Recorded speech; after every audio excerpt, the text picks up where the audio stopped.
What's up, everybody on YouTube? What is up? I'm about to go live on the Ticker Talker.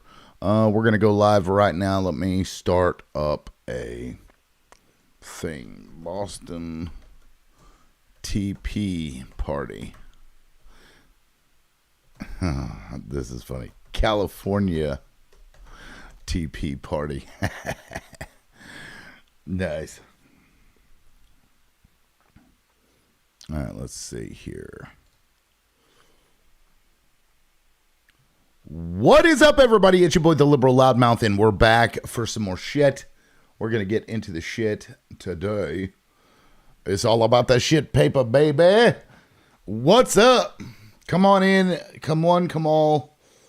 Do your thing. Now I got to go share my stuff out. Got some games on sale on Steam. Cool. I'm broke. You always go on sale when I'm motherfucking broke. Don't you hate that shit? What's up, y'all? Political, what is going on, man? Damn, Political, you're the first one in. It's kind of a special episode. I don't tend to do Saturdays anymore because I do my Mondays now with the man panel.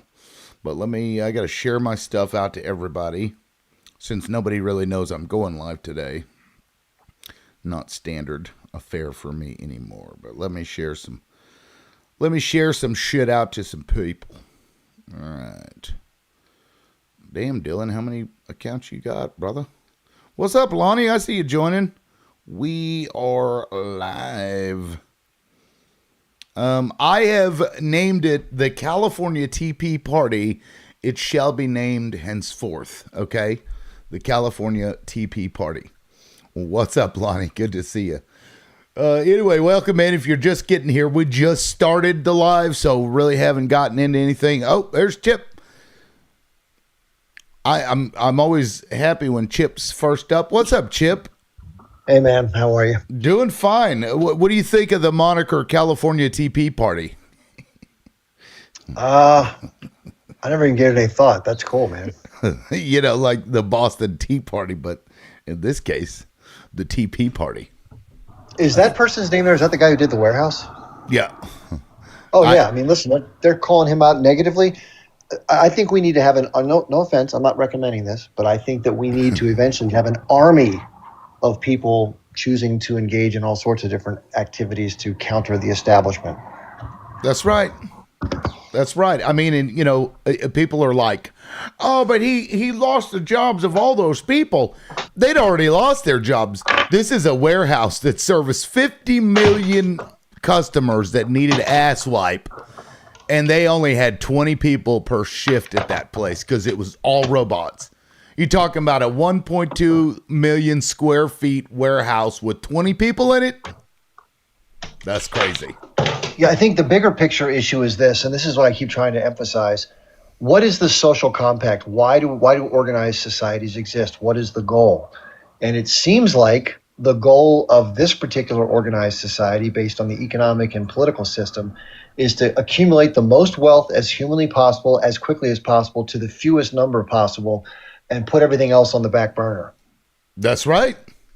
And that, I don't believe, should be the social compact because it creates anger, divisiveness, vitriol, which we're seeing coming out in acts like this, and what happened to that guy from United Healthcare, and what's probably going to happen soon after this, and rightly so. And I think it's not unreasonable for the citizenry of a country to ask these questions and say, hey, you know, by the way, we're not talking about people sitting on their asses and getting nothing for doing nothing. That's the other extreme. But there has to be some sort of a balance struck between systems that are put together purposely to rig them in such a way that it makes it difficult or impossible for the average person to accrue much or any benefit, while the very few who can navigate, play the game corruptly or otherwise, get absurdly wealthy at the expense of everyone else. Right. And that's the kicker is absurdly wealthy. Oh, it's weird. It's weird. Here we go. What the hell? My phone is like TikTok on my phone is going weird. Give me a second. There we go. It wasn't even showing me on the panel, but I was on the panel. Yeah, you're absolutely right, Chip. And, you know, this is what you should expect when this is your goal. So, like I had the other day, oligarchs beware. Like, you get what you get. That's what happens. I mean, you know, it's bad no matter which way you slice it. But who do you want it to be bad for? The people who have been graping the most and lobbying for Well, their own benefit to the detriment of others. yeah, Crazy. it's the one thing I do want to talk about at some point before I pass it over to Lonnie. Lonnie, what do we want to have be different in what form? In other words, if we could snap our fingers right now and reorient society, reorganize things, put certain things in charge, set up institutions and frameworks, what would that look like, and how would it better serve the broader goal versus the narrow interest that gets served now? Because we're pointing to things that are negative, right? I think that's fair. Complaining is good. Educating the public is good. Even some levels of backlash is good. The question is, to what end? Right. The goal, yeah. Yeah, because if it's too scattershot and there's no aim, there's no purpose to it, it just becomes frivolous stuff, frivolous actions. Yeah, that's a great point. To me, if I could snap my fingers, I would change our culture. Right. Well, I This mean, somebody in the comments said, "Little laugh, den of beta crybabies." Let me point this out to you, man. I've been someone who's been able to make exorbitant amounts of money individually through entrepreneurship and using the system to my personal advantage, as has my family, by the way. I have some people in our family that are absurdly wealthy. I don't like the fact that just because I happen to have the background, education, privilege, and personal acumen to be able to do those things, that I can just walk away and say, "Well, I got mine. F everybody else." There needs to be a right. balance between the. Not everybody who lives in a tribe can go out and hunt down the big game, but they still get to eat. And the problem with our system is if you can't go out and be a hunter, you're left to get what you can get on the scraps after everyone else eats. That's right. Oh, this is weird. It says TikTok crashed many times due to app misconfiguration. And therein lies the problem. I'm perfectly happy doing that. Well, there you go, Master. That this selfish, self-centered, individualistic, greedy culture cannot sustain itself long term. And what happens is those of us who are able, like maybe you and myself, we eventually get the pitchfork shoved up our ass by those who are frustrated at us. So if you want to have a pitchfork up your ass and not throw the world a bone, that's for you. I like to think altruistically, at least a little bit, for God's sakes. My fellow human and my fellow non-human, they all matter to me. We all Right. have to work together. Yeah, and Maester, you're welcome to come up. I mean, if you can't, I understand, but you're welcome to come up. And welcome in, Lonnie. Did you want to add on to what Chip is saying? I mean, I totally agree with what he's saying there. Yes, I agree, right? It's going to get worse, right? That's the problem.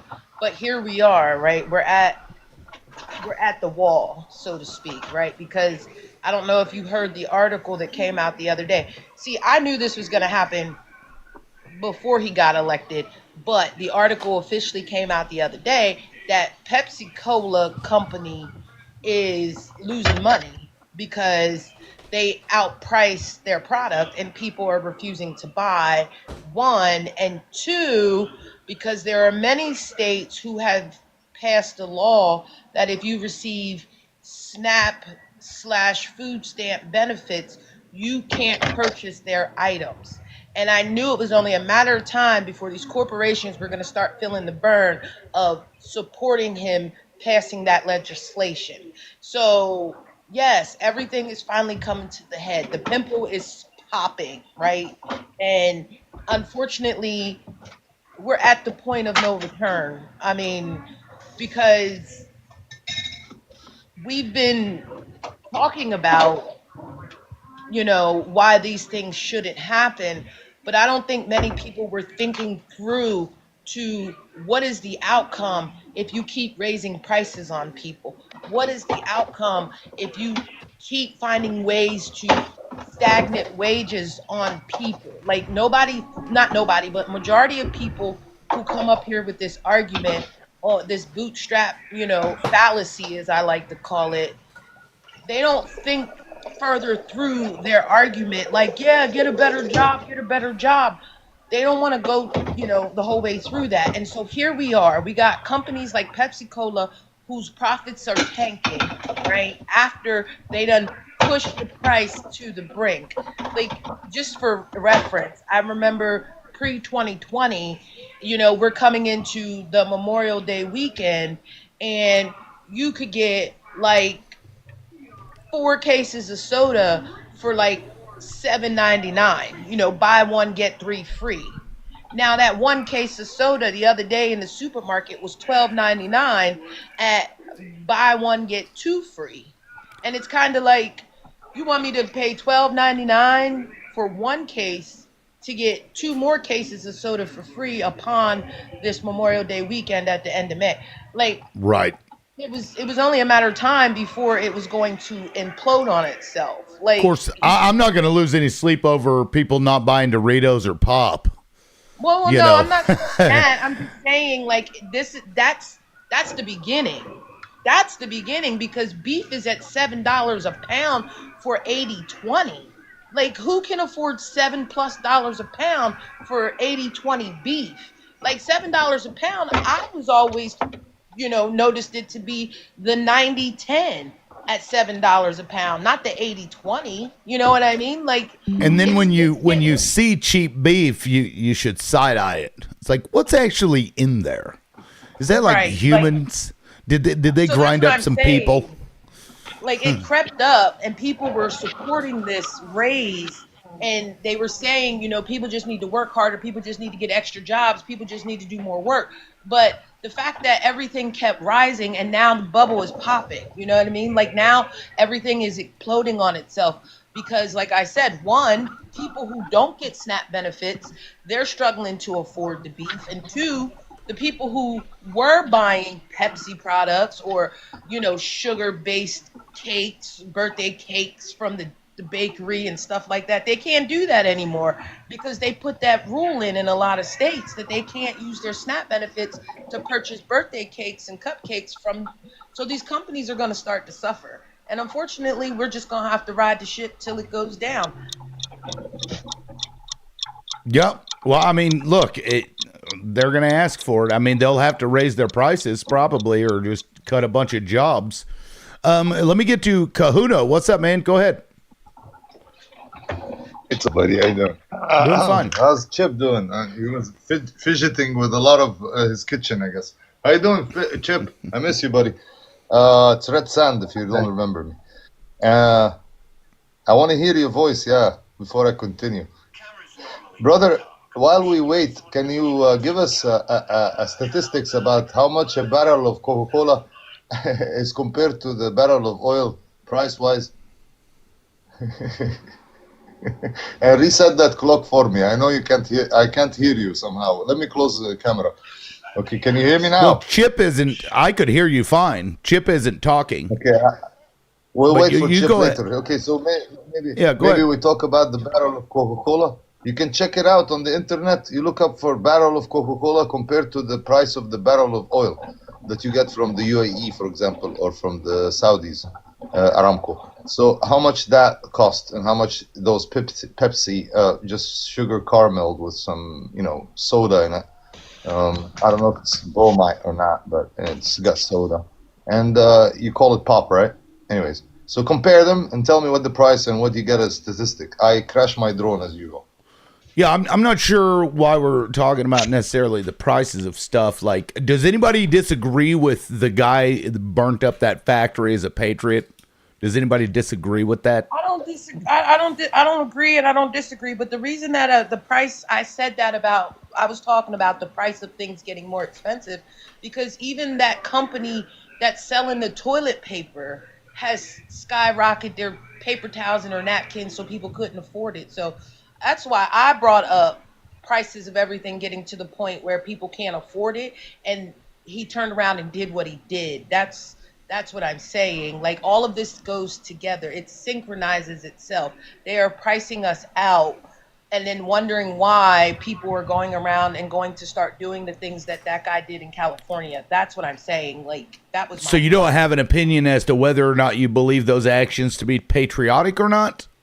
What I said is, I'm not saying I agree or disagree with what he did. I'm saying I understand why he did what he did. That's what I'm saying. I see.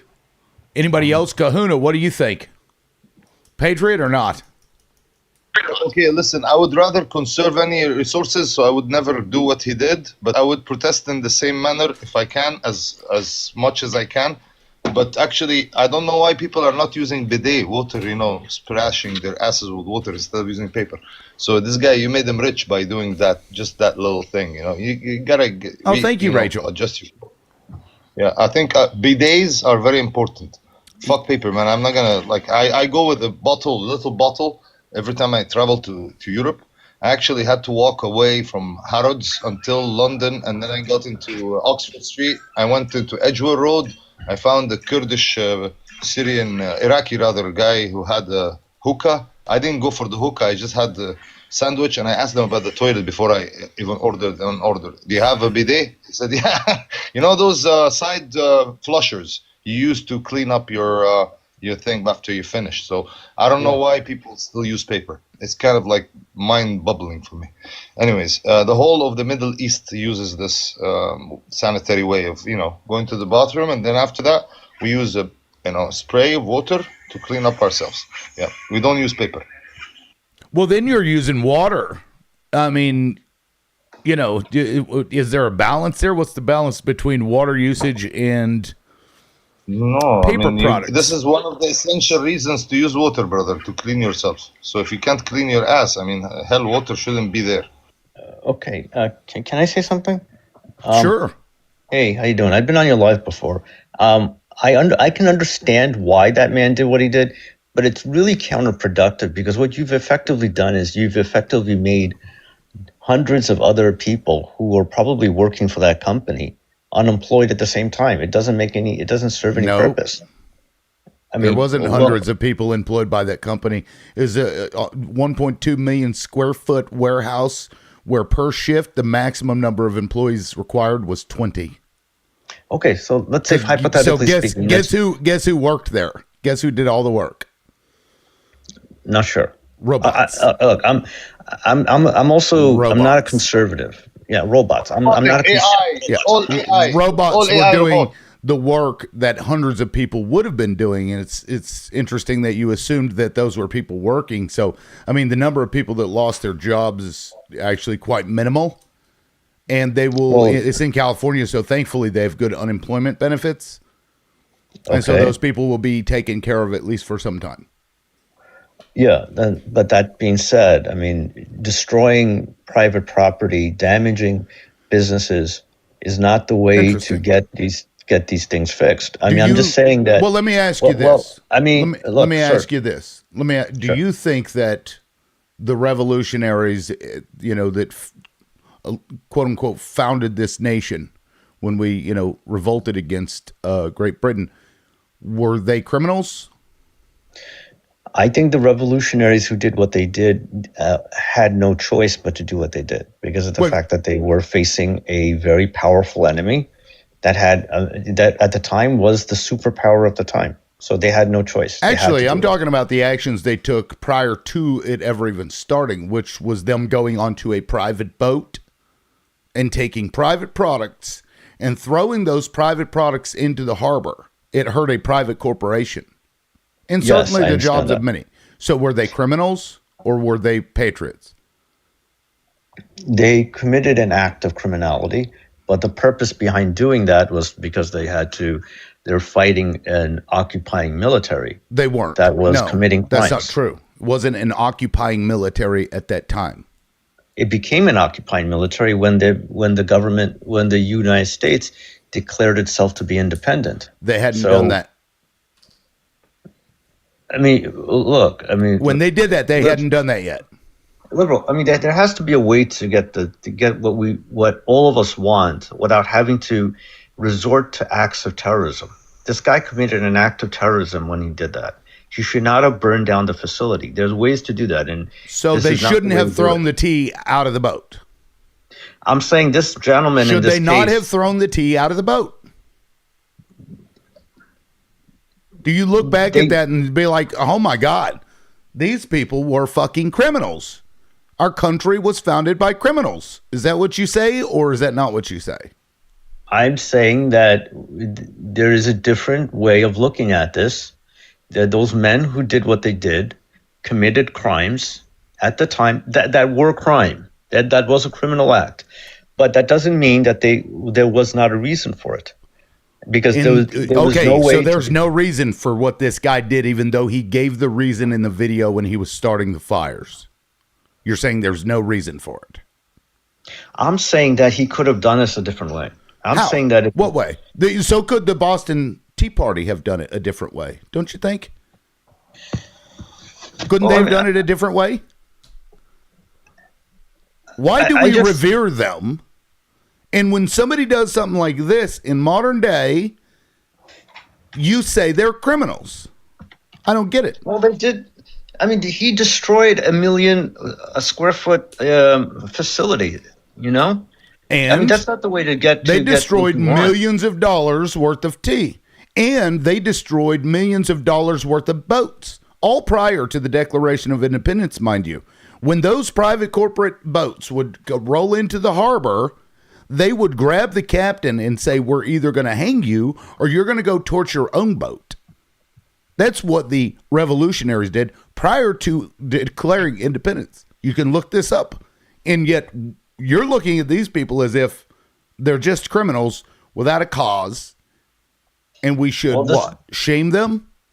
I'm not saying to shame him, but I think that this guy did the wrong thing. He should not have burned down that place. What should he have done? I'm on board. Listen, sir, I'm on board with opposing the oligarchy. I do not support Donald Trump. I think he's an evil monster and a lunatic and a mad king. But that doesn't mean that the solution is to rise up and oppose him in an insurrection. The oligarchy is made up of who? Of corporations? Right. Yeah. And so when you oppose those corporations, as opposed to just unaliving somebody on the sidewalk or whatever, taking your hatred and oppression out on other people, and you go after those corporations, how is that not patriotic? I don't get it. I really don't. Well, I mean, you're destroying your own cities, right? You're destroying your own property. These are national assets of our country. Even though they're owned by private corporations, they belong to us. The heck they do. They don't belong to you. Right. I was just about to say that. We don't own that stuff because tell me where in the United States, the 48 states, that someone can go live for free, completely no money. Where can someone go live for absolutely free without being penalized by fines or threats of imprisonment? Because there's not anywhere that anybody can go live for free, because you have to pay taxes on your shelter, right? If it's not directly coming out of your pocket going to the tax bureau in your local community because you're buying your house, or B, it's because you're renting space from somebody who then takes your rent money and pays taxes for that.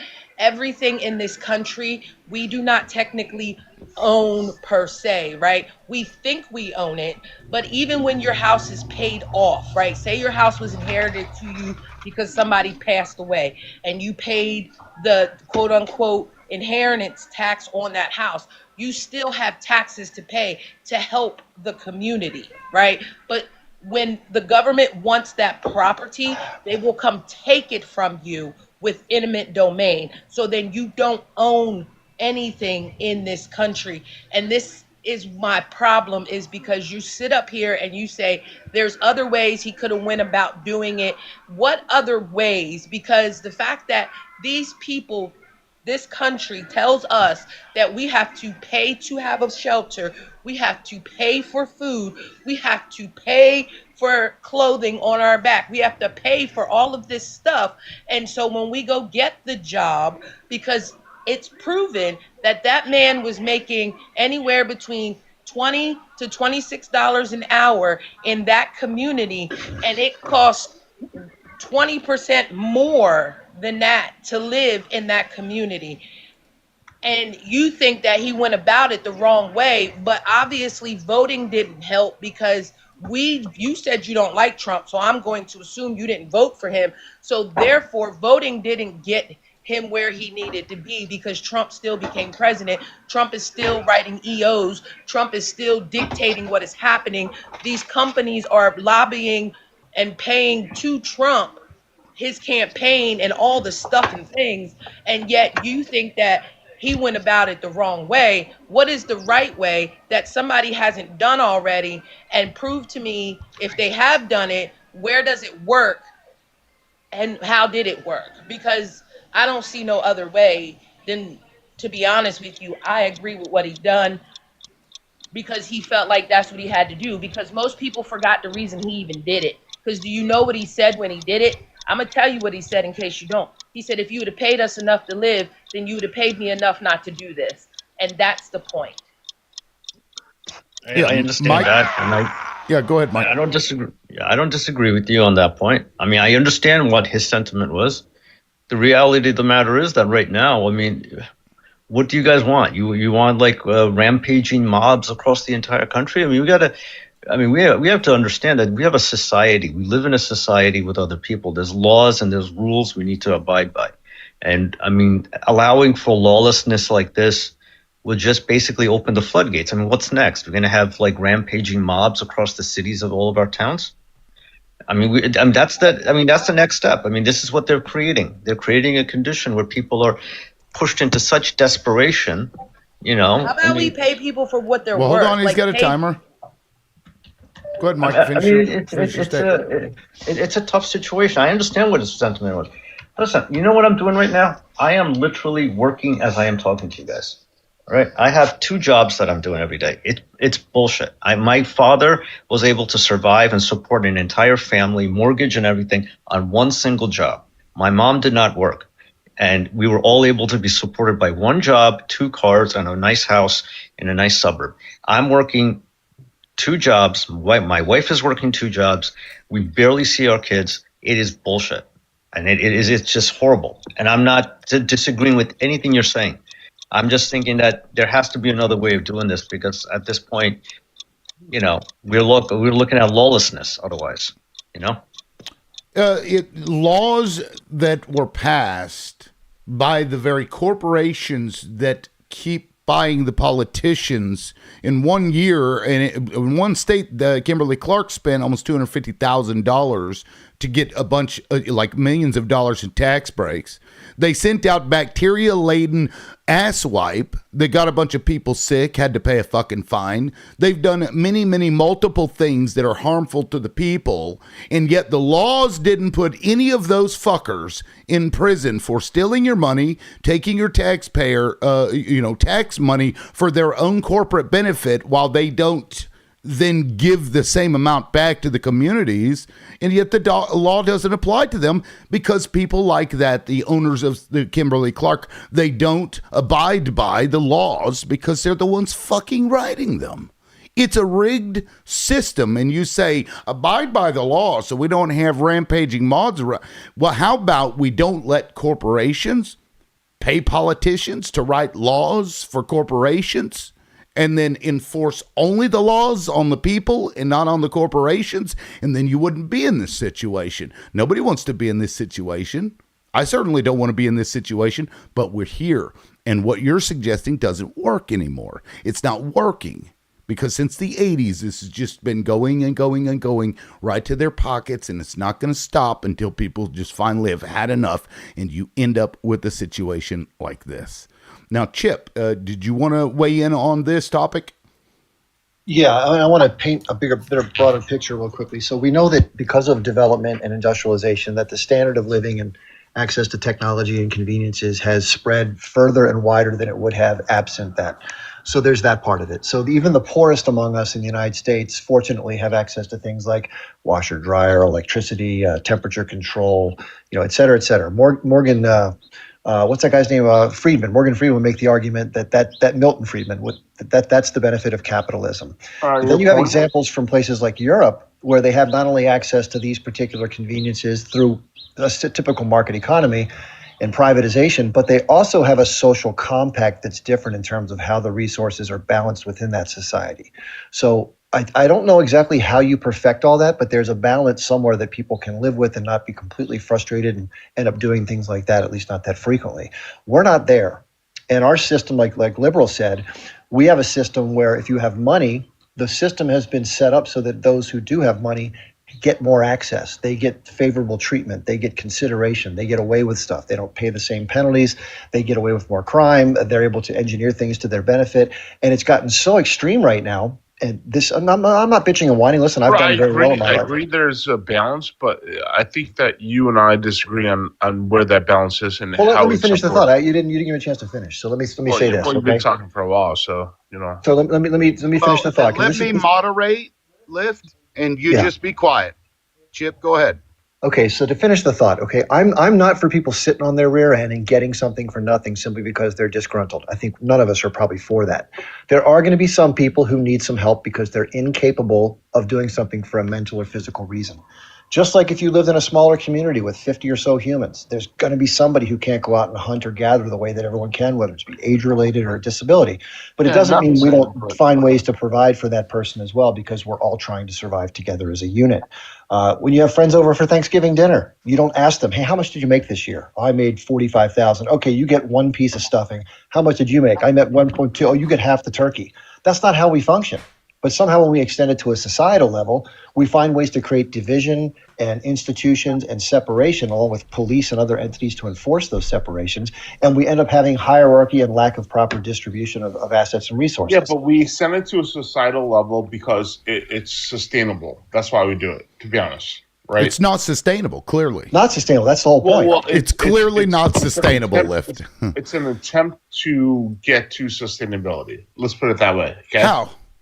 How is the gap between poor and rich getting wider? How is that leading to sustainability? It's not sustainable. Well, all I'm saying is that Chip is talking some fantasy shit, and all I'm saying is that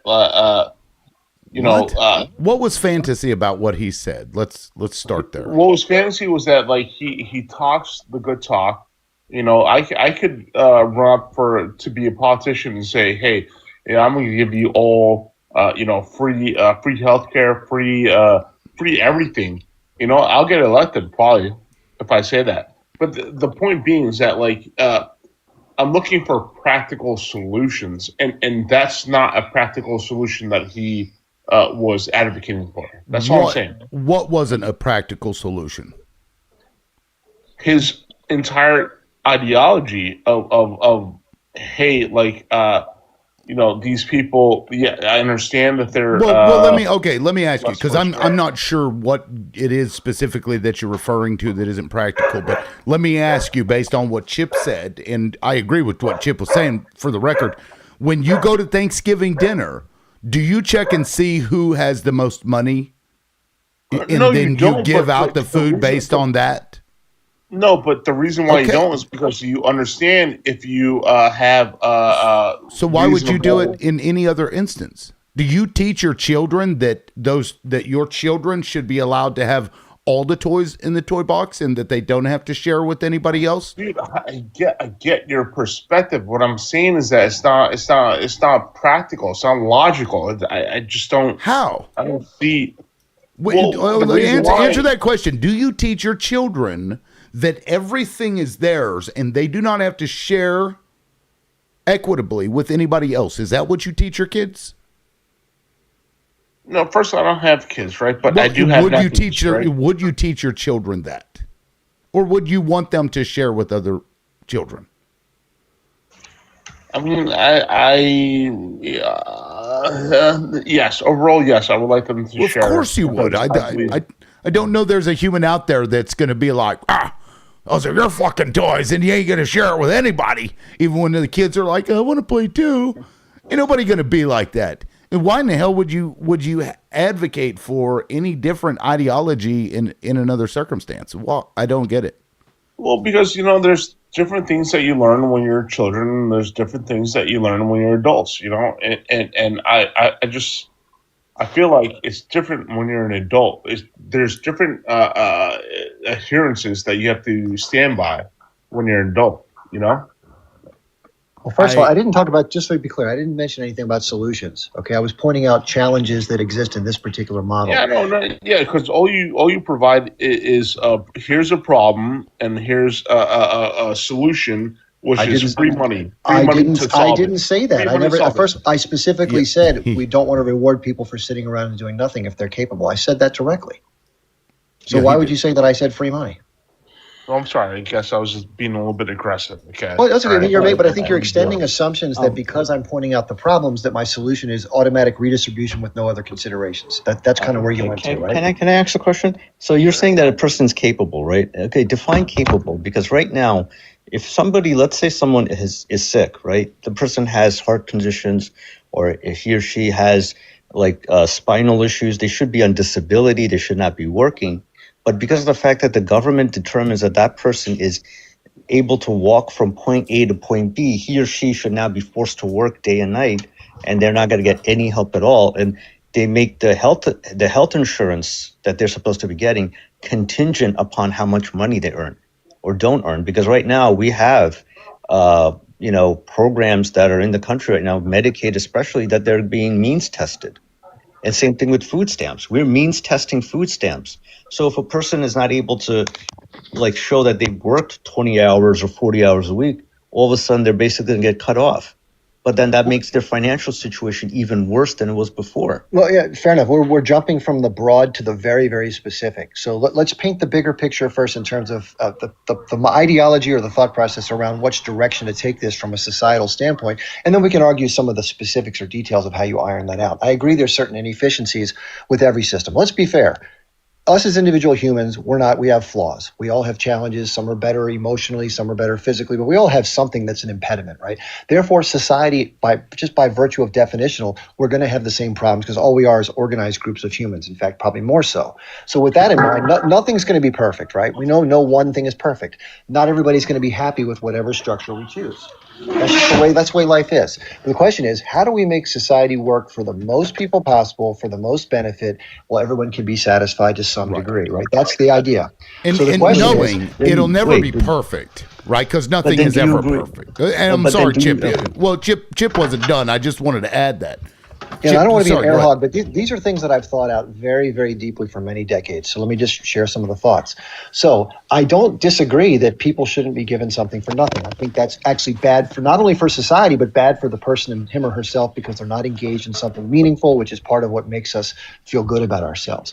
In the same sense, I'm not for a system that rigs the game financially so that certain players with certain resources get special treatment and have a greater chance of success than others, many of whom are simply born into that. They didn't even do anything to earn it from the get-go, but they get favorable treatment as far as what they contribute to the whole. They get favorable treatment as far as what, they get disproportionate use of the commons, roads, bridges, legal system, to make a lot more money, and everyone else has to pay into that system to maintain it for them.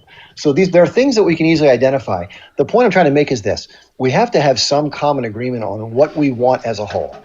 If people think that they're individually has a chance to navigate the system, become ultra wealthy, and therefore they're going to put up with these imbalances, okay, that's where we are right now today.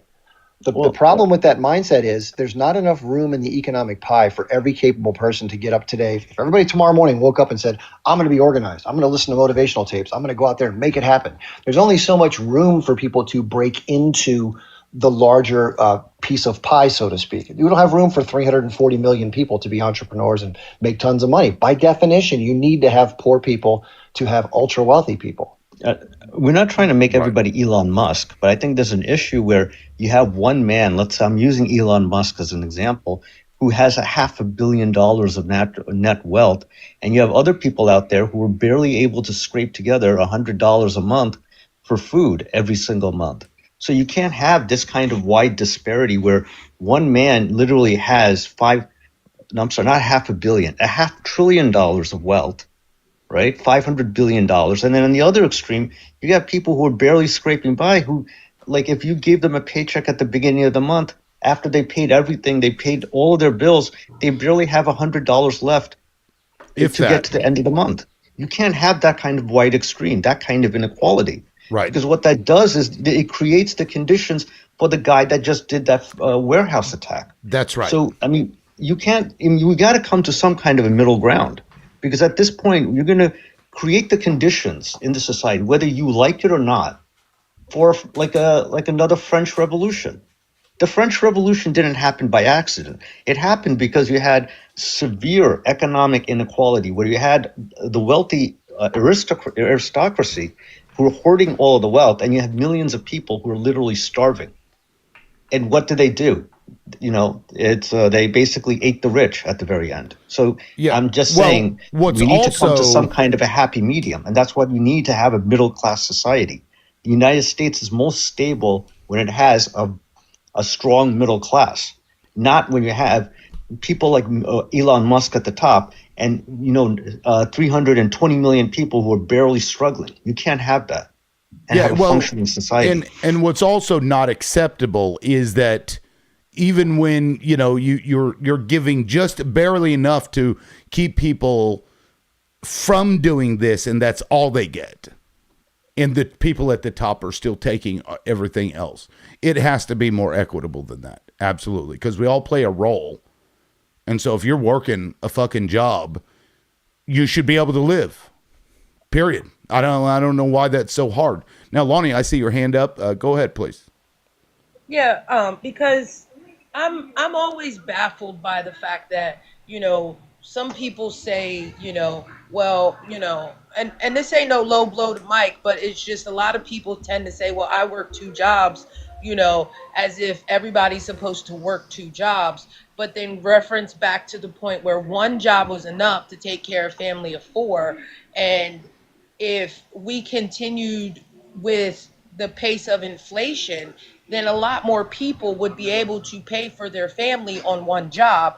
Two jobs would be a choice, right? So then that way, the people who are less fortunate, there would be less people that are less fortunate, right?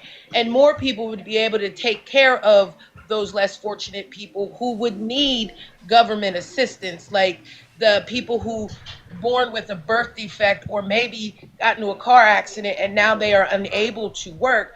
If more people got paid a livable wage, then your brother could probably wife could work with one job and take care of the whole household while he's disabled and still take care of him. And this is the delusion of the conversation that we have, is that so many people are okay with working two jobs and saying that what happened in California is wrong for it to happen. He shouldn't have done it. He committed a crime.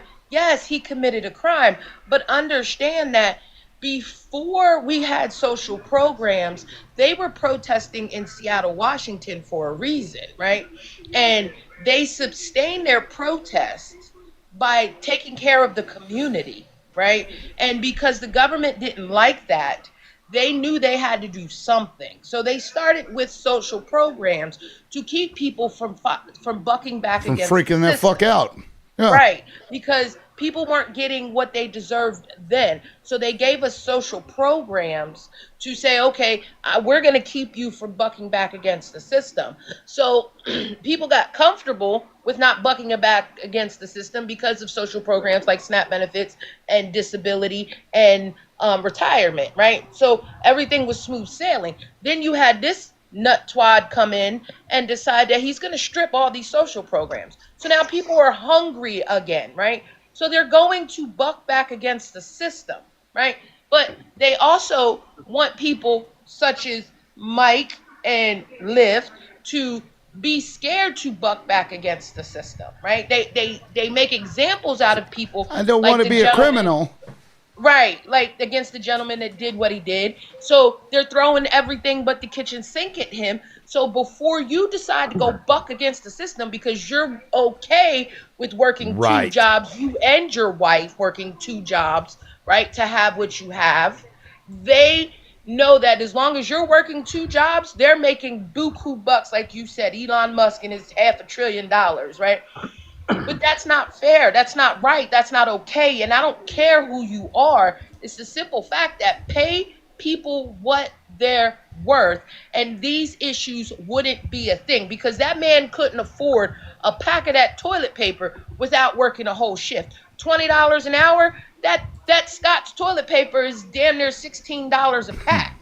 That's crazy. And that's my argument for this conversation is that if people got paid what they were worth, and these millionaires that Kimberly Clark, to be exact, wasn't making a 13% profit and actually sharing it among their employees like they said they were going to with trickle down economics, he probably wouldn't have felt like he had to do what he had to do. And I'll pause there. I know what you're saying, and I don't disagree with you. You think this is Saturday afternoon, okay? I want to be outside riding my bike. I want to be outside taking a walk or doing something, but I can't. I have no choice but to have to work, and that's just the life of so many Americans. You have no choice. I mean, if you don't do that, I mean, even if, let's say, you wanted to go protest, right?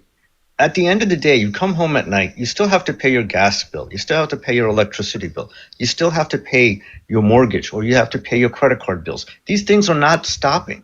Those things are still coming at you. So protesting, it to a certain degree for a lot of Americans right now is a luxury, because the fact of the matter is, it's right for many of us. Right? So why can't it's you survival? Why can't you say that it's patriotic for him to do what he did? Because he actually did something about it. You continue to just live in the system and suffer, or maybe you're not suffering. I don't know. You continue to do that, and this person said, "Fuck these people." Fuck these people that put bacteria-laden ass wipes out there. They also misled customers and claimed that you could flush those things down the toilet. Cost millions and millions and millions of dollars for people for their plumbing issues. And they had a fucking class action lawsuit against them. What they were able to recoup was a fraction of the profits made off that fucking lie that the same company told. So why do you criticize this guy for saying fuck this shit? We should need a credit card. Well, that was to Mike. I genuinely, I don't I know. Look, none of us want it to resort to this, but when somebody does it, I'm going to make sure that everybody knows that this to me is patriotic, because this shouldn't be shunned at this point, because these fuckers have taken our whole lives and stuck it up our own asses. That's just what they're doing. They're violent to us and tell us, oh, you got to be peaceful. That's what they do. That's what they've indoctrinated us all into thinking. And it's time to say, fuck that shit. I don't disagree with you. I mean, the thing is, evicting someone from their house is violence. Taking away their home or their car is violence, because the thing is that it is not an act of kindness if you're repossessing a vehicle, right? These are all different forms of violence. I don't disagree with you on that. It's just that right now, I mean, there has to be another way of doing this and getting to the same results that we want without having to just destroy everything around us. Because at this point, what I see is, right, I mean, like when you look at other societies, right, you look at other countries where they have this level of inequality. And I mean, the United States is living in a fantasy world. Many Americans are living in a fantasy world. If you drive people to desperation, they're going to do crazy things. And I think that's the problem right now, is we don't understand that could be the end result of it. Yeah. I just think that we need to come for something. This is the thing that I find patriotic about this is that the guy waited until everybody was on break. Right? So he wasn't trying to unalive anybody. He had one target, and that was the corporation. It was the corporation that was causing problems. It was the corporation that replaced all those workers, replaced them with robots, put 20 people in a fucking million square foot facility, and paid them just a hair more than minimum wage there. And I ran the numbers. Since there'd be about 60 people there total in that distribution center that services 50 million people, there's 60 employees. In order to pay them a livable wage, assuming they all of them started out at $18 an hour, it would cost them only $1.2 million a year to make up the gap between the $18 an hour and what's a livable wage in that area in Ontario, California. Only $1.2 million. And look what it cost them. $650 million. It was $500 million in products, and they said the building was worth $150 million. So we need to get them on board with this cost benefit analysis, because they'll push a fucking product, even though it unalives somebody in a car wreck. They'll run cost benefit analysis to see, well, is the number of lawsuits that we get from people who are unalived because of our product, is it going to be more than the profits? Right? And they do that analysis. They need to start doing that analysis. Are our employees going to burn our fucking factories to the ground? That's what we need them to start thinking in the goddamn boardrooms. They need to be worried about the people. And that's why I call this motherfucker a patriot. Now, we can get around the room. We got a couple new people in here. Well, Lift, you've been quiet for a minute. Did you want to add anything? Like, did you agree with what I just said? Well, Lift is quiet. He must be busy, because usually he'll just jump. I agree. Okay. Honestly, it's weird because I see where you're coming from. I agree with your anger towards how the I guess the system has been kind of working against us. I get that part. It's just I need to listen more. Let me do something, because there are people in the comments that aren't sure what I'm talking about. So let me make sure I put this up there so everybody can know. So Iran. That's not it. I think it's the next one. The following. Okay, I'm going to play the video for everybody. So we're all on the. Paid. So we're all on the same page. Let Liberal do his thing. Yeah, give me a second. Here we go. Okay, so I'm gonna play this video. I'm gonna play two videos. This one and then the fucking press conference they held. What we're worth. Some of you motherfuckers end up face planting, and you just do the people what they're fucking dude, shut slaves. Up. Anti-fucking oligarch. Here we go. Pay us enough. If you're not gonna pay us enough to live or afford to live, at least pay us enough not to do this. All you had to do was pay us enough to live. All you had to do was pay us enough to. There goes your inventory. Tonight, new video on social media has surfaced of what appears to be inside a warehouse as someone is going around the room starting several fires while talking about their salary. Fire officials say the fire started on Tuesday just after midnight and quickly grew. Burn that whole motherfucker to the ground. Now let me play this video. I just did this video today. Yeah, listen to this fucking press conference. Loan that was inside of the warehouse was worth $500 million. The building itself was worth $150 million.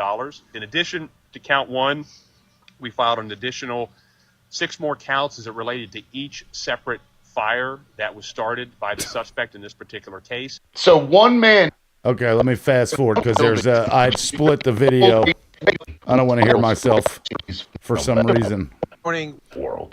This morning, we're announcing that we are also filing federal charges against Mr. Abdulkarim with arson, which carries a 5-year mandatory minimum federal prison sentence and is punishable by up to 20 years in prison.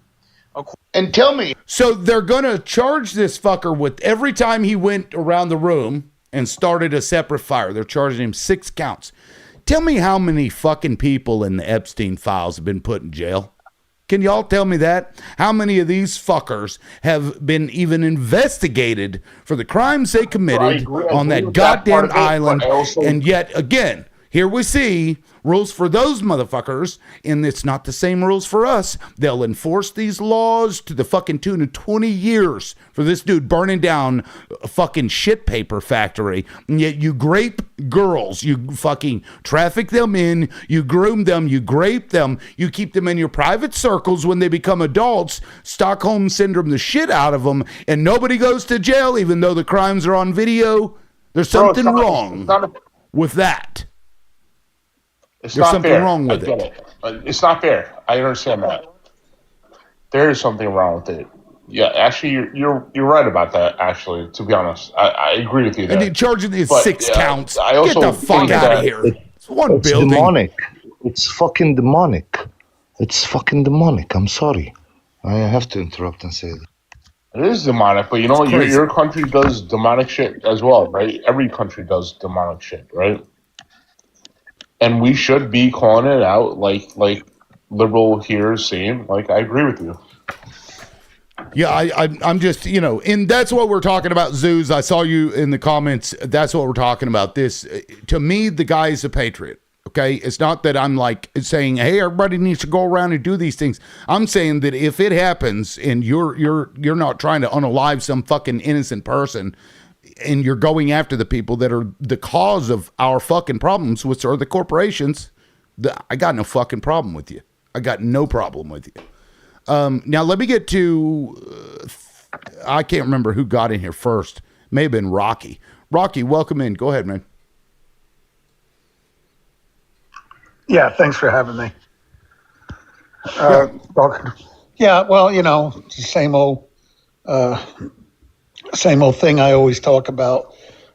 They seem to groom the people in the United States that people take advantage of the entitlements, whether it be welfare, food stamps, and stuff like that.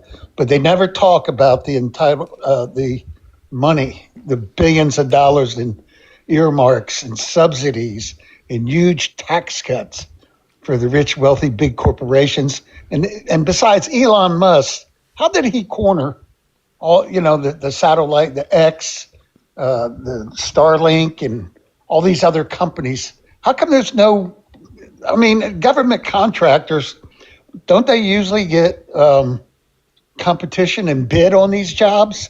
How did he corner this market and get so rich? And all this money, and besides, he's bludgeons the government. He just charges what they want, whatever he wants. They don't even look into it. They don't even alter him.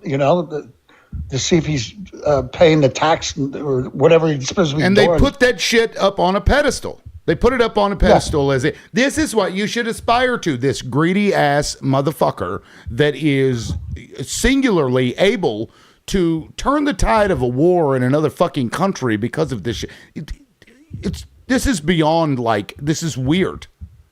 It's crazy. Yeah, and then they want to give you the maximum penalty for stealing a candy bar in your place of work or something. You know what I mean? Right. But but this guy, it just is so upsetting to me how they could just like Robbie Walton of Walmart. He owns Nuggets. He owns the Denver Broncos. He owns all these other companies. He's got a big car collection, classic cars, and here's a guy, and don't pay his people jack fiddly shit.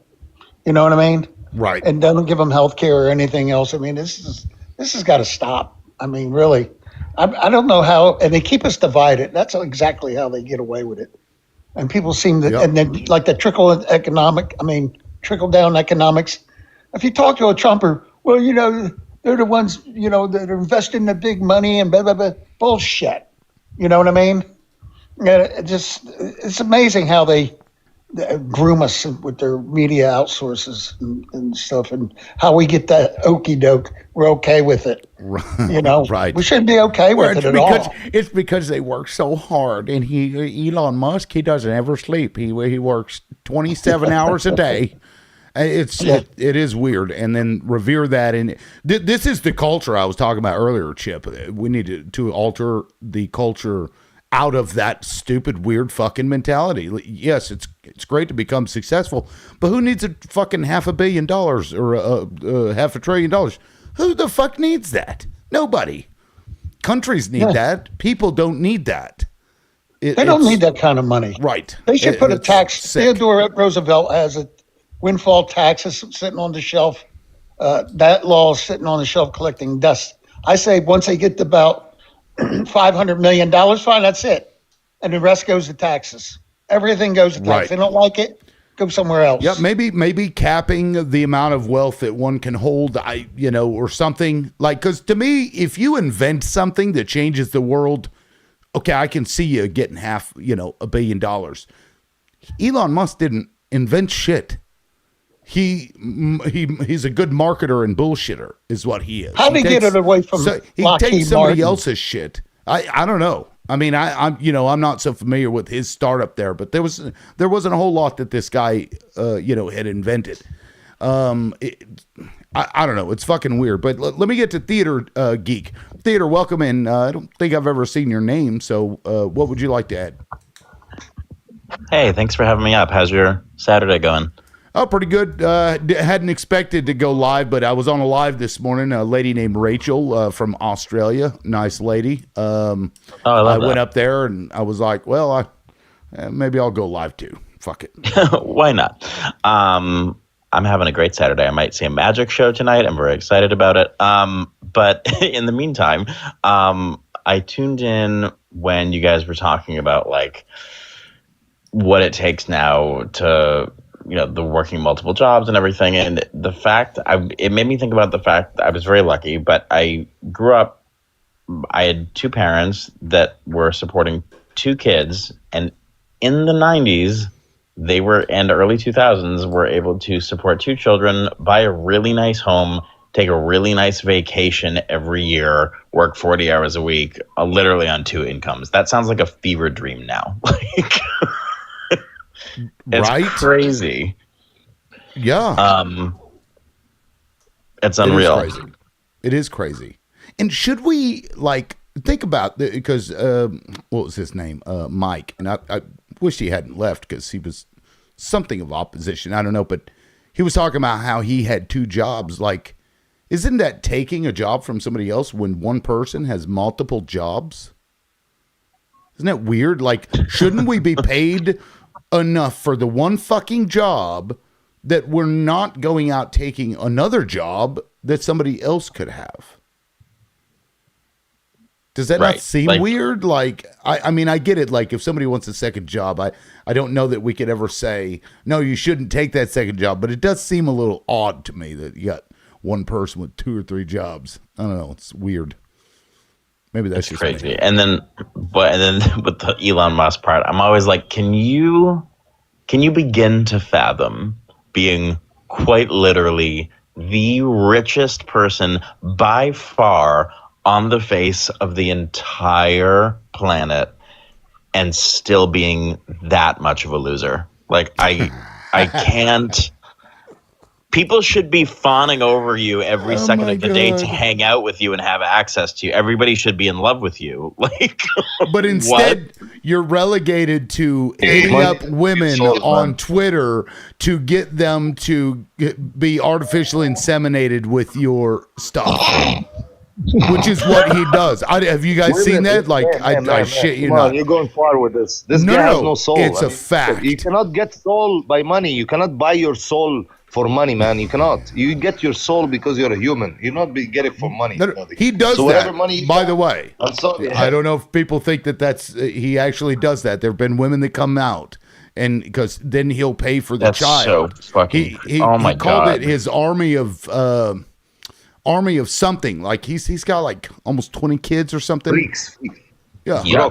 Crazy. Yeah, can we talk about there's a Democrat, I think his name is Swalwell, about what he did? Yeah, that was awful. I saw that. Yeah, the story's just coming out. I don't know what the evidence is, but it appears that this one lady who he had relations with prior to, at least on two occasions, one of which she said that when she went to sleep, like she woke up and could tell that something had happened to her and that she was that inebriated. The first time, I don't think she said she was that inebriated, but they had relations prior to that. So, but there's, multiple women coming forward. Yeah, I mean, all I'm saying is that why do it sounds like when you get abducted by aliens. You know those stories about people getting abducted? No, dude. Don't disparage their stories, right? First of all I'm saying is that. Well, what about the woman that under oath? What about the woman that under oath stated that Donald Trump raped her when she was 13? Did you believe that story? Well, what I mentioned was Swalwell. I'm not talking about right. Well, I want to, because I'm all about consistency, bro. I'm all about consistency. I just want to see where the baseline is here.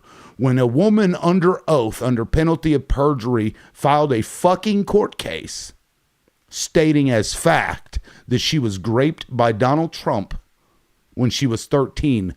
What did you have in response to that? To be honest, this is the first time I'm hearing it from you, to be honest. So Go look up the court case. I find that very hard to believe. I'm not saying. First of all, I believe everything you say, like as fact, and even though you might have lied to me a few times. But like, I think I think it's wrong no matter what. But right now, what we're hearing is that we have this Democratic guy, this Swallow guy, doing weird things. Also, I had a question, right? And this is an honest question. I'm not trying to ask a question that makes you look bad or makes your party look bad, whatever, right? What is sexual misconduct? What is that? Well, that could be like groping somebody or elevator eyes while at work. It could be making somebody feel uncomfortable, which he has been accused of as well. I mean, I think it's probably can I add true. one? I think it's probably true. Can I add an example? Sure. If you own a beauty pageant, bragging about walking in on the women that are undressed while they're getting No. You're kind of, dude. That's not why I asked the question, right? I'm asking because I think that there is a little bit of there's a large margin of definition that's applied to saying sexual misconduct, and all I want to know is what give me some examples of what that is. That's all. I just listed some. I mean, sexual misconduct is a very vague word. It's very vague. It could mean a lot of things. When I go through like the annual trainings for work that I have to do for sexual harassment, one of the things they say is like, what? If you look at someone inappropriately, that's sexual misconduct, right? I know, but they say could be. I don't know about the difference between misconduct versus harassment, but what I know is that they say if asking like a coworker on a date, for example, is not harassment. It's if you make a comment that makes someone uncomfortable, they express that it made them uncomfortable, and then you continue doing it. That's harassment. Right. Yeah. It's, and even, violating like professional boundaries could be considered sexual misconduct. I mean, it really is it's a poor word. I think I don't really care for that phrase because it could mean so many damn things. Bro, that's my whole point. Is that like, when I hear it, it's like, oh, did they do something like actually wrong, or was it perceived wrong? I don't know, what they did when I hear sexual misconduct. I understand that it's wrong. Obviously, I get that part, but I just don't know what they did, and it makes it kind of unclear. In what context are you bringing that up? I'm not really sure I understand your point. Well, in the context of Swalwell, right? Because I heard that he did something inappropriate, but I don't know if that means like, did he look at someone the wrong way? He sent nudes. Apparently, this was it was also a professional relationship at one point that he crossed boundaries with, and without seeing that stuff, it's hard to gauge. It's hard to answer the question you're asking, but he has a grape allegation against him. Yeah, I heard about that. And so surely somebody is not making that with just for no fucking reason. I don't know. Bro, why do people I don't understand why if you get power, you somehow just become a sexual fiend. I don't really understand this part of it. Like why? I had a friend that pointed out that imagine Bill Cosby. Bill Cosby was like a handsome, charismatic person and was like in this position of celebrity. Like he literally had women fawning over him. Like he could have had all the consensual relations he wanted with people, but still went the route of drugging people. Like it's crazy. It's crazy. Yeah. Anyway, I mean, what do you think should happen to Swalwell? Why once you get power do you start doing these things? I don't get it. I don't necessarily know that that's the case. probably the majority of cases, because let me just offer to you, because I know like people that have run for and won office, and it requires such thick skin, and it is a different character trait that you need in order to run a campaign and get elected. I mean, these people get all kinds of shit and trash that would make any thin-skinned person. So it may be a character trait of those who also have those other character traits necessary to run a fucking campaign, that they are very confident and overly bullshit and everybody wants me, kind of the fucking mentality that Trump had on that fucking bus when he was like, oh, if you're a celebrity, they'll let you just grab them by the pussy, that kind of stuff. So it may just be those are the kinds of people that generally run for office, not necessarily that once you get there, it turns you into that. You probably were that before you got into office. Can I say this? Yeah.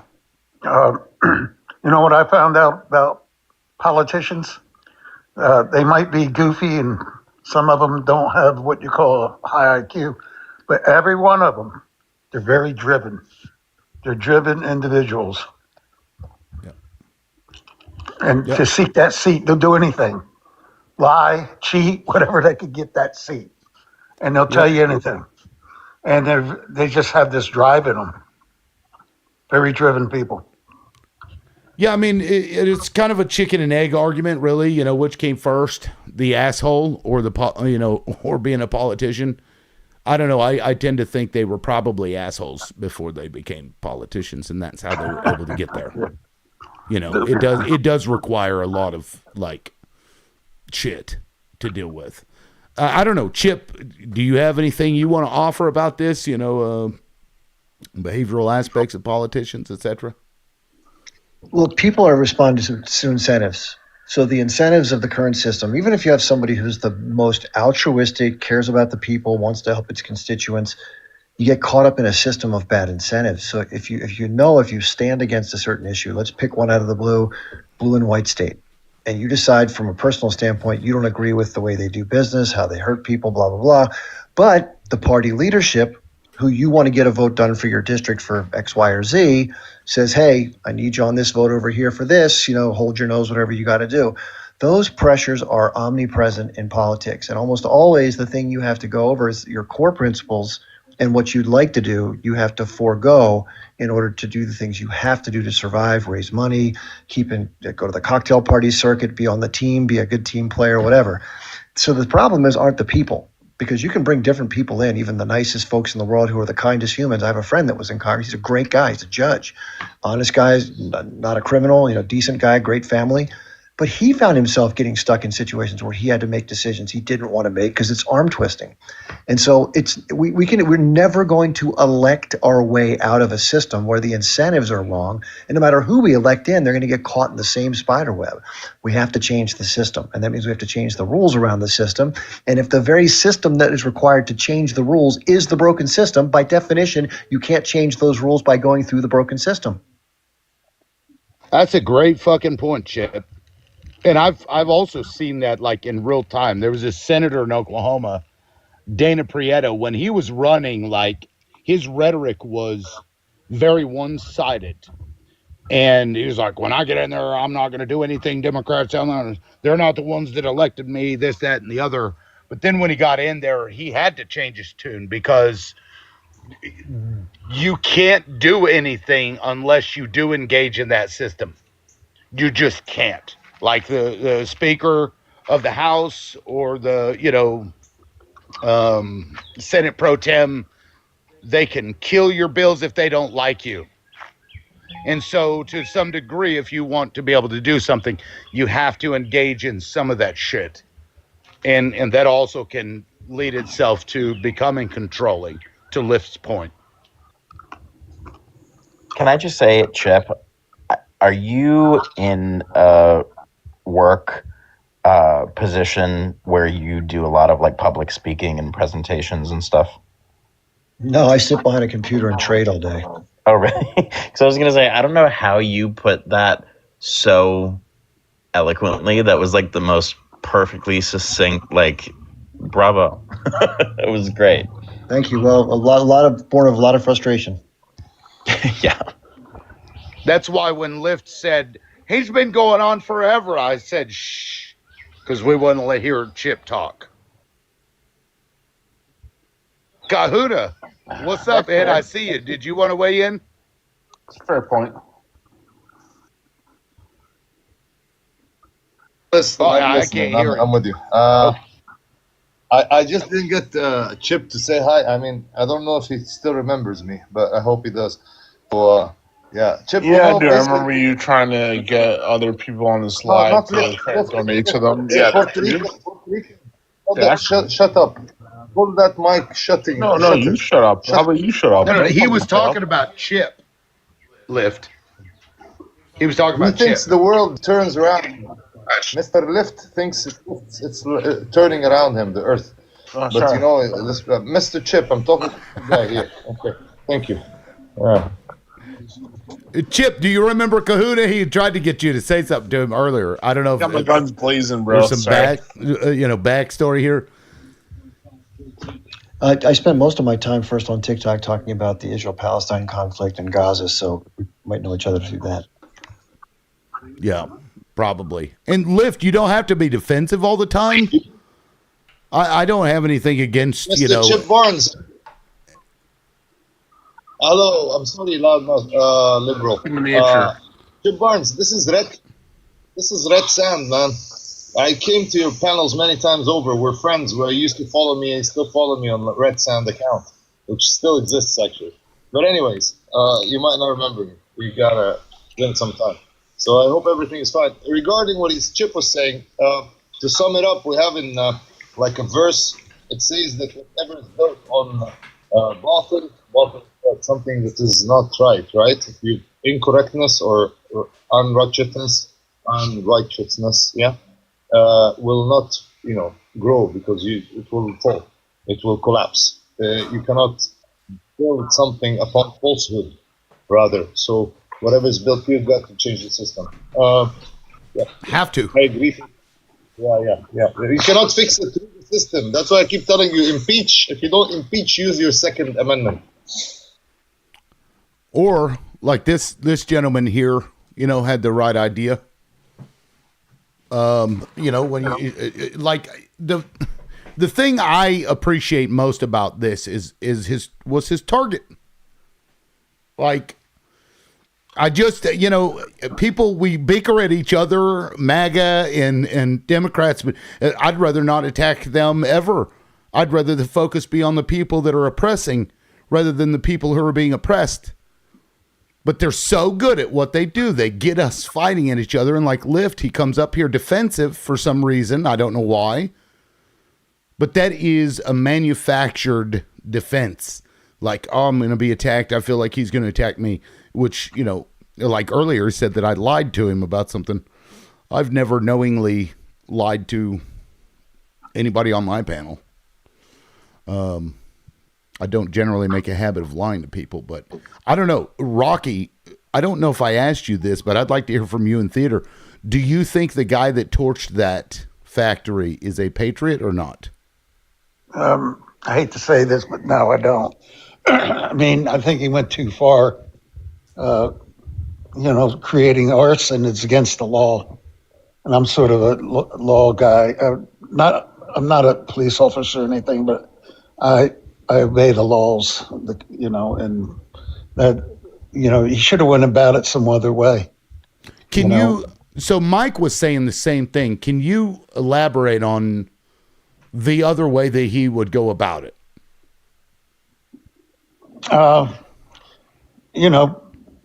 Protest outside of the company, who they do business with, get in touch with the people they sell their products to, and tell them they're very unfair in their wage, and what they get paid.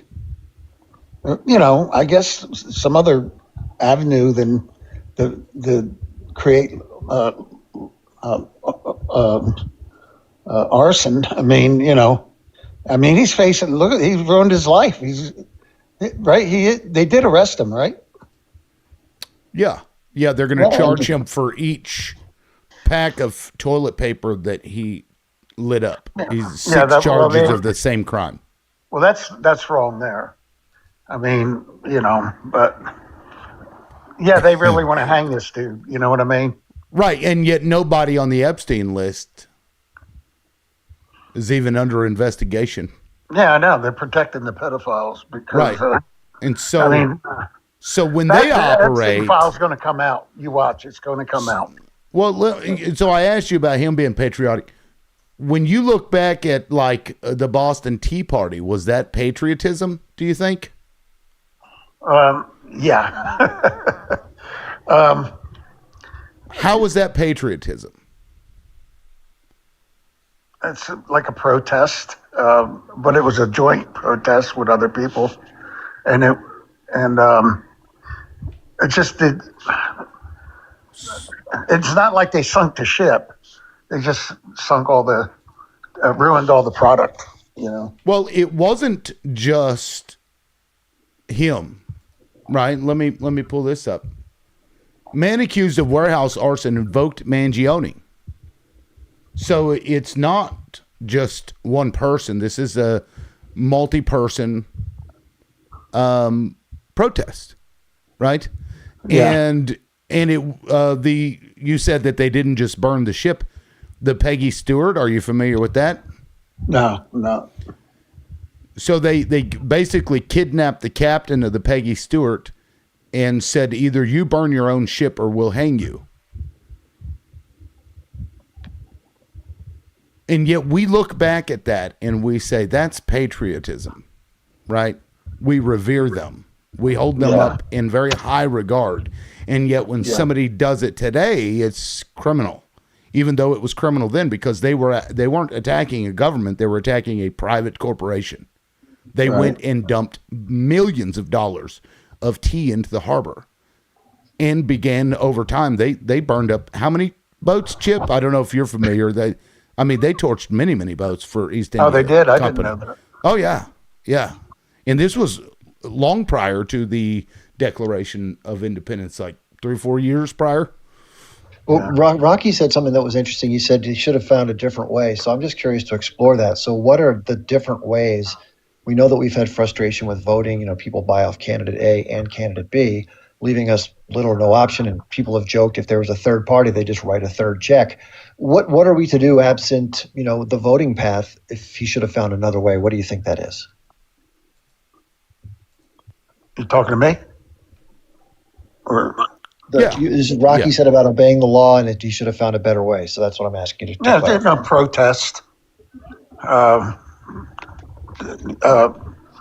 Contacting their customers, telling them that they're unfair. And when those go nowhere, you do what? Hurt them in their pocket, in other words, rather than creating a crime. And when that does nothing to change the tide for the workers who are getting paid less, then you do what? Find another job, I guess, And if it's happening at all major corporations societal wide where they're underpaying employees because they can, because they're protected by the ownership class and the congressional votes they buy off, then what? I'm lost. I don't know. Well, and that's where the people get to these points where they realize there is no other option other than non-traditional resistance, so to speak. And that's why people do stuff like this. Yeah, but now the guy's going to sit in jail for the rest of his life. Well, people got hung during the U.S. When the British occupied the east coast of what is now North America. People were hung left and right for sedition. Yep, and my mind goes to. Oh, sorry, host. Go ahead. No. Go ahead, Theater. I was going to say my mind goes to Rocky. Are you familiar with the Stonewall riots? No.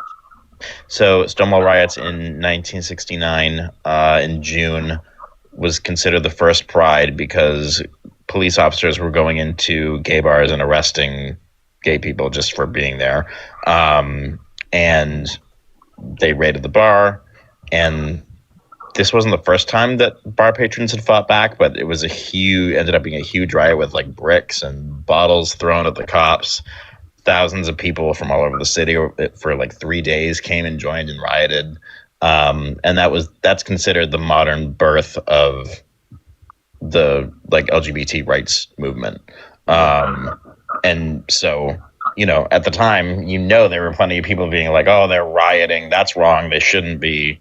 But it's funny how I feel like you said, host, you look back at the Boston Tea Party and you're like, "Oh, they were patriots." It's funny how the more time goes by, we look back at the people who actually like rioted and did like violent revolutions. That's what actually makes change and forces change. Look at the French Revolution, the guillotine. Bring back the guillotine, guys. What are we doing? Yeah, no, I'm all for that. Yeah.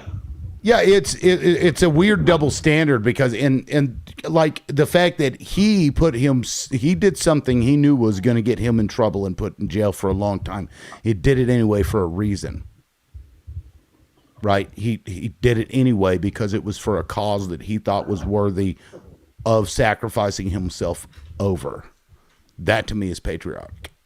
Putting a bumper sticker on the back of your car that says support the troops to me isn't patriotic.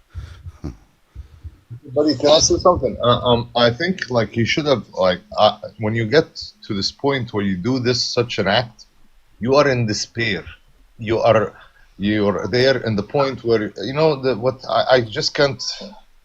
You see, when Lift was here, you asked him or the other guy when you're asking him, ask him about what happened in Gaza, and he'll tell you, "Oh, they attacked on the 7th of October." That will be the narrative, okay?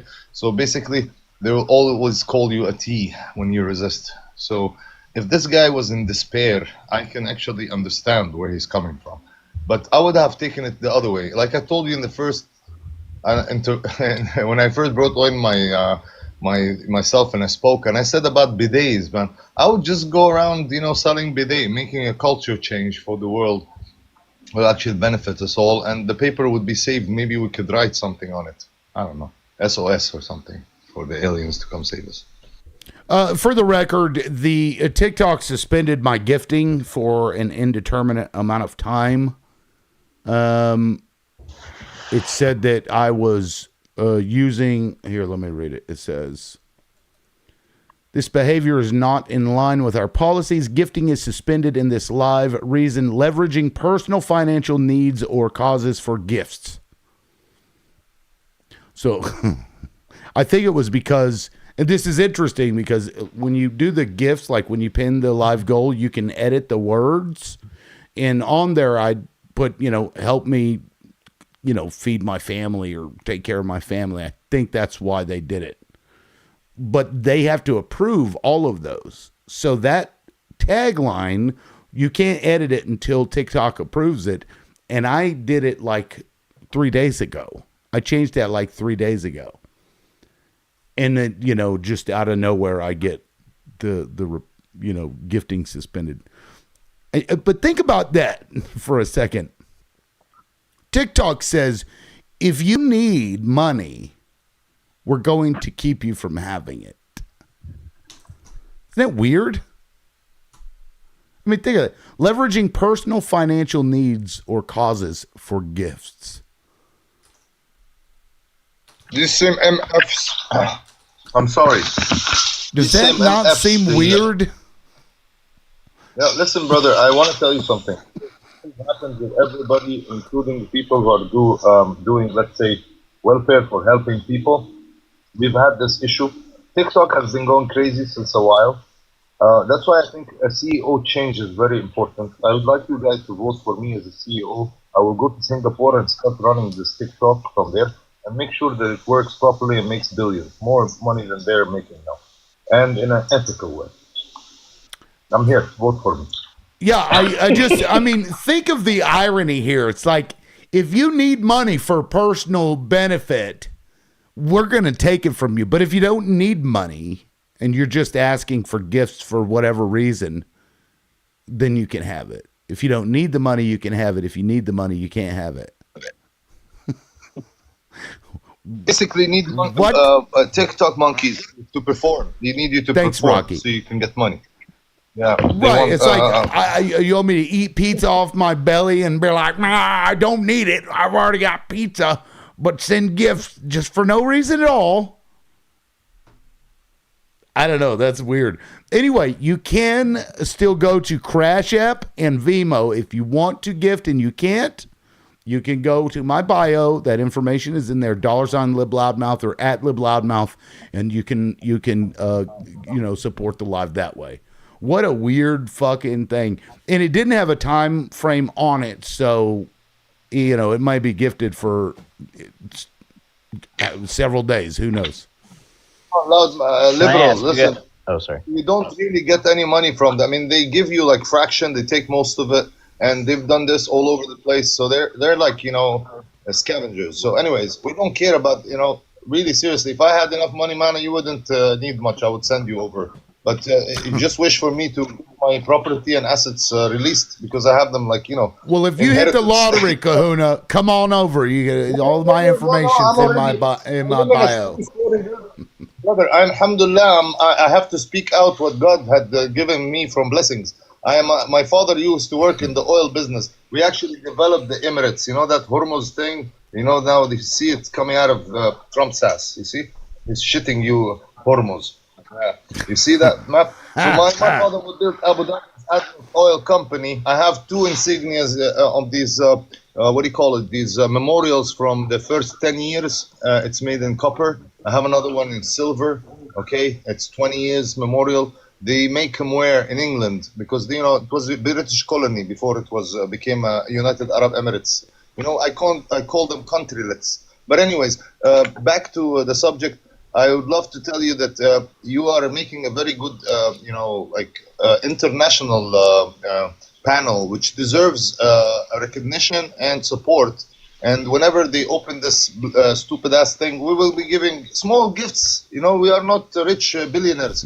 You wouldn't be on TikTok. Why would I be on TikTok if I'm a rich billionaire, Yeah, anyways, have a good...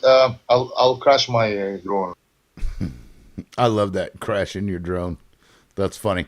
Yeah, Kahuna, I don't know. I'm still just kind of in shock. Like I know that they're like that, but it's just for them to put it in writing so blatantly, kind of weird. Like, Chip, what do you, I mean, it probably doesn't surprise you, but Chip, what do you think of that? Isn't that fucking weird? Don't get me started. I don't even want to go there. I don't know.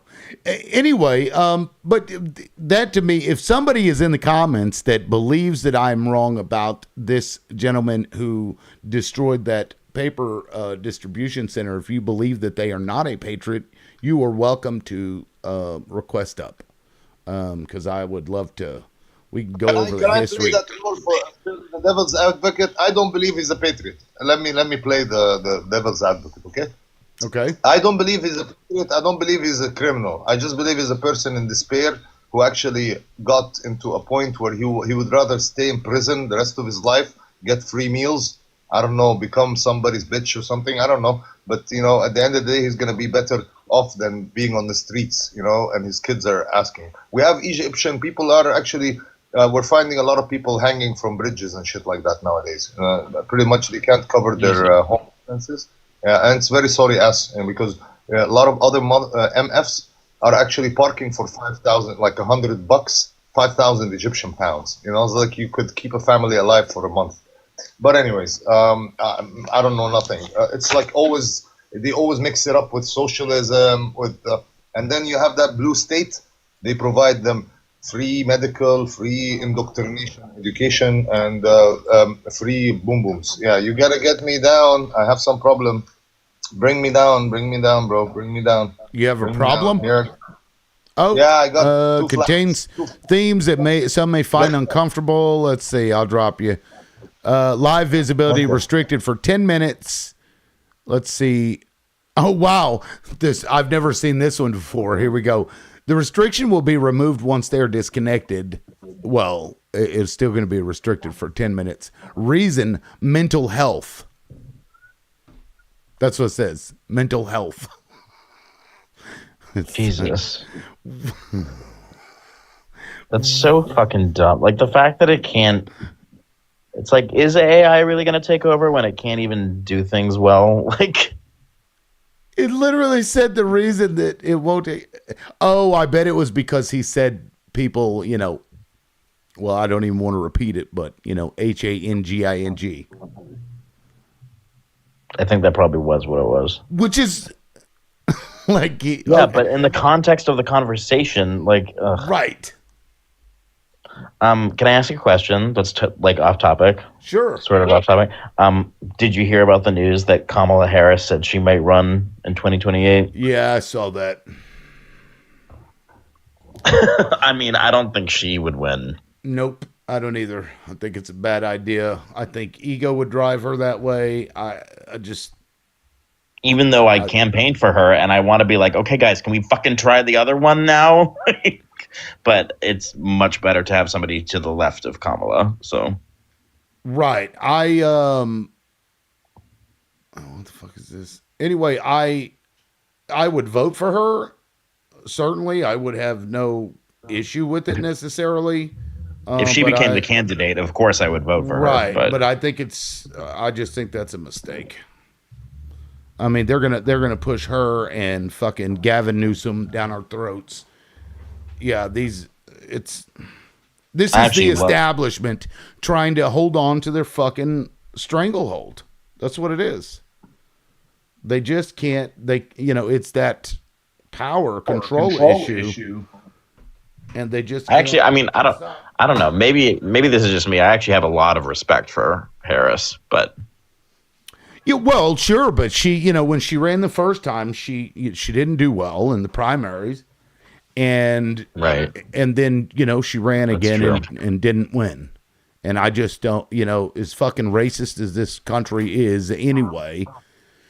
Because I think Trump really in large part was backlash from a bunch of fucking oh my god, a black man became president. We got the world is ending. I think a lot of that came from that. So I think you're right.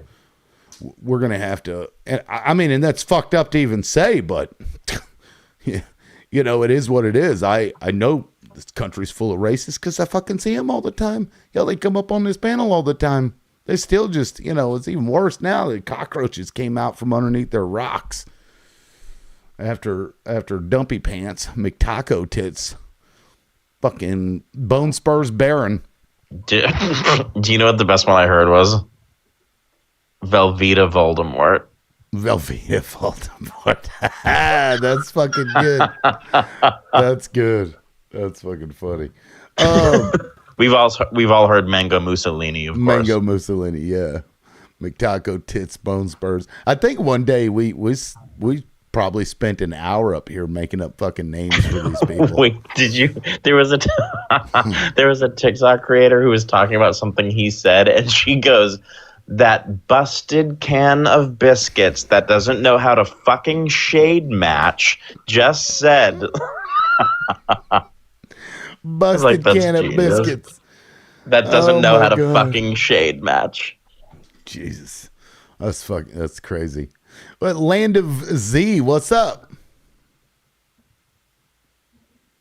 What's up, buddy? Not much. Just came back. Is it? I see. Yeah, I actually might drop for now, host, but I appreciate you having me up. Yeah, thanks, Theater. It's good to have you. Thanks. Take care. Bye, man. Because when they do this, you have to be very vigilant. And I have 5-6 accounts. I even have accounts that I don't use now, and I will use them later whenever I need them. I'll just fix the phone and get it going again. Because that phone was a Samsung, and not really fond of Samsung, especially the ones with A's, because they are Zio-bugged. I had that one, broke it. Yeah, the screen broke. It's made in Egypt, actually. So it's 100% Zio-bugged. Anyways, that guy, because, you don't know, guys, but I tell you, they are trying things out on us. They've been trying them for 12 years, and they're trying them now on you. And that's why he's this favorite dictator. Yeah. Anyway, hi, Bunny. I think Bunny may have accidentally come up. Bunny, did you mean to come up? I usually mute her immediately because she accidentally comes up when you're tapped. No, I did not. You didn't mean to come. Well, welcome aboard either way. Well, yeah. I mean, it's not like I have any reason not to be. I just was tapping. Well, I appreciate you tapping. Yeah, we're at 34,000. Can you believe that shit where they would write It's like, oh, yeah, personal needs, money. We're going to have to turn off his gifting because he needs it. Well, and as if that's not the reason most people are on here. Like, I don't know what they expect. Right. I think it's designed so that they don't get just beggars up here. Oh, and offering some story or whatever about why they need money, and you know what I mean. I think that's probably what it is, but I don't know. And I get that. Yeah. I get that, but at the same time, I don't know. I feel like with how much of the cut they're taking, you'd think they'd be like, "Who cares?" Right. Yeah, it's just under 50%. Isn't it like okay? Yeah, because I I thought get it was over. Yeah, my percentage is like 53%. Okay. Yeah, roughly. Now I do have the other account. I'll probably maybe just do it there, but I haven't attached my banking stuff to it, so I that I actually gave to the money to that lady that come up yesterday, which is weird that you see a lot of those accounts where they come up and they're asking for money because they're from Gaza, and and that's fine, which I'm totally fine Actually, with. as soon as they open camera, they get the same restriction on gifting, and it's ridiculous because actually, of course, and we know there's a lot of scammers out there, but there is other ways much better to handle such issues, and they don't seem to care. So that's why they need a CEO like myself. I'm always promoting my brand now myself. I'll become CEO of Singapore's branch, the CEO of all TikTok, inshallah, at 54, maybe 53, and depending on how long it takes them to recognize me, I'll be sending them an email. AI generated email, actually, because I can't really do. I'm an old man now, so I need AIs. I made Gemini actually testify she's a complete artificial imbecile. She gave me a whole full confession. I have it on WhatsApp if you want to hear it. But regardless, I don't care. It's the Google AI. I made it confess it's an artificial imbecile. That's funny. Man, I can't see the rest of yours. It just says Land of Z for me. So, but I have a question. So in all of these like accounts and how they're getting money through TikTok, my question is, how are they getting that money out for food and such? Because it's such a pain in the ass for us to get out. That's where I fail to know how they're able to get that in exchange for food. It's a good question. Like bank accounts and stuff. Basically, what they do, what they do is that they transfer it to a wallet in Egypt. I don't know where else how they handle it, but in Egypt and even the MENA region in Middle East and North Africa, so they basically have wallets on the telephones, and then you just switch the money to your wallet or your bank account, depending on. Sometimes they verify you. Both, anyways, verified. Whether it's your phone wallet or it's your bank account, it has your full credentials. That's for KYC, the KYC, your. Go ahead. My understanding, though, is most of them don't even have like electricity, let alone being able to have a phone. Okay, so basically, with a wallet in Gaza, are you talking or in access Gaza? to So in Egypt. Gaza, there are hubs.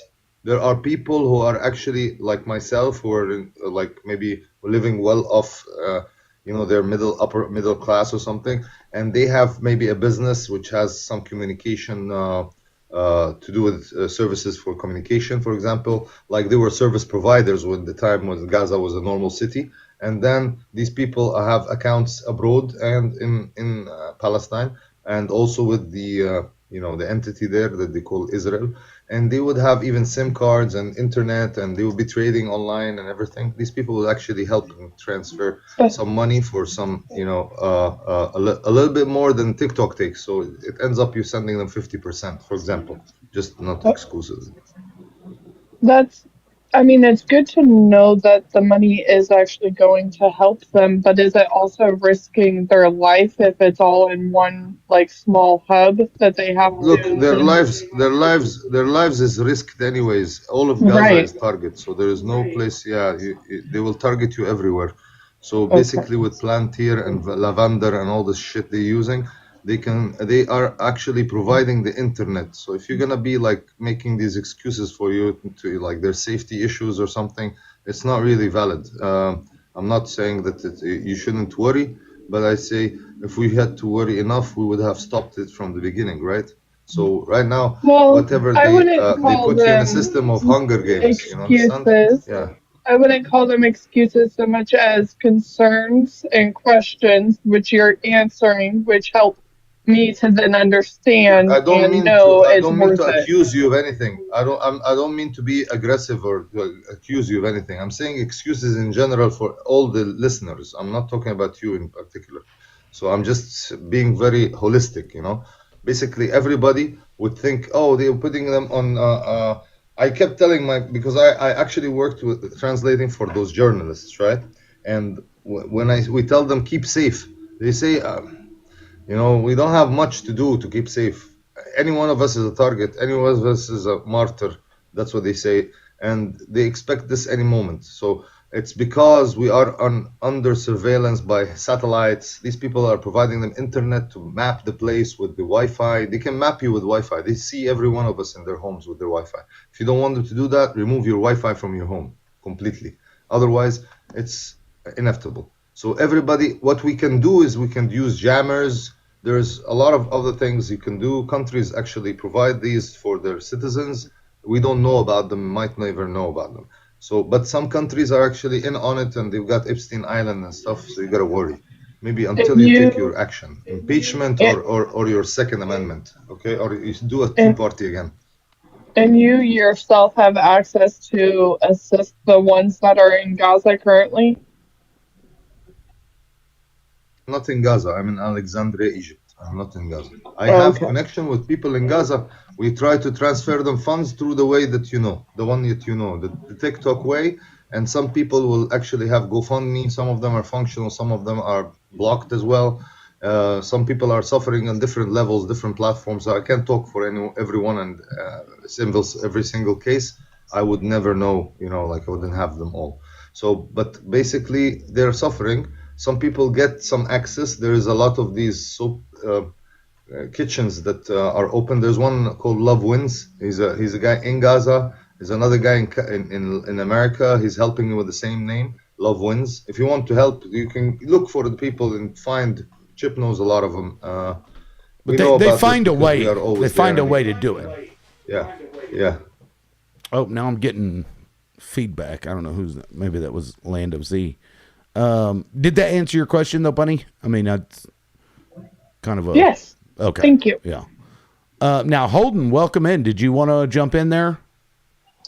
Oh, you guys talking about Palestine right now? Gaza?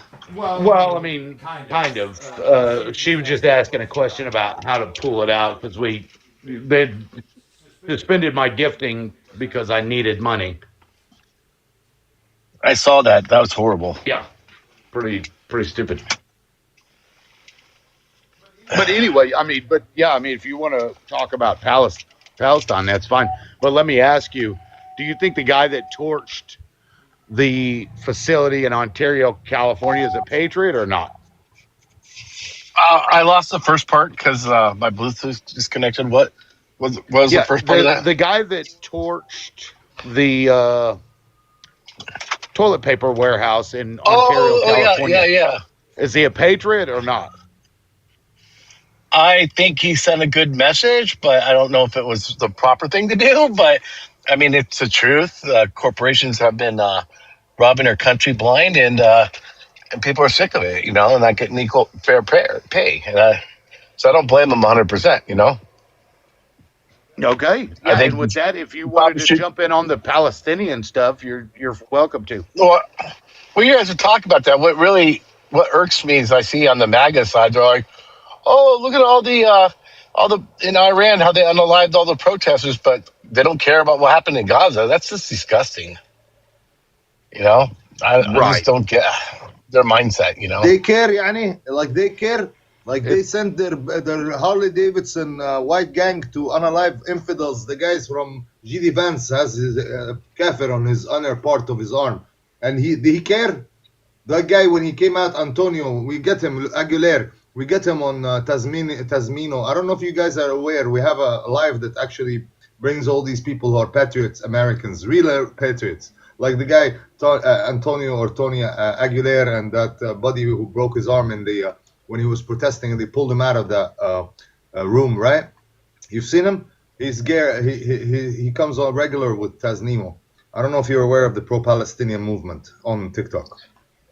I've seen a lot of people that when it first happened, and I followed a lot of them that were pro-Palestine, but I don't know that one particular. I just know that my eyes have been awakened on Is Not Real in the last year. Since this happened, I didn't realize how much they've infiltrated and what they've done, and it's just sad that a lot of us, and especially here in this country, have been propagandized for that country instead of what they really are.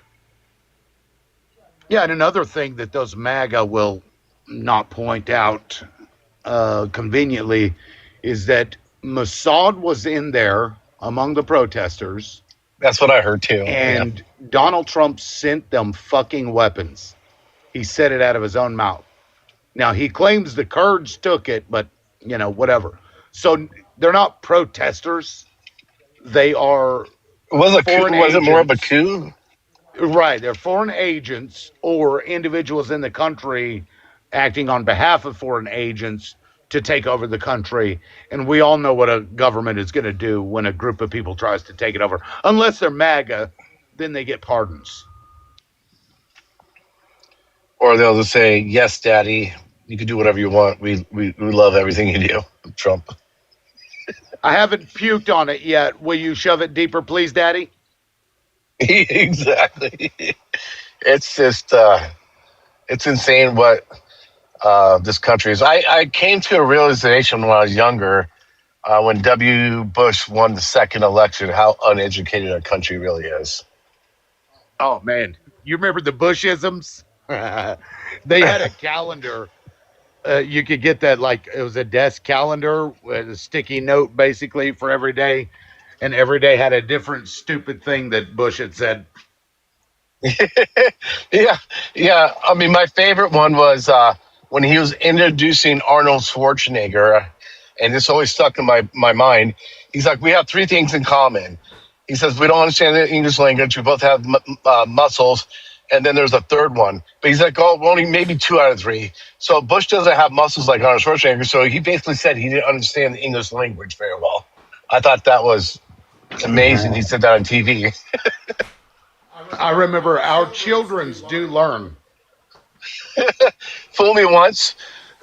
Oh, shame on me. God. Fool me twice. You can't fool me again. I gotta pull that up now.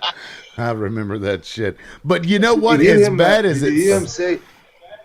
Do what? Did you hear him say about Iraq? He said that we attacked Iraq. He said something about Iraq. Entail, and in fact, if I am maybe really cheeky, let's see if we can try and build autoplay. it Something's right playing. about. Go ahead. I'm sorry, Kahuna.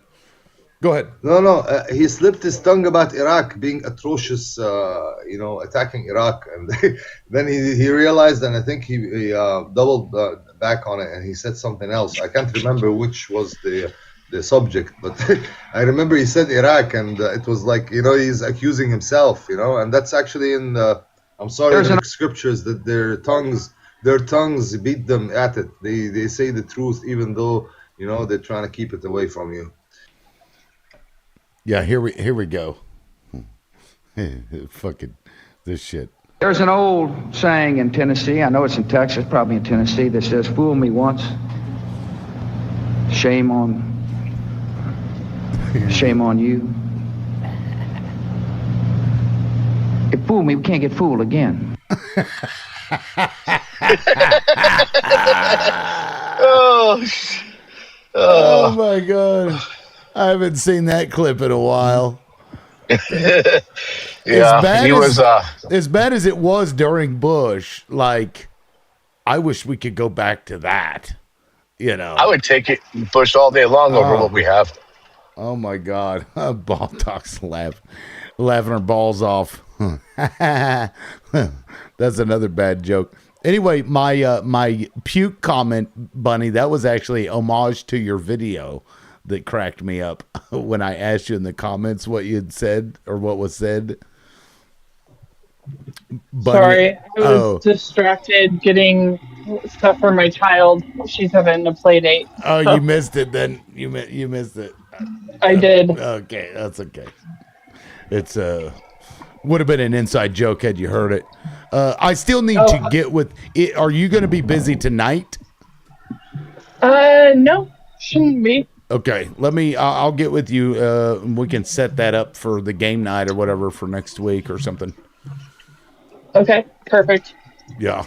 If I wait too long, then I've got to go to bed. Listen to this, man. Listen to this. Listen to this, guys. The decision of one man to launch a wholly unjustified and brutal invasion of Iraq. I mean, up in Ukraine. I mean Ukraine, huh?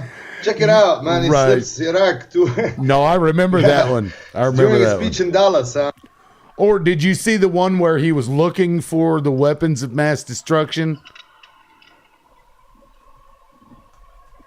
Hold on, let me play that one. Get us that, yeah.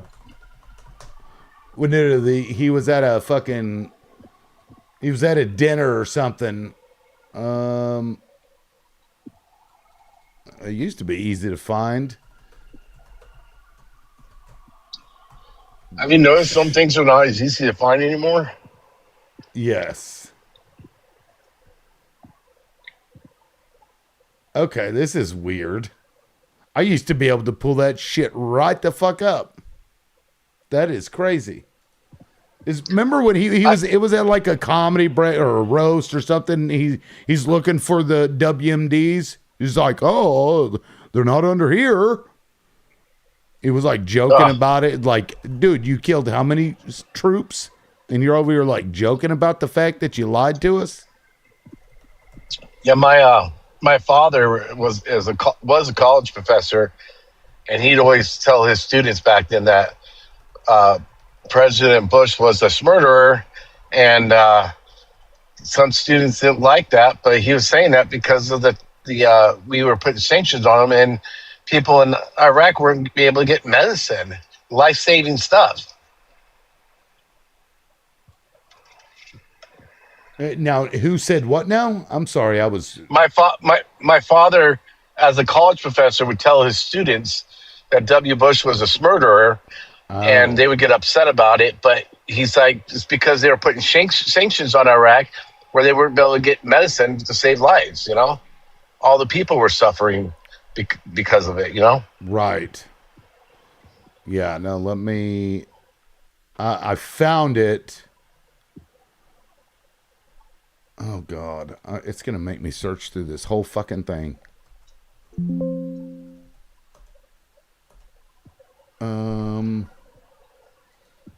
Where's the clip? Oh, Liv, you probably like this. My father has a postcard, and I have it on my toolbox in my garage, and it has Native Americans holding rifles saying, we've been fighting terrorism since like 14-something. I think I know what picture you're talking about. Yeah. With the Native Americans. Yes. Uh-huh. Yeah, it's going to make me search this whole fucking video. That's so stupid. And then C-SPAN making me watch an ad for Disney. In addition to campaign calls, I also spend a lot of time on the phone listening to our European allies.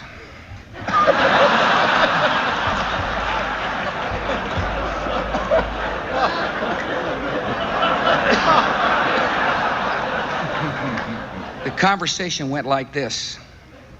Hey, John, Kim Jong-il here.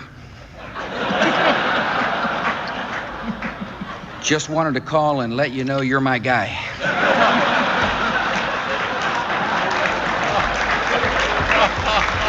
Okay, that's not even what I'm looking for.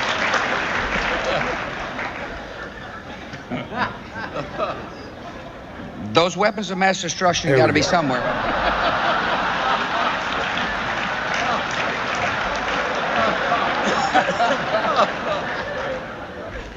As you can tell from the look on Andy Card's face, we've become a little concerned about the vice president lately. Whenever you ask him a question, he replies, "Let's see what my little friend says."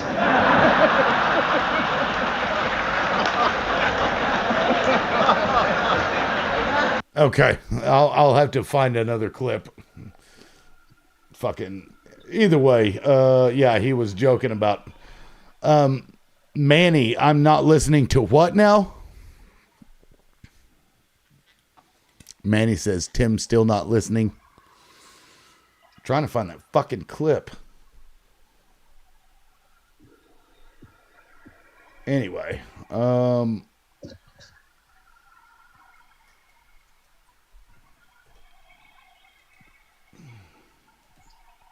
guy is like acting like a stand-up comedian now, huh?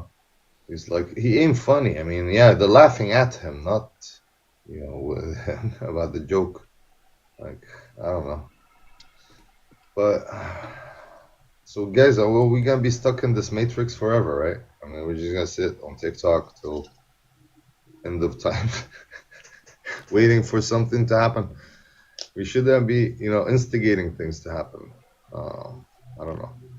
I hope one day a better generation would come and get things going. Like that guy Luigi, when I saw him, you need like 50 million of them.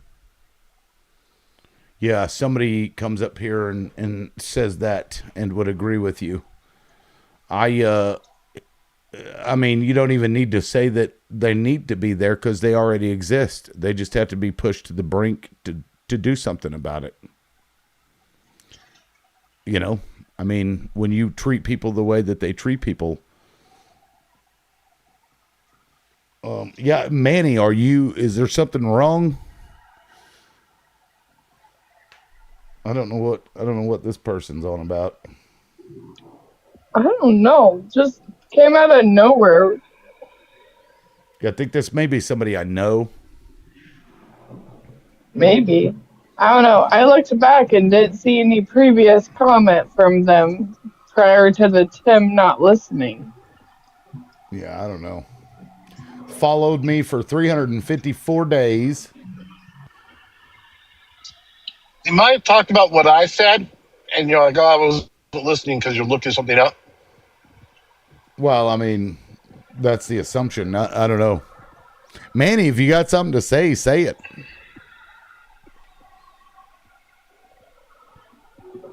There's 4 boxes open. Yeah, I don't. I think Manny may know me, or I mean, Manny is one of the first people I think that ever followed me because they followed me for 354 days. So they would have been almost a year. Right. They would have been here right about a month, just shy of a month after. And the fact that Manny doesn't come around a lot tells me that Manny might, exist in spaces where those other people exist. Yeah, I mean, I don't know. Manny doesn't come around enough. But Manny may be somebody that I actually know in like real life. It's gone quiet.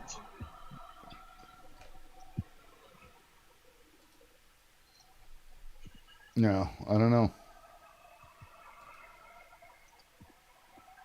Well, thank you for the 140 likes, Manny. Here, let me do this. I'll just block you.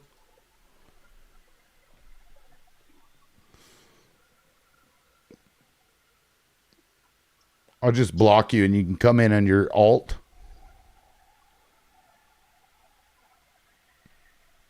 Actually, I had to block somebody today that has been creeping on me for a little while. I didn't realize this person had an alt, but every time I go up on somebody's panel, they just happen to show up, even panels I'd never seen before with people I don't know.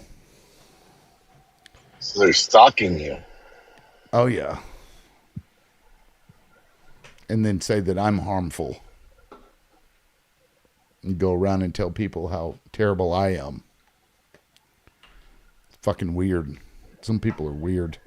The level of like the entitlement that people think they have to my body or my person is strange. Right? Because like, he blocked me. Oh my God. It's like world ending for these people to be blocked by somebody. I don't know.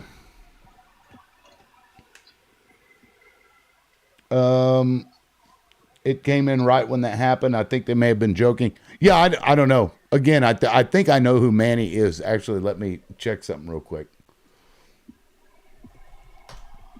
But I didn't realize that person, if that's that person, was... Because they don't come in often, but they're Republican. Let me see...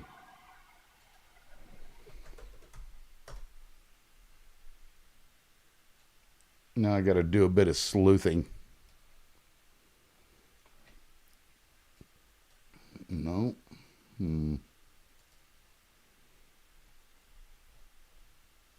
What the fuck is this?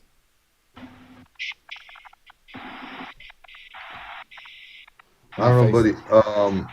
So what's on the menu? I mean, other than Manny.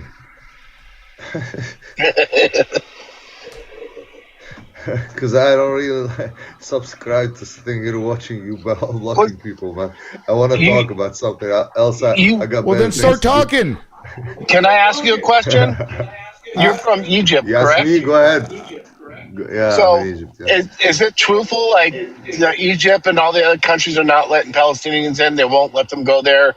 Like people say that you guys don't want them for a reason. That's not true. Okay, basically we have two sides, two different sides here. We have the governments that actually pretend to be with Palestine. We know they are Zios. Okay, my government, I'm sure, they're even more idiotic than Zios. They're pathetically like embezzlers of cash and shit. Allegedly, and they even like we caught the Americans have caught our. Intelligence. Supposedly this is intelligent, but some guy, he was the head of intelligence. Him and his wife were sitting with Robert Menendez, the foreign affairs senator in the Senate, and basically they found in Mr. Menendez sting operation. The FBI caught him checking nuggets on Google, the prices of nuggets. Are you there, or are you getting phone calls? So me trying to answer your question. No, I heard everything you said. I was just looking at something real quick. Robert Are you talking to me? Yeah, Robert if I'm here? Case. No, me. Yeah. Oh. No. No, he's talking to me because I asked him a question. I teacup for a second. Okay. So Robert Menendez, is one of the examples. Okay, and then they got they were doing what? What we have kosher in Islam, we have halal, right? So they took the halal label for both sides, both ways, export, import, whatever. You're sending to America or you're bringing from the Americas because we bring from Brazil and else, allegedly. So, and they used actually a Christian Egyptian. His name was Sam Hanna. The guy basically went and did like the Patriot from the warehouse. He went and gave up himself in JFK to the FBI. Yeah, because he can't run away from America. Yani. Even if he has the Egyptian so-called intelligence, allegedly called intelligence, because I don't find these people at all intelligent. So basically, your question was about us, not us. I want to help my brothers in Palestine since the day of the 6th of October, not the 7th. Right, I agree. It's going on long before that. My thing is, I hear this stupid talking point, like no other countries around them would take them in as refugees. Why is that? They must be bad. I'm like, why should I take them in as refugees and the land belongs to them? Now I'm taking in Israelis as refugees in Sinai. transiting to hell, back to Canada and shit like that. I'm sorry, and they're going back to wherever they came from. There's 5,300. You can check it out. Loudmouth liberal, 5,000 plus that actually asked to be reinstated in the Canadian territories because they are dual citizens of Canada after what happened with. So I guess karma is a bitch, and you have to pass through Egyptian customs to get through. And we have hiked the price for coming to Egypt from $25 for the visa entry to $120 for a person. They better thank Yahweh that we haven't made it 5,000 and 10,000 like the Hala company that was doing it on the border with Gaza, because we have goons doing the same Yasser Abu Shabab, his same family member on the other side. Actually, that Ibrahim al-Arjani born in Khan Yunis. His mother is from Khan Yunis, and he is a Tarabin, and he is now supposedly, allegedly, the head of the Arab tribes. Of course, Arab tribes refuse him. Actually, they don't agree to him, but they made some kind of coalition because he was a goon. He was against the government for a while. They brought him under their auspices. Recently, we had a plane land in Zambia where they found nuggets with it. Allegedly inside it's outside gold, but inside copper. And and they were smoking on the thing, illegal substances, and they were actually caught by the police, the drug administration of that country, Zambia. They landed in, and there is one fella on that plane we did not identify. They had the Saudis foreign minister go and get him out. Until now, we don't know who the heck is that guy. And I think he's either the son of Argani or Argani himself. And because his son, he actually calls him pilot, even though the kid is like 20 years old. He hasn't even had enough time to log co-pilot, first officer, co-pilot, and then pilot. It takes time to log, akhuya. You have to make logs, you have to fly, to become a pilot. But somehow this kid is a pilot, and he spoke to the Egyptian population the year before that in April. I hope they don't bring him this year to talk to us again. It's ridiculous. It's it's like JD Vance coming out talking to you guys. So it's kind of like it's demeaning. I'm not sure I'm like following. Shameful. It's shameful. He hasn't even gone into the army. The kid is actually, as a tribal entity, we are very cautious when we bring them into army. So they will be coming as, just normal conscript, He will be cooking something for someone, most probably, if he works in the army. You wouldn't put him on any or give him any training. I have no idea. What is... Okay, so basically, I spoke to my friend here about No. the situation... I don't want another long I have spiel. no clue okay, what I'm done. it is I'm you're done. talking about. I crashed my I don't think anyone's following. Yeah, I'm trying to understand, but I what was the question that prompted this? Holden, I think you had said something, right? That prompted I was just saying how other people are telling me that other countries around them won't even take the Palestinians as refugees because they must be bad people. That's why I was asking about his country, and he said it's not necessarily how they feel. I see. I answered that in the first part of my answer. Right. I answered you that we have restricted, like for us, the Egyptian government, they restricted the entrance of Palestinians at the time of this catastrophe, and we blame them for this. But also, we don't want to leave the whole land of Palestine. So people who actually didn't want to come through unless they're seeking medical, or their kids or women. Basically, men would have stayed, and some even women and families would have stayed because they love their land. They don't want to leave it, basically. But Egyptian government is to blame because the people have a different attitude. We love Palestinian brothers. We are actually family. We're married, and we have families from there. It's kind of like a whole... I don't know how to explain it to you, but you have... Right. If you don't know the Middle East, then you should learn more, maybe get yourself out more and learn, maybe come to the panels. We can give you a lot of information, not just myself, a lot of other pro-Palestinian movement figures on this TikTok or else, and you could learn a lot. But the community, even Lebanon, which we consider actually, the only Arab Christian nation, it's like fully, they call the rulers are mainly Christian. So, and they were being attacked right now, and they're being annihilated, eradicated.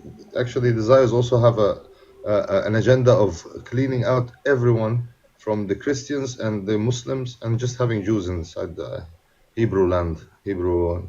So maybe they to go to Jupiter. I land my crash my. Okay. Manny, welcome up. Maybe you can just, while yourself, clear some of this up. Like I know your name. I've seen your name, but like what was going on? What happened? Can you hear me? Yeah, I can hear you. Oh, sorry. No, I'm busy. I'm doing some housework. I've never been on a live or anything like that. But earlier, you guys were talking about something. You were busy looking on the computer, and I just made a joke like, "Oh, Tim's not listening," while that guy was explaining something. It was just funny. Okay. Yeah, it was nothing. I feel like I recognize your voice. Have you been up here before? I've never. This is the first time ever. Okay.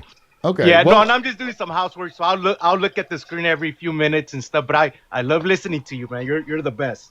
Well, hey, I appreciate that. 354 days it says you've been following me, so I thank you. That's awesome. Yeah, no, you're like my morning coffee. Every time I get a chance, I'll get on and I'll listen to your. You're like, again, you're the best, but this is the first time I've ever done it. So, well, I mean, if you want to drop me, it's cool. I just like being on the comments. No, you're fine. Well, let me ask you this. If you could change something about the show, what would it be? No, nothing. This is the best. Like I said, every time you're on and I get on TikTok, you're the first person I look for. Well, I appreciate that. That's very flattering. Yep. Thank you. Yeah, I mean, you can stay if you want, since you've never been on anybody's live. Never. Well, here we go. Let me give you one of these here. I wish I had my fucking soundboard. I need to pull it in, but there we go. Welcome aboard. Yep. And maybe TikTok needs to do better with their sound effects. That sucks. That last one sucks. They need a Twilight Zone themed. I think I may be able to put it in there. Let me see if I can put it in there. I can. I can add my own to it. Nice. Anyway, well, thank you. No, I appreciate it. I was just like, somebody's always trolling me some way. But I mean, I see you all the time. I knew you were a regular, but now are you a subscriber? No. Okay, because I get confused because when they did the fucking super fans thing, they changed the look of the loud badge, and I get confused because now they got the super fan, and then they have the subscriber, and then just your fan, and even just the fan gets the badge, but I think the super fan has letters on it or something. I think it shows, yeah, a little heart. I think Bunny, are you a subscriber or a super fan? I'm both. Okay, so yeah, because if you notice on Bunny's in the comments, it has that little heart. I only bring this up because I've never asked this question. I'm always confused. There's no way for me to tell who has subscribed. Literally, when I go to my fan club, I can't even go through the list and see who's a subscriber or a fan club member. It doesn't tell me. The hearts are different. Right. Oh, well, and so weird. It is weird. I want to tell you something. It pisses me off because I can't even give a shout out to my people because I'm not sure who all, you know what I mean? It's like a super fan versus a subscriber. Orange Heart is disabled. I tried to join and the stupid heart wouldn't affect. It didn't work. At the top, that's because his gifts my gifting is suspended. Yeah, so you can't even get your heart me. Why is that? I think it's because earlier, 3 days ago, and TikTok approved it.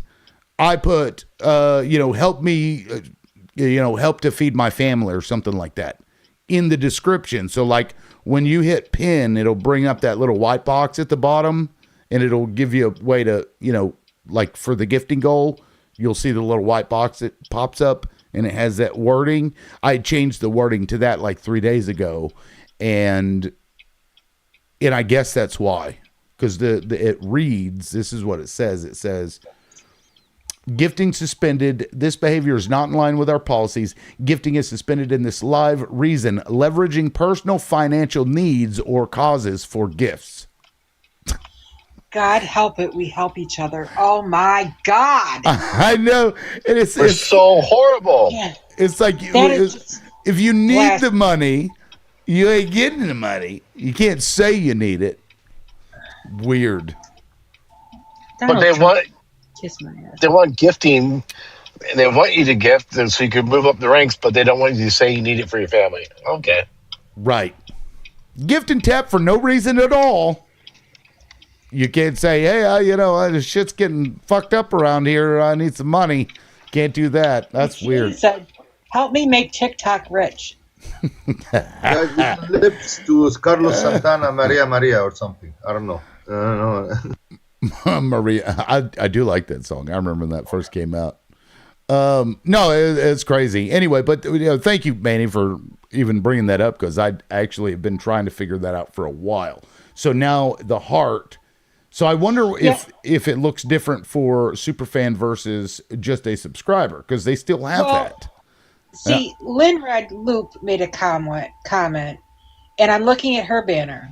So the heart where it says loud has like 3 straight lines, but if you look at Bunny's comment, it's got a heart and it looks like it's got wings and an I and a V, so that's got to be numeral. So the heart inside that little loud box is different. You really got to look at it. There's different stripes on them too. So like Manny's got one line, and then Lil Red has 3. Those are levels. So you move up in level. So for instance, if you click on Manny's, you'll see he's a level 9. So that's why he's only got the 1 and no wings or anything. Mine is level 30. So I have all the extra little gadgets. See, I don't even see that. Look here, I'll show you what I see. Let me show you what I see. Whenever I click on somebody's thing, right? So like Manny's, for example, it'll show me like the comments. I can see how many likes, watch time. No. But click the loud part. Click the super fan part. section. Okay, let me see. Yeah. Yeah, it's not clickable. Oh, that's weird. Yeah. That's where mine shows up under. Well, I may have to let me go on my phone and click and see if it if it shows me. If oh it's yeah, any go from different. your Let me alt. do that. I can come in as myself and see. And I'm sure this isn't the most riveting conversation, guys, but at least this will help me figure it out, because whenever they brought this, if we can't support you financially, we can support you technically. Right. Well, because it screwed it up, because I used to promote the subscription levels, and I was making moves to change and make it where it's worth having. But then they brought in that superfan thing, didn't explain a damn thing. Even to this very day, a lot of creators they have no idea. I don't understand the difference or the point. Right. It just really makes no sense. It's not bringing up all the comments. Manny, will you type a comment for me? Because when I go in here, it's not loading up the old messages for some reason. That's weird. Usually does. Fucking hell. Fucking TikTok. It's gonna be like, oh, you're breathing. You can't. You know what? I got a business idea out of this. Of all this hassle, bro. We could make a helpline for TikTok. So these young failed TikTokers would, instead of them keep trying and persisting and failing, they'd rather sit down and help us through making us succeed, and then Okay, I see it. I see it now. Yeah. I can see it. Okay. Now, can you see the history? Can you also go through their history? Or is that something I just have access to? It says fan journey with you, and then it lists all the. No, it doesn't show us their history. It just shows us their profile page. Oh shit, Holden! Thank you for the $10 on Vimo. I appreciate that. You're welcome, man. Thank you so much. McDonald's. Do you have where it shows his profile page at all? Let me see your screen again. Like my phone screen. This is what I see under Manny, and it has different stuff. And I don't mean to I'm not trying to show your stuff here, but this is what it looks like for me. And then I can, well, if I can scroll down, and it's like all the stuff that, you know, I guess as the levels go up, it'll show me that stuff. Does it show level 9 anywhere on his?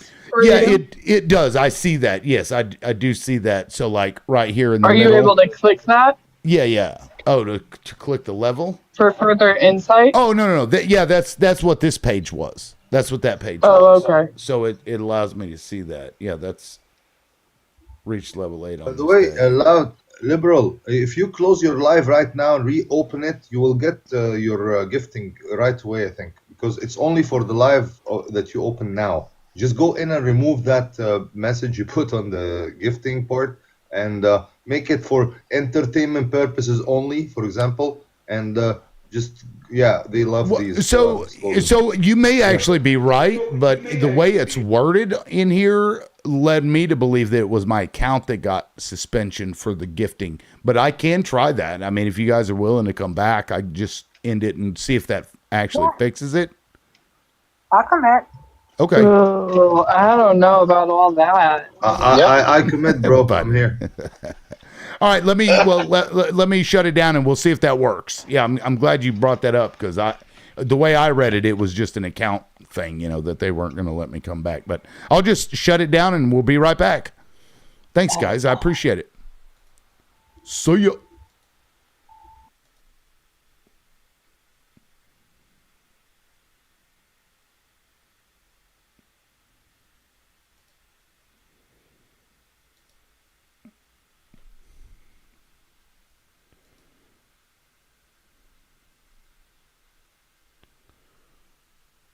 What is up, y'all? What's up? All right. Now let me make sure that my live goal doesn't have anything crazy on it. Let me help support the live. Okay. For no cause. All right, sweet. Let me edit, delete. Let me put.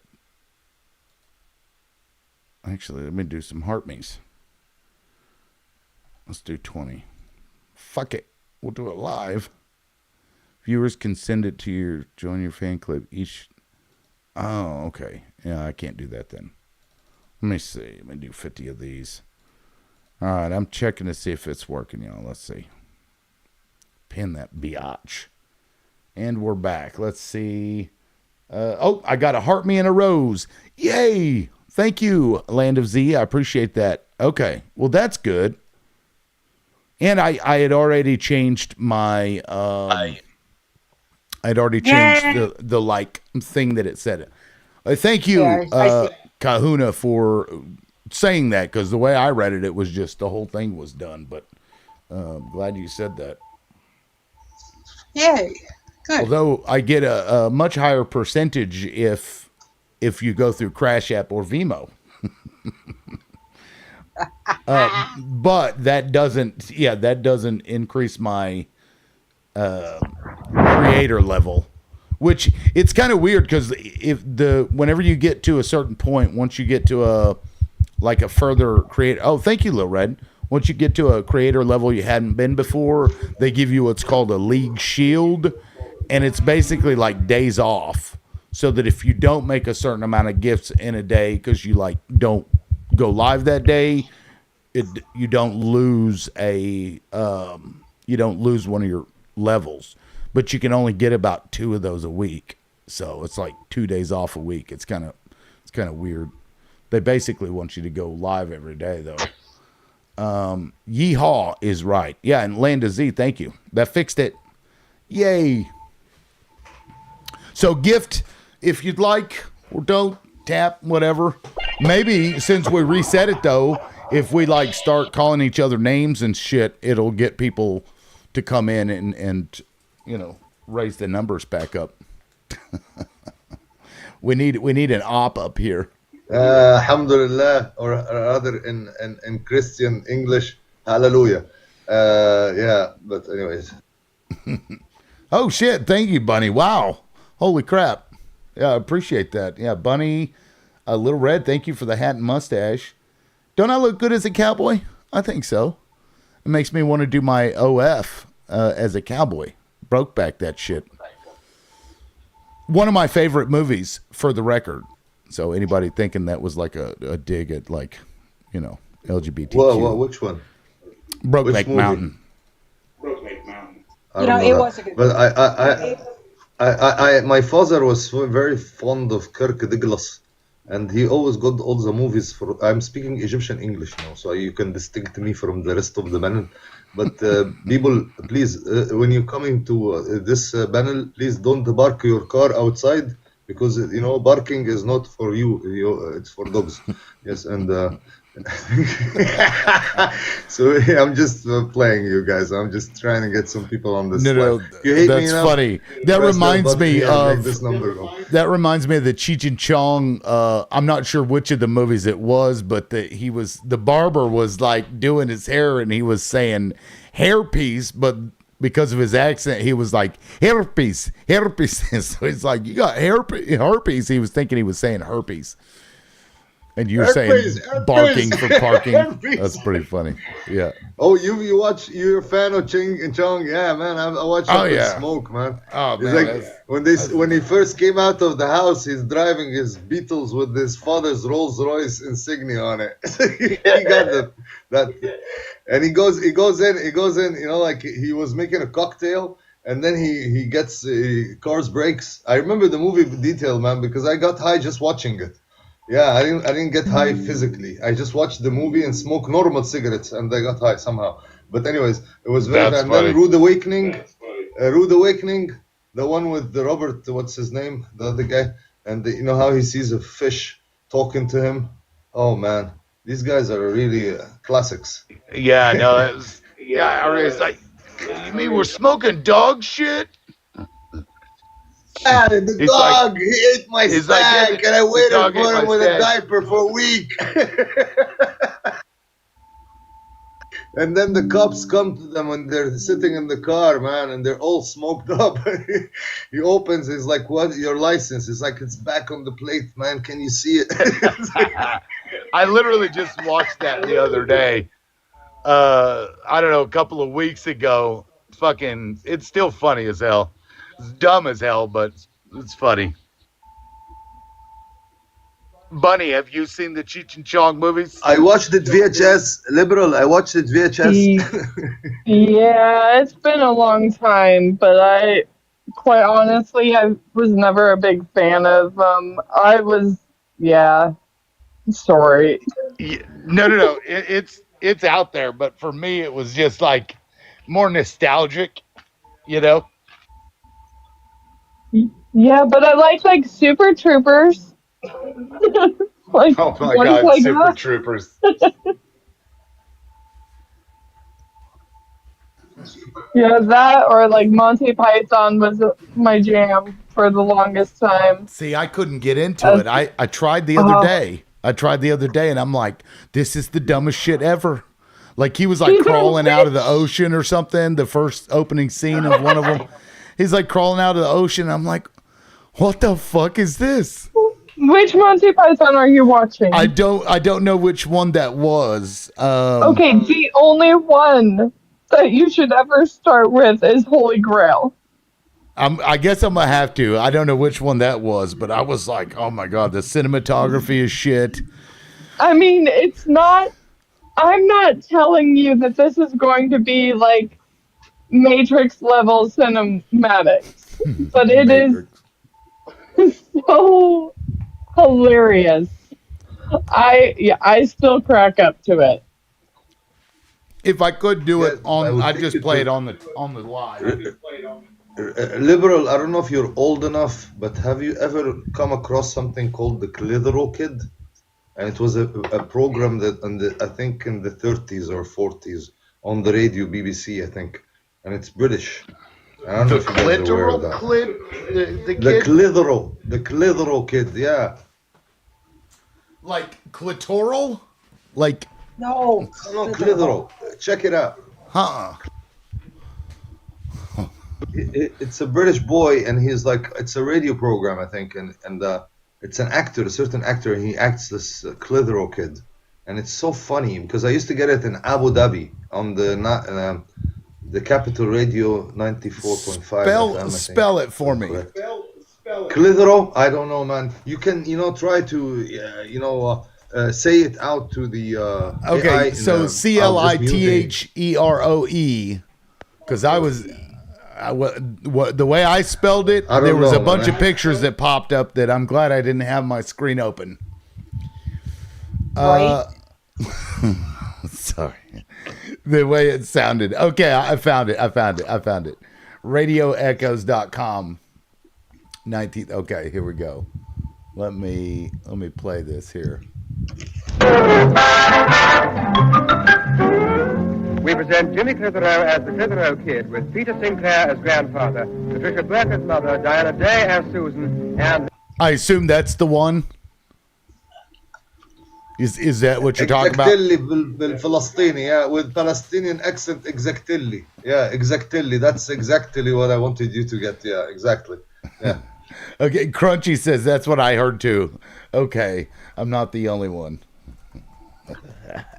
Wait, Brenda says this kid is very funny. It's very funny, says, man. I mean, I used to be a kid.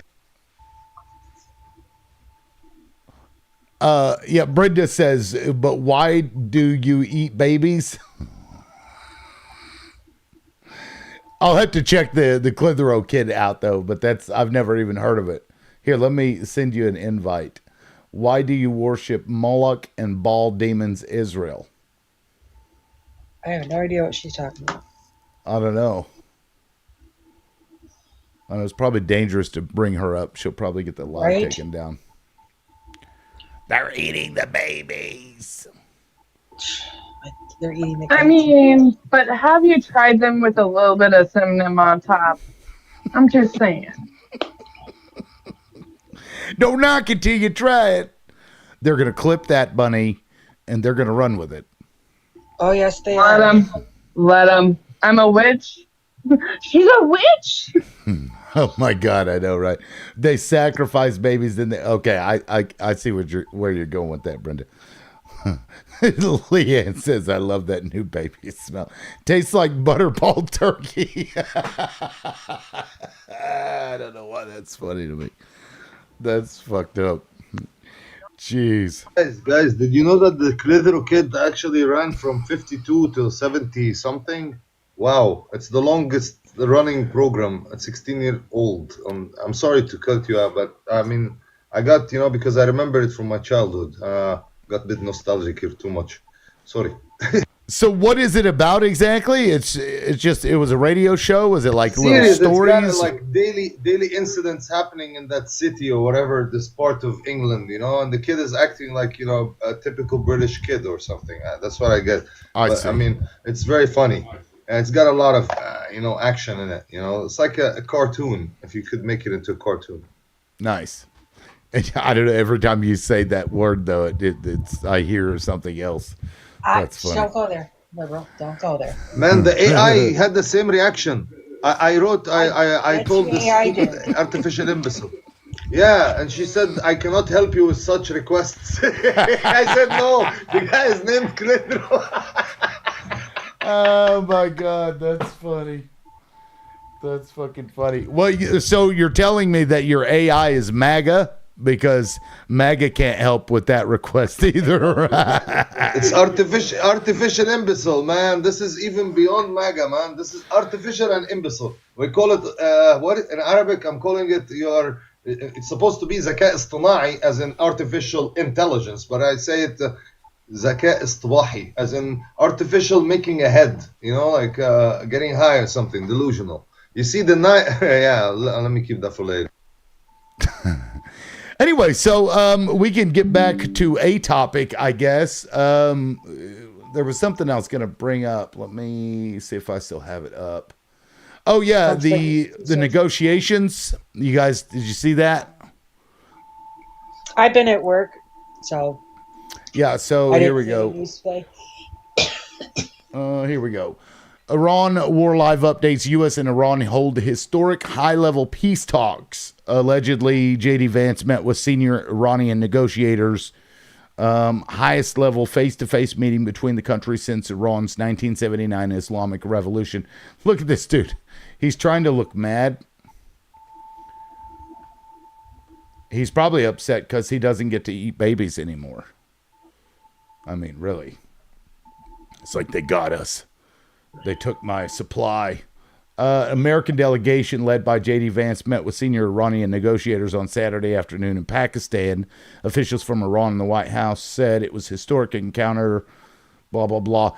What do you guys think? Like, I don't even know why Iran is bothering to even entertain these fuckers. You know what I mean? I wouldn't trust him. You can't trust him. Right. And I would hope that they just don't trust them and they're just like, you know, we'll play along. They simultaneously hit Lebanon at 100 locations in 5 minutes. They simultaneously hit Beirut and South Lebanon, 100 locations, and they're so proud of it. They're boasting it on media. You know, it's like, I don't know, it's catastrophic. I mean, how this point we've turned into in this world. You know? Right. While they are. 1 second, because I have a video I'm gonna play. So I gotta send it to myself. I heard a clip or a statement that Iran said that they wanted our administration to step down as one of their terms. That would be fucking Now, I don't know how true that is, but I was like, okay, I'm down for that. Right here. That is hilarious. I mean, yeah. You know, they're like, oh, people are excited in the streets that they got rid of Ayatollah. And I'm like, well, we would be like that here in the United States. Yeah, oh, fuck yeah. If Dumpy Pants. I would be partying. Oh, God, I would be partying. Yeah. Yeah, if he ate his last Have the party of the century, Big Mac. guys. Music festival. I think it's I'm sorry, buddy. I apologize. I lag and I come out abruptly. Music festival. I think it was kind of a keyword for what's people on the streets and shit. You know, you understand what I mean? I'm trying to indicate here. You talking about the 7th? I'm talking about some kind of like. Instead of saying about it? protests and stuff, you say music festivals, like other gatherings, like different types of gatherings. Because TikTok doesn't like it, I guess. Yeah, I don't know what you're trying to say. What music festivals? What about them? Basically, liberal. What happens is that there was from some time back, I heard people talking about some music festival, an ongoing 24-hour music festival. That's what it was. Okay, so basically, what she said, put it together, and you will figure it out. I don't need to say the same talk again, because when you talk it, you get it. Algorithm. So what we're saying is that the music festival, that 24-hour music festival, 365 days a year, it will get you somewhere. Like we did in 2011 back in Tahrir in Egypt. You understand? You talking about protests? Yes, there was a time they were, instead of saying protest, we were calling them. Are you going to the next music festival? Because TikTok didn't like the word protest. Oh, I see. Yeah, but you know how things with this app, they come in and they come out, and it's like, well, whatever, you're gonna say it, So it's like we were calling them music festivals, music gatherings. So when we were saying we would be out in the street celebrating, we would be saying, oh, it's a we would be celebrating music festivals in the streets.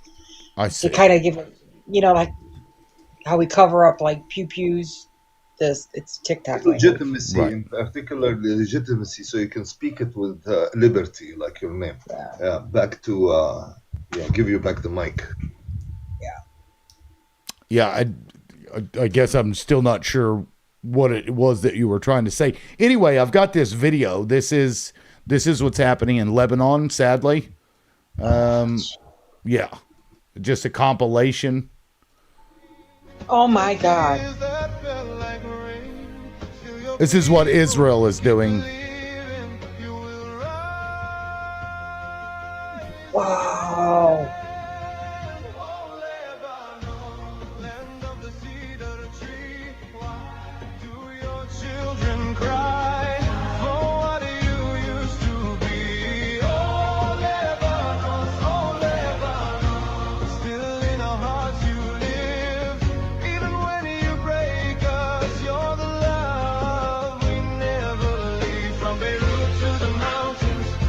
Oh, that was awesome looking.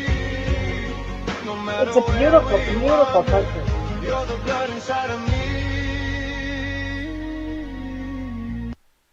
Oh, Crunchy, you said that's loud. As Sorry. an Egyptian from Alexandria, I'm sorry, brother, but I have to give a tribute to all those martyred by these motherfuckers.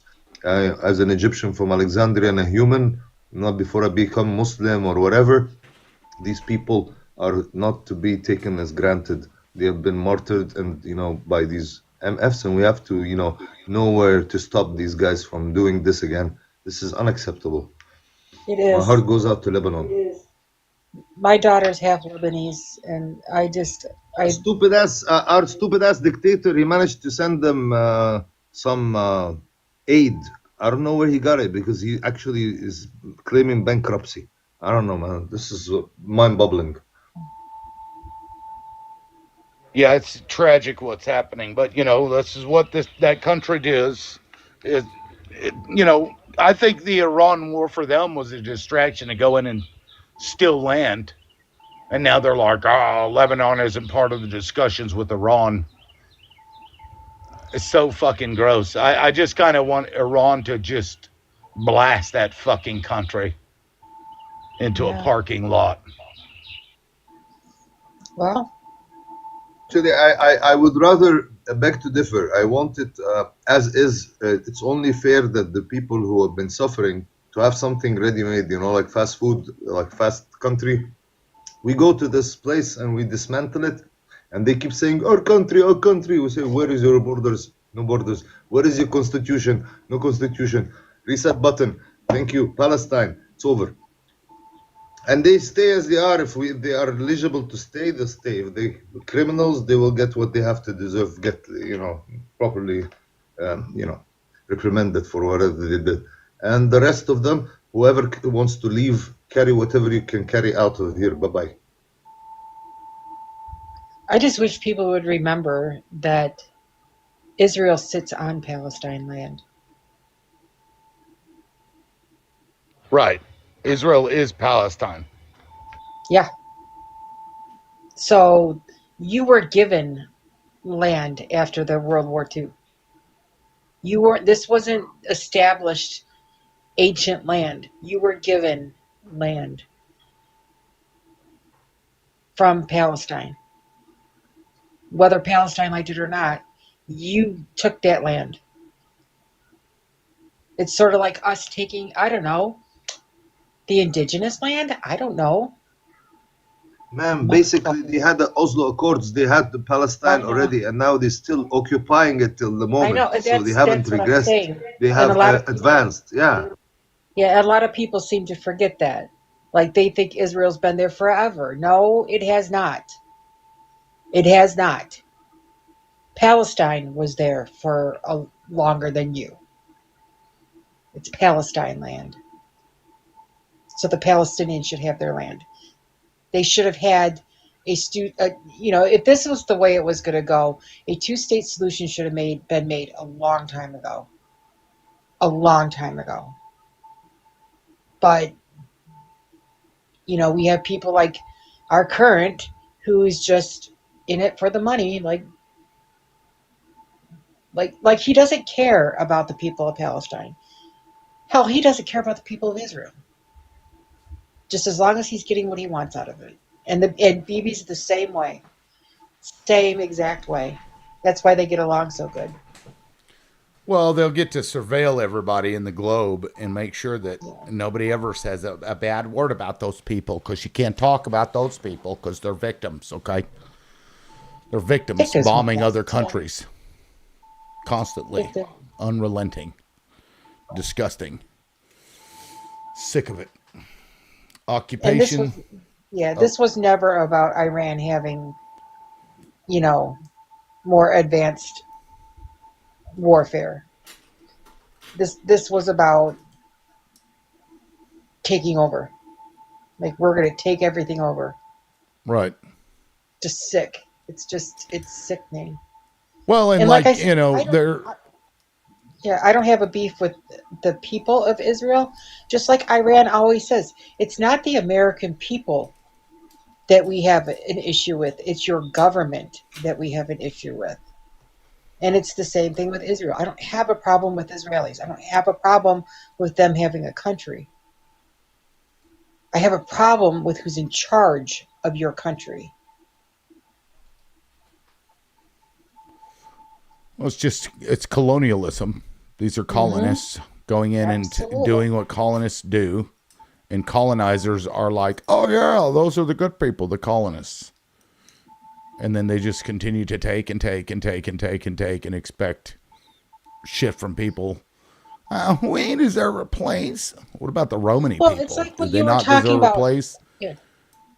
It was like what you were talking about earlier because I was driving home. I always drive home if you're on, I listen to you in the car. The gentleman that set fire to the plant in California. I don't necessarily agree with the actions, but Jesus Christ, these billionaires, they can afford to pay somebody a living wage. And if there's only 60 employees in that plant, give me a freaking break.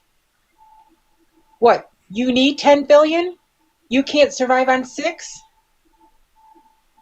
Because I sure can't afford on what I'm making. I'm grateful for what I make. I'm grateful that I can pay my bills. But I would like to not worry about, is Social Security going to be enough? Is Social Security even going to be there? I'm going to be 56 years old this year, and I had to go back to school to get a more sustainable career. And remember that conversation we had when that guy said, oh, you're just a Target worker? You work at Target? Well, those are the mistakes. I work at Target because I screwed up. I didn't take school seriously. I didn't make the right choices back then, so now I'm paying for them. But now I'm trying to make up for them. But when I watch these billionaires out here partying up and having these lavish weddings and going on vacations and it pisses me off. So yeah, good. You burned down your building. Good job. Good job. Well, and this is the point is that they need to start having to have those cost benefit analysis when they make decisions about their employees, because like I was saying earlier, they will do cost benefit when they know that the product they're pushing out will kill a certain number of people, and they'll weigh, is the profit savings, whatever it is from the bad product for a recall, like is the recall more expensive than the amount of money that you'll have to pay out because you killed an entire family or somebody's dad or whatever, and you get sued over it. And this happens over and over again. So, they need to start doing cost benefit analysis. Is cutting pay or cutting hours or, not paying enough or giving our CEO a bunch of money, is that going to cost us a few factories? I don't know. I just, hey, what's up, Rah? I think as far as their insurance goes, because we all know it's going to be covered by that, but I think their insurance should be hiked up because of the risk. Their risk went way up because they're not taking care of their employees, and obviously there's a problem there. Insurance underwriters should put that into the premium. Do you pay a livable wage to your employees? And if you don't, you have to pay more because the risk of it is higher. That's right. Yes. If we get any kind of incident or accident, of course, anything, our insurances all go up. Yep. Even if it's not your fault. Yeah, because now you are considered a risk. Yep. Yeah, that's a great fucking point. There you go. Good job, Bunny. Yeah, but all that does is it makes us have to pay for it. They're just going to put the cost off on us. They fucking do it for everything anyway. They're going to do it regardless. That's right. Might as well make it a good reason. Right? You don't think that they're going to rebuild that plant and then they're going to jack out another $3-4 for that product per product? Hell, fuck yeah, they are. Well, they'll rebuild it with robots I'm sure. Yeah. And somebody else will take a fucking torch to it again. Right. The fact that they're going to charge this guy 6 times for the same fire is that not weird? Isn't that weird? You know, I would 100% laugh if they tried to replace them with robots and the robots ended up rebelling and lighting their shit on fire too. Well, when the workers were on break and the fire was, they thought it was a robot that had, short circuited or whatever and caught fire. That's what they all thought, because that whole plant is nothing but robots. There's like 20 people per shift at that factory that services 50 million customers. They already replaced them with robots. Crazy. Liberal, I have a friend of mine, he passed away. Imagine, he is a truck driver. He was working to deliver things to Amazon. He allegedly went into the eating, we eat sunflower seeds as, like they're seeds. We just, crack them. Oh, don't get me on sunflower seeds, Steve. Just let me tell you this catastrophic story. So this kid is from Egypt. He is staying in America. He's a truck driver, and he's on crypto, and we were on Clubhouse. And then after a week or so, like something, I got to know him for a couple of months, and then I hear someone say that he passed away. So the story goes, because I kept investigating to find out. So the buddy he drove into the Amazon warehouse, where they have a lot of CCTV and everything. They could see him choke. Just to make it simple, they saw him choke, but they never moved to do that, a maneuver to go down and help him physically. But they called 911. By the time they arrived, he had passed away. Wow. So this dude Sam Ahmed Sami, I swear to God, man, they didn't even put an effort except to call the 911 ambulance, and he had passed away. It's over. He choked on a seed, man. You could have saved him by just doing that, maneuver, putting your 2 fists under his, rib cage. But who would give you humanity to even think about it? I don't know, man. I mean, I bet there was more than one person on that facility that could do such or have seen the Himelium rover. You know what I mean? But they didn't think it. They didn't physically want to do it. They called 911, and the guy passed away. Yeah, it's fucking crazy.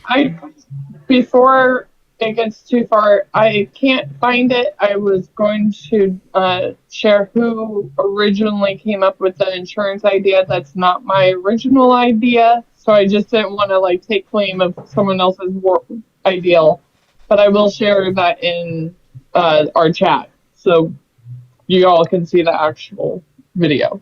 But just okay, FYI. Yeah, no, I mean it's a good point.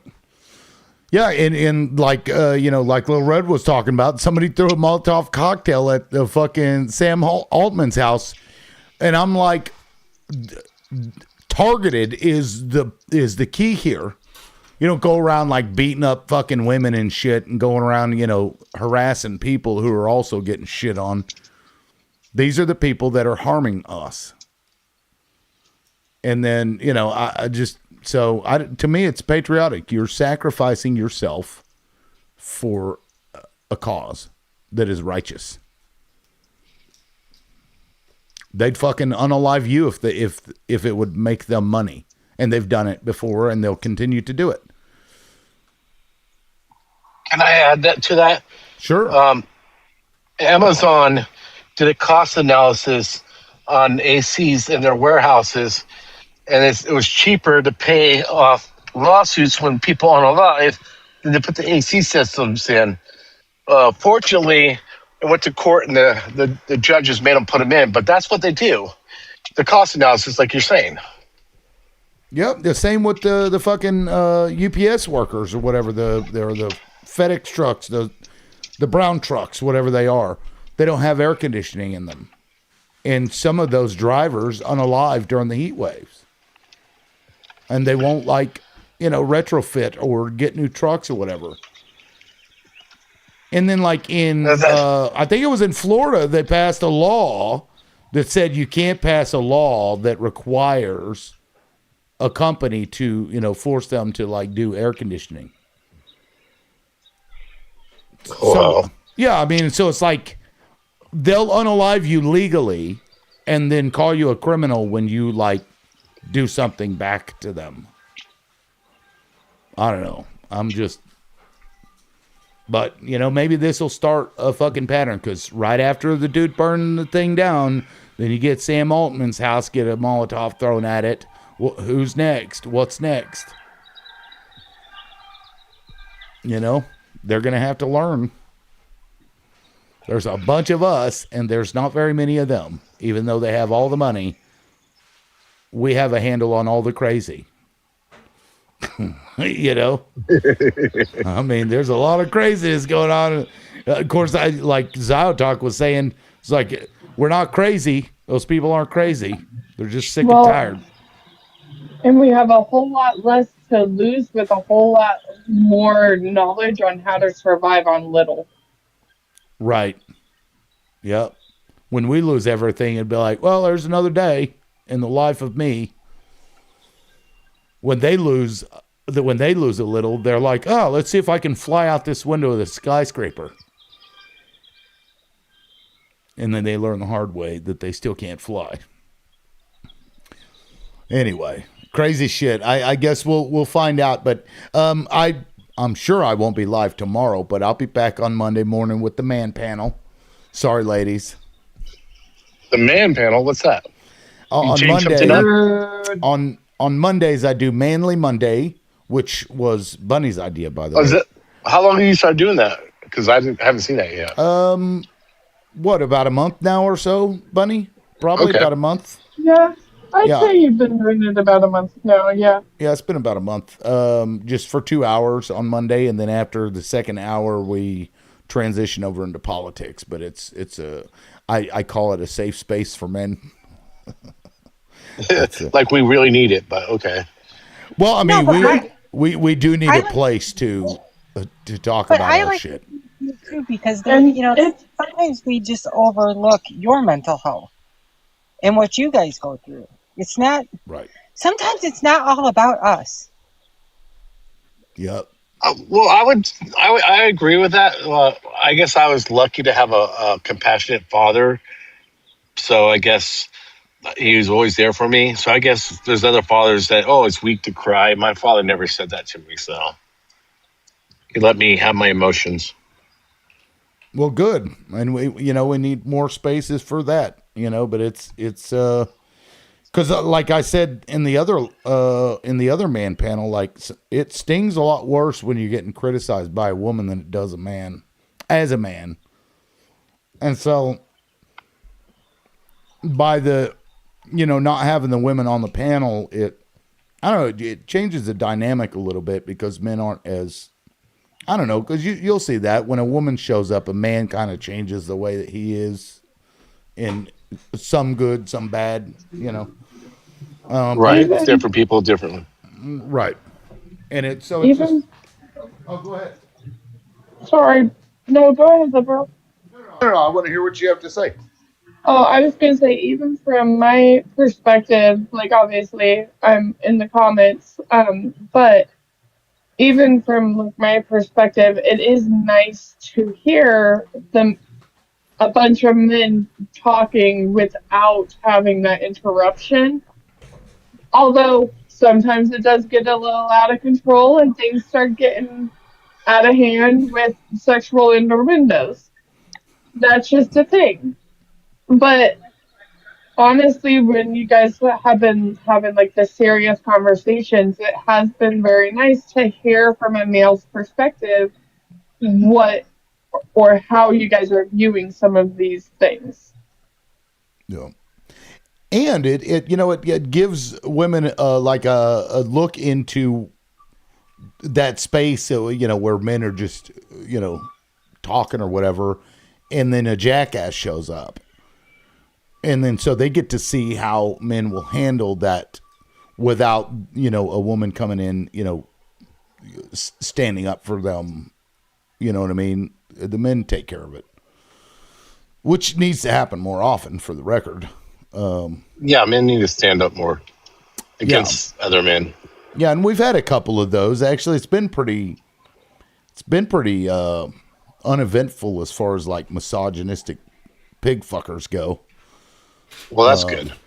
Yeah, but every now and then you'll get somebody saying some weird shit. But no, a couple of guys have been having issues, and they came up and they were helped by the panel. Some of us have laughed and called it the He-Man Woman Haters Club but that is 100% a Little Rascals reference. Nice. But it's also just I lost my train of thought. Never mind. But yeah, He-Man. We'll just keep it at that. Yeah. No, it's a good time, man. You should show up. You'll see. It's it just What time you do that on Monday? 9 a.m. Central to 11 a.m. Central. So that would be 7 for me. Okay. That's kind of early then. But yeah, I mean, it's fine. I'm in California. I thought about doing one at night on Monday as well, instead of doing the 2 hours of politics on Monday, doing a 2 hour in the morning and then 2 hours at night, just in case, other people. But there's, like Hooligan, he's there every Monday. It's something he looks forward to. Do you help him? Are you helping him? Yeah, he like, I think just being there with that space helps him, because you get to vent or whatever. Talk about some fucked up that happened to you, something that made you feel like shit, whatever it is. Hell, even I led the show last time with my own fucking problems. And that was, even though I'm one that knows that men need to open up more, it still felt weird to do it, which is a problem, 80% of self-unalivings are men, and that's a problem, Yeah. Not that more women should self-unalive, just that less men should, right? Mm-hmm. I mean, you could get that percentage to even out if the other gender did it more often.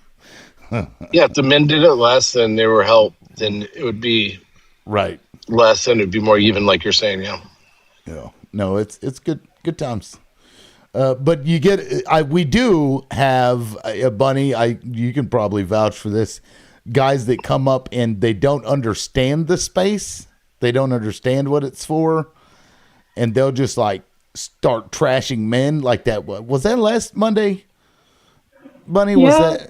Usually it starts off that way, but usually after talking to y'all for a little bit, they realize it's not just a man-hating women panel. It's literally just men having a safe place to talk.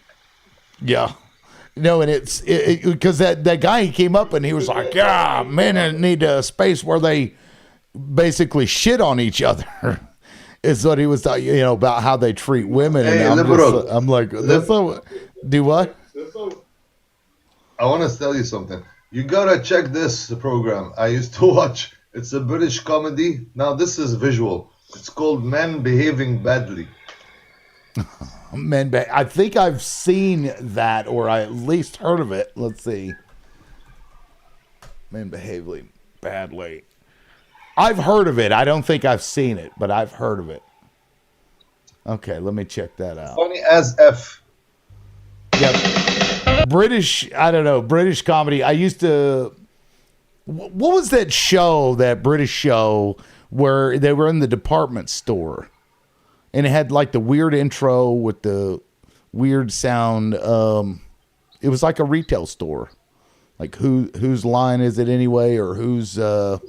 So maybe yeah, I think that's what it reminds me of. But if you play the music of this intro, it's amazing. Actually, they have a best intro ever. I mean, listen to it. It was for me, and then Bill Cosby. Right? Oh, do what? Was that when The Price is Right? Or no? Yeah, it's something like that. Yeah, let me look it up because I can't. It was that grocery running one, wasn't it? It was like a department store. Like they sold clothing and jewelry and perfume. But they had to like run up and down the aisles to try to find things. Oh no! This wasn't a reality show. It was a sitcom. Oh yeah, it was a British sitcom. Oh, never mind. Let me see if I can't figure it out. What was the British sitcom from the department store? Something like Whose Line Is It or whatever. Yeah, he had like, because I still remember that intro was interesting. Are you being served? That's it. Are you being served? Do you guys remember that? I used to watch that fucking thing I like didn't come across it, no. at night when I was a kid. Let me served intro. Here's the like intro. Born in the 73, so I don't know how old you are, but I mean, I bet I beg to like think it's around 40s or something. I don't know. Yeah, no, this one was probably 70s or 80s. Let me see. In your age hovers around the 40s. Yeah. This is the intro, yeah. Ground floor perfumery, stationery and leather goods, wigs and haberdashery, kitchenware and food going on. Bye, Little Red. First floor, telephones, gents' ready-made suits, shirts, socks, ties, hats, underwear and... Anyway, that brings back memories. I used to watch that shit every night. Totally irrelevant to what we were talking about, but when I saw the men behaving badly, it reminded me of that because it was, I think, just slightly younger. Here's that one that you were talking about. Is this the one that you're talking about, Z? This one? Yeah, it has one excellent intro.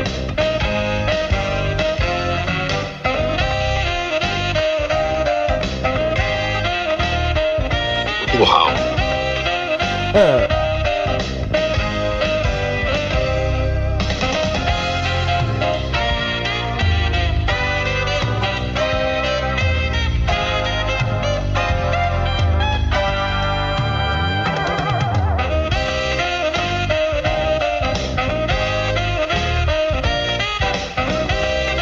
The fuck is that? Like an old burrito?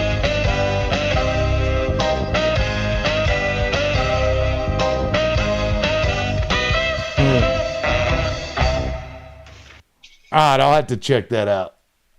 But that is the one, right? That's the one you were talking about? Can't stop laughing because he's speaking of socks. Yeah, what the hell was that that he pulled out of the couch? Disgusting. Like an old burrito or something? Anyway. I don't even know how. I was waiting for him to take a bite out of it. Oh, this just came across my news feed. Eric Swalwell apologizes to wife for mistakes amid scandal. What to know? Let me just read this real quick. Congressman Eric Swalwell issued an apology to his wife after he was accused of sexual assault by multiple women. Quote, I do not suggest to you in any way that I'm perfect or I'm a saint. I have certainly made mistakes in judgment in my past, but those mistakes are between me and my wife. He continued to her, I apologize deeply for putting her in this position. Several hours earlier, 4 women, including one of Swalwell's former staffers, accused the politician of sexual misconduct, harassment, and rape. Swalwell has vehemently denied the accusations, vowing to fight them with everything he has. He's a Democratic congressman representing California's 14th district, blah, blah, blah. Watts, for her part, has not publicly addressed Swalwell's scandal. Okay. Let's see if this goes into the actual accusations. Okay, so this is weird. They wrote this article about him apologizing to his wife, but then say nothing about, like, go into detail at all about the allegations themselves.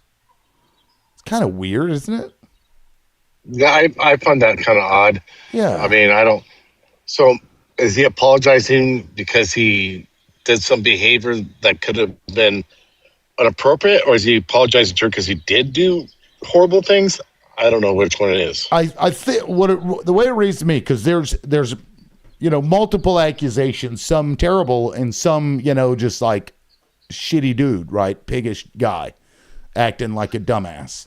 And I think she probably knows about some of that stuff, his wife, and is apologizing to her because now it's an embarrassment or whatever. But he was accused, like, one of the accusations was that she was so inebriated that she woke up. She didn't know what had happened the night before, but she woke up and could tell that she had been, something had happened, sexually to her. And that, that's a very serious allegation. And, given the other stuff, dude needs to, because I think he's running for governor of California. Yeah. He's putting his hat in the ring. Yeah, well, he needs to just look. He's got to figure out, prove his innocence, or drop out of the race, because he's going to hurt us if he can't clear his name in my state. Right, and I mean, like, fuck what they did to Al Franken, like, over that picture. You guys remember that shit? That was crazy. That was bullshit. That was bullshit. And I'm like, you guys are like eating your own just to make a point. And those fuckers you're trying to do this for, this performative bullshit, they don't care. Look, they just freaking elected a P3DO fucking president. I mean, Jesus. Yeah. That's like Lyft was up here earlier and he's like, oh, what about Swalwell? I'm like, well, what did you think about the 13-year-old that said under oath that Donald Trump had raped her when she was 13? And he's like, oh, I've never heard of that before. And I'm like, yeah, it sucks because on one hand, I don't really give a shit. Eric Swalwell, like, when you get a guy like that that's like choir boy, puts himself out there as if he's never, like, I'm the perfect man, and then parade your fucking family in front of all the cameras and shit. I don't know. I trust those people less because it's all curated shit. And, they're fucking humans too. They're going to engage in some crazy shit, but I don't know. It kind of sucks though, because I did like him. I thought he was, and if this is true, then obviously I will never support him, but. Yeah, I mean, and then there, that creates a whole other thing. Like, believe women, absolutely, but when you're not found guilty yet, no evidence has come forth that I've seen. How do you go about doing that in the middle of it? Right? It's the same thing that Biden had to face with that Tara Reid, which then she ran off to Russia and her lawyer dropped her. So we knew that wasn't. In my heart, I don't think he was guilty of that because of her actions, running away to Russia and stuff. Yeah, and that is a tactic. If the other party knows that you're going to just unalive your own, eat your own because of an allegation, then that's all you have to do is just make the allegation. Of course, in this instance, I mean, they're talking about text messages, him sending like, I assume dick pics and stuff to women inappropriately. Who was the other guy who did that? What was his name? Another Anthony Weiner. Was yeah, Anthony Weiner. How did I not forget? How could I not forget that Weiner and he sent Weiner pics? It's the Weiner that nobody can forget. Jesus. Who also did that too was Favre, Brett Favre. Right. It's another like, big guy. They sent it to me. Not like I haven't seen a dick before, but this is the Weiner you'll never forget. Oh shit. Jesus. No, I mean, I don't know, ladies, what do y'all think of the Swalwell situation? What is the balance there? Because that these people are willing to make allegations just to fuck with the party, right? Just to fuck it up. Because they know that we'll actually hold our own accountable. Versus, when the evidence comes out, you go to court over a rape allegation. What is the balance there? How do you strike that? I think look, there's always going to be a time to run for governor. There's always going to be another chance. I think what he needs to do right now is he can say, I didn't do this, but I am removing myself from the political arena so I can deal with this, and it's a private matter between me and my wife. And if it comes down to it, if you really believe you're innocent, okay, but he needs to remove himself from the political arena. We've asked the same thing of Republican. Remove yourself from the arena, because now you are an untrustable person in my eyes. Until I see tangible evidence, just like right now, we can say Donald Trump and all these things. Yes, there is evidence out there, and you can sit there and deny it. I just think Which he they needs do. to. Yeah, I just think he needs to step away and take care of your business, whether good, bad, ugly, whatever. If you did it, you did it. But with the climate that we're in now of holding, people accountable, it's going to make us. The right is going to use it like, oh, it's too good for you, but you're gonna tear us to the thing. No, no. We're telling our party he needs to step aside, go take care of your business, and then maybe in a couple years come back. Sorry. Yeah, clear Bunny, the name, right? Bunny, do you have any thoughts? I always have thoughts. As far as this goes, I'm kind of in the same boat. I think, you know, in today's world, in today's climate, and with everything going on, there's too much of it. There's too much, and I'm sick of it. And I think even the allegation of it right now is too much. And you need to go handle your business. Now, if you go handle your business and you get cleared, then by all means, I am going to, in my mind, try to mentally clear you and keep that separate. But until then, I can't trust anyone. So like, and I don't disagree, honestly, but MAGA doesn't give a shit. They will elect a grapist. They already did. Yep. And so if they know that every time an allegation is made about somebody, that we have this, there's no zero tolerance policy, that then they start sending those allegations out there to like every major figure. You know what I mean? With no basis. And then so you're tossing everybody to the side. I think when we start seeing it that prominent and that like crazy, we're obviously going to have to shift our views. But at this point in time, I don't think that's where we are. Yeah, I think that's fair because it's not so prevalent, or at least the allegations aren't. Sorry, Holden, go ahead. No, I was going to say, you talk about when MAGA switches or it keeps doing this, or what did you mean by that, Bunny?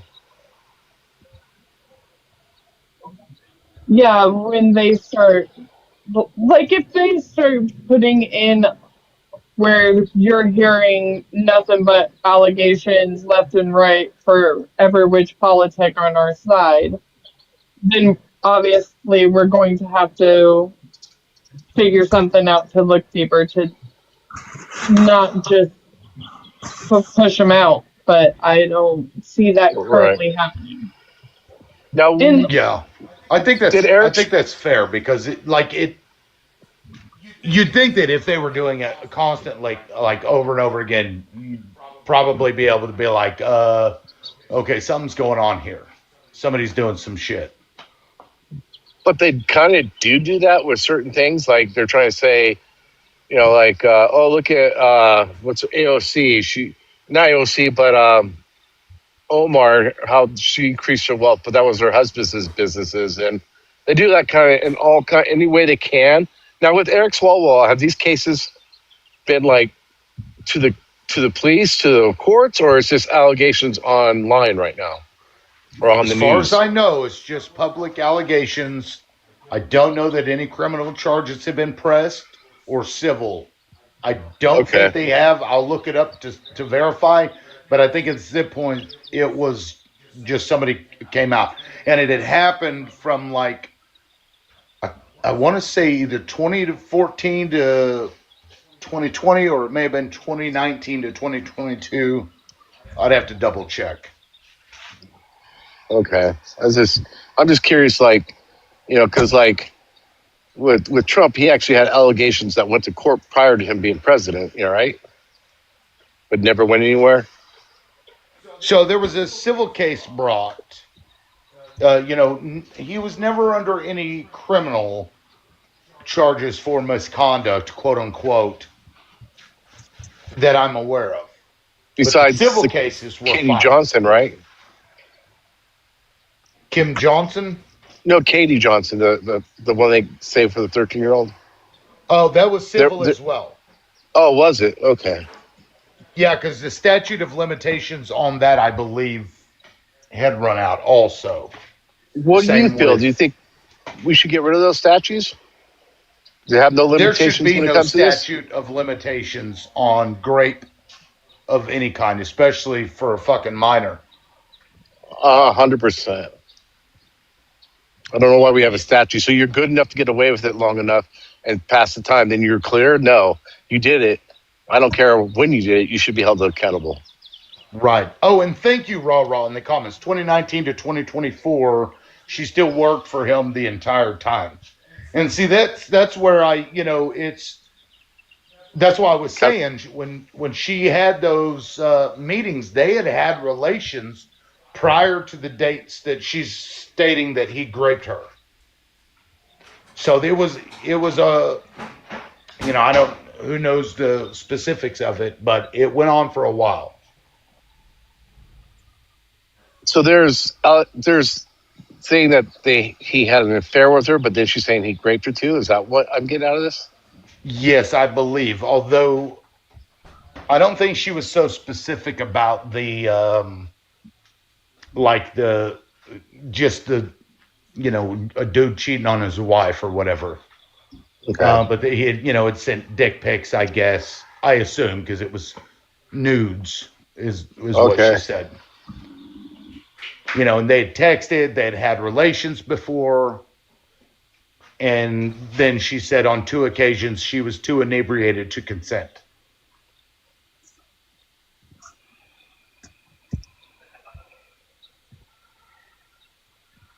Oh, this is horrible. So when is the California governor's race? Is it this November too? Is it? I'm not sure. I don't know. I was kind of curious. I think it might be. It's kind of bad. I'm a Californian. I don't know when that race is. Right now, there's so much other shit going on. I'm focused on a war. There's so much shit. 2026 California gubernatorial election. Yes, 2026. Okay, November so 3rd. Gavin's almost out. Yep.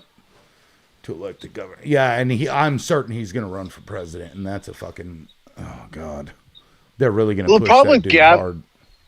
The problem with Gavin is that he's hated on from so many different states because they don't like California for some reason. When it's a nice state. I don't know what's wrong with people. That's my fear with that. It's probably because they are so successful. Yeah. And the fifth largest economy in the world. Instead of the red states doing better, they got to drag everybody else down along with them. It's like, wow, we can't get to that level, but we're going to bring you down to ours. Motherfuckers. Now, some of the things that California does, I think is kind of stupid, like no smoking in an apartment building, even in your own apartment. No, there's a lot of like weird regulations there, a lot of taxes. Santa Monica, you can't even smoke anywhere in Santa Monica. Like even outside? Yeah. Not even in your front yard. See, I don't like that. But that's a city thing, though. Right. But and I bet you there's a super majority Democrats there. And this is why I say, like, when you have a super majority of either party, you get some stupid shit coming on either side. In my opinion, like. Right. So, like, California has really strict laws that help the tenants, while other states have strict laws that helps the landlords. What I kind of want to see is them meet in the middle, where the landlords get some protections in California, and the other states give more protections to the renters. But that's, I don't know. Yeah, and there needs to be help for both, because you don't want a landlord to get fucked up. Of course, I'm of the opinion that you shouldn't be able to own more than like maybe 2 houses, and there should be no like corporate landlords. It's one thing like an apartment complex, that's a little different. What about the average person? Like, say I want to go, and I've worked hard to buy like 5 houses and rent them out, and I'm just an average person that makes under $1 million a year. I mean, would you want to see a cap? I don't like corporations doing it. The only time I don't mind corporations buying houses is like when AmJam does it, and they use it for their employees that are transferring out of state as temporary housing until they find their own. I'm okay with that, but not as hold them as all rentals and buying up whole neighborhoods and stuff. Right. And see, I'm torn on that. Like, somebody that just has a few houses, that's one thing, but I don't know. I probably would be okay with that cap too, because houses are for living in. Right. You know what I mean? Why do we need to make a profit from that? I don't know. That doesn't make sense to me. Like the things that we need for living, shelter, food, water, shit like that, electricity, now internet, shouldn't be taxed. The profit motive should be gone. That's my take. Anybody else have a different take?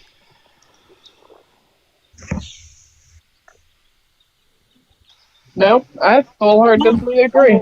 I think anything that is needed for life shouldn't be something that is highly profited off of. I mean, they got rid of taxes on food for that same reason. Right. Yeah, taxing food is so fucking stupid. What do you feel about Madami? The stuff he wants to do. Power to the people. Yeah. Yeah, so like everybody's like he wants to put a cap on landlords for rent. He wants to do a state store, and I looked into it. It's pretty awesome.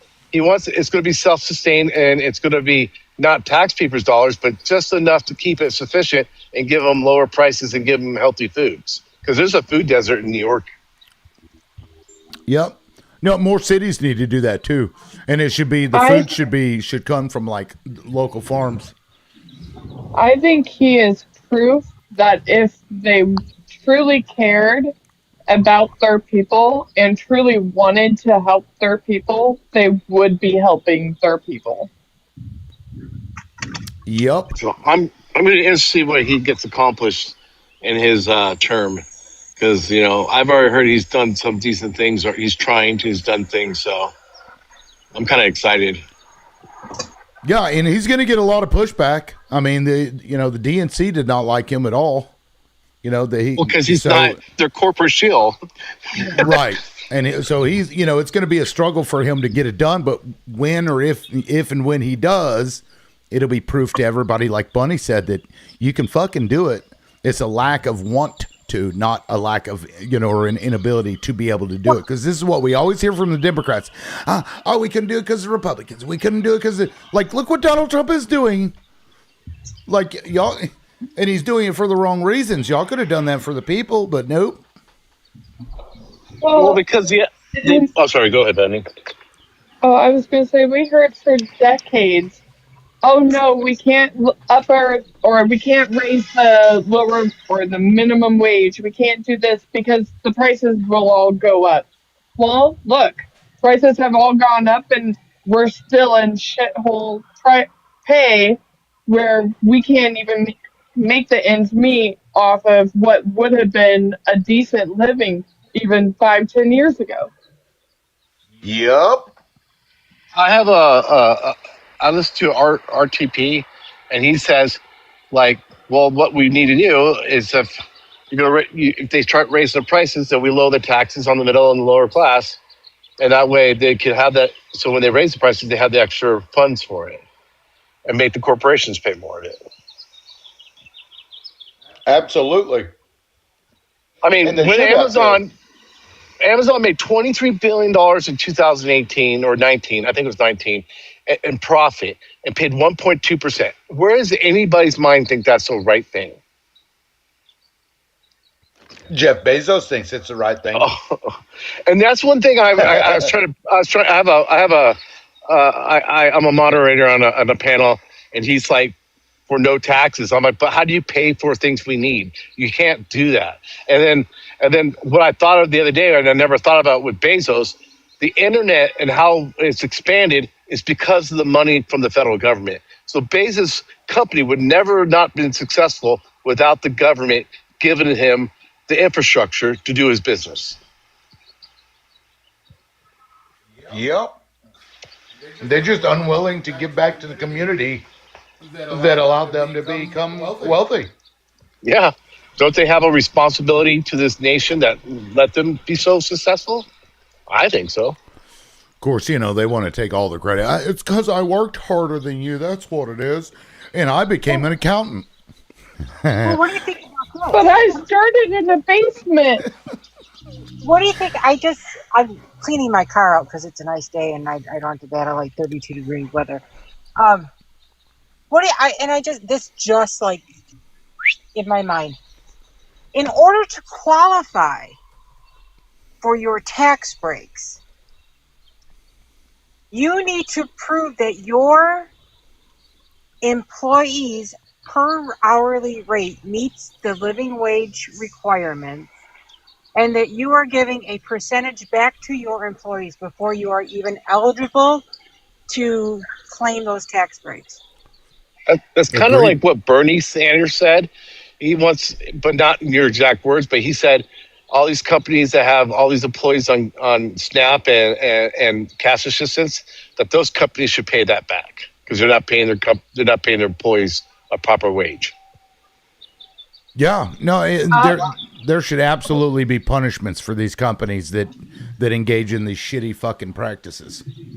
And on that same note, there should also be a requirement for a certain amount of give back in order to get these tax exemption statuses. Because I'm sick of that shit. What made me mad about the tax in 2017, the Tax and Jobs Act, is the fact they just gave them free money. They didn't say, hey, if you want this money, you got to bring so much business back. You got to do this. They said, here's just free money. It's just like, and what do? Majority of them bought stocks back and artificially inflated the market. Right. And Kimberly Clark would engage in that shit where, you know, they were lobbying. I think they almost $250,000 they paid to a state to grant them more tax breaks. It brought them millions and millions in tax breaks. These motherfuckers. Have you guys ever watched John Oliver? No. Oh yeah. He says that when these states that get these tax breaks to these companies, they never get their full money back. They actually lose every time. And so why are these states so stupid? Oh yeah, we look good to our people because we brought jobs, but they're actually losing revenue in that state because of this. Yep. Well, you know, that's been the problem of red states too, is they've really, you know, tried to get businesses to come in even though their education sucks. They're like, yeah, come in, we're gonna fucking pay you to come here. Like here in Mississippi, oh my God, they paid, I can't remember what fucking company it was. It was like $14 million or something to this company. It was in a crazy amount per employee that it was going to bring in. And they like praise that shit as if it's a good thing. And it's like you're paying somebody to make money and like bring in a few jobs. It's, I don't know, fucking weird. Well, instead of like making your, you know, education system better or your roads better. Yeah, I had that's why I like it when AOC pushed back on Amazon with that New York when they lost like 30,000 jobs. But guess what happened? Amazon still opened up an office there, just not as big, and they didn't get that tax break. And because New York is pretty much our financial district of the country, you know, when it comes to like Wall Street and stuff. So they still got jobs, just not as many because they didn't give them that huge tax break, you know. Yeah, well, you know, that market is huge. So people that do business in New York City are going to do business in New York City. I don't, you know, they always try to scare you. Oh, it's going to cause businesses to leave and rich people to leave. Like, yeah, but they're still going to want that market. So I don't know. Yeah. To me, if you leave after something like that, fucking just cut off that access. Fuck them. I'm saying let the businesses leave, and we'll have more small and pops how this country was based on and built on. You know, well, You know, I don't think they will leave. I think a lot of the ones that will stay are those top, like, brand name businesses where you have to go somewhere like New York City to get something like uh, Chanel or whatever. Right. That's as much as I know. Sorry, I'm not. you're not into the high name brands. No, That's not funny. even a little. I know Me a guy either. that I talk on this app. He bought a $30,000 purse for his wife. I'm like, are you kidding me? $30,000? And then they bitch about somebody. Well, you wouldn't be poor if you wouldn't buy coffee from Starbucks Yeah, and buy things you don't need. I buy a Avocado lot toast.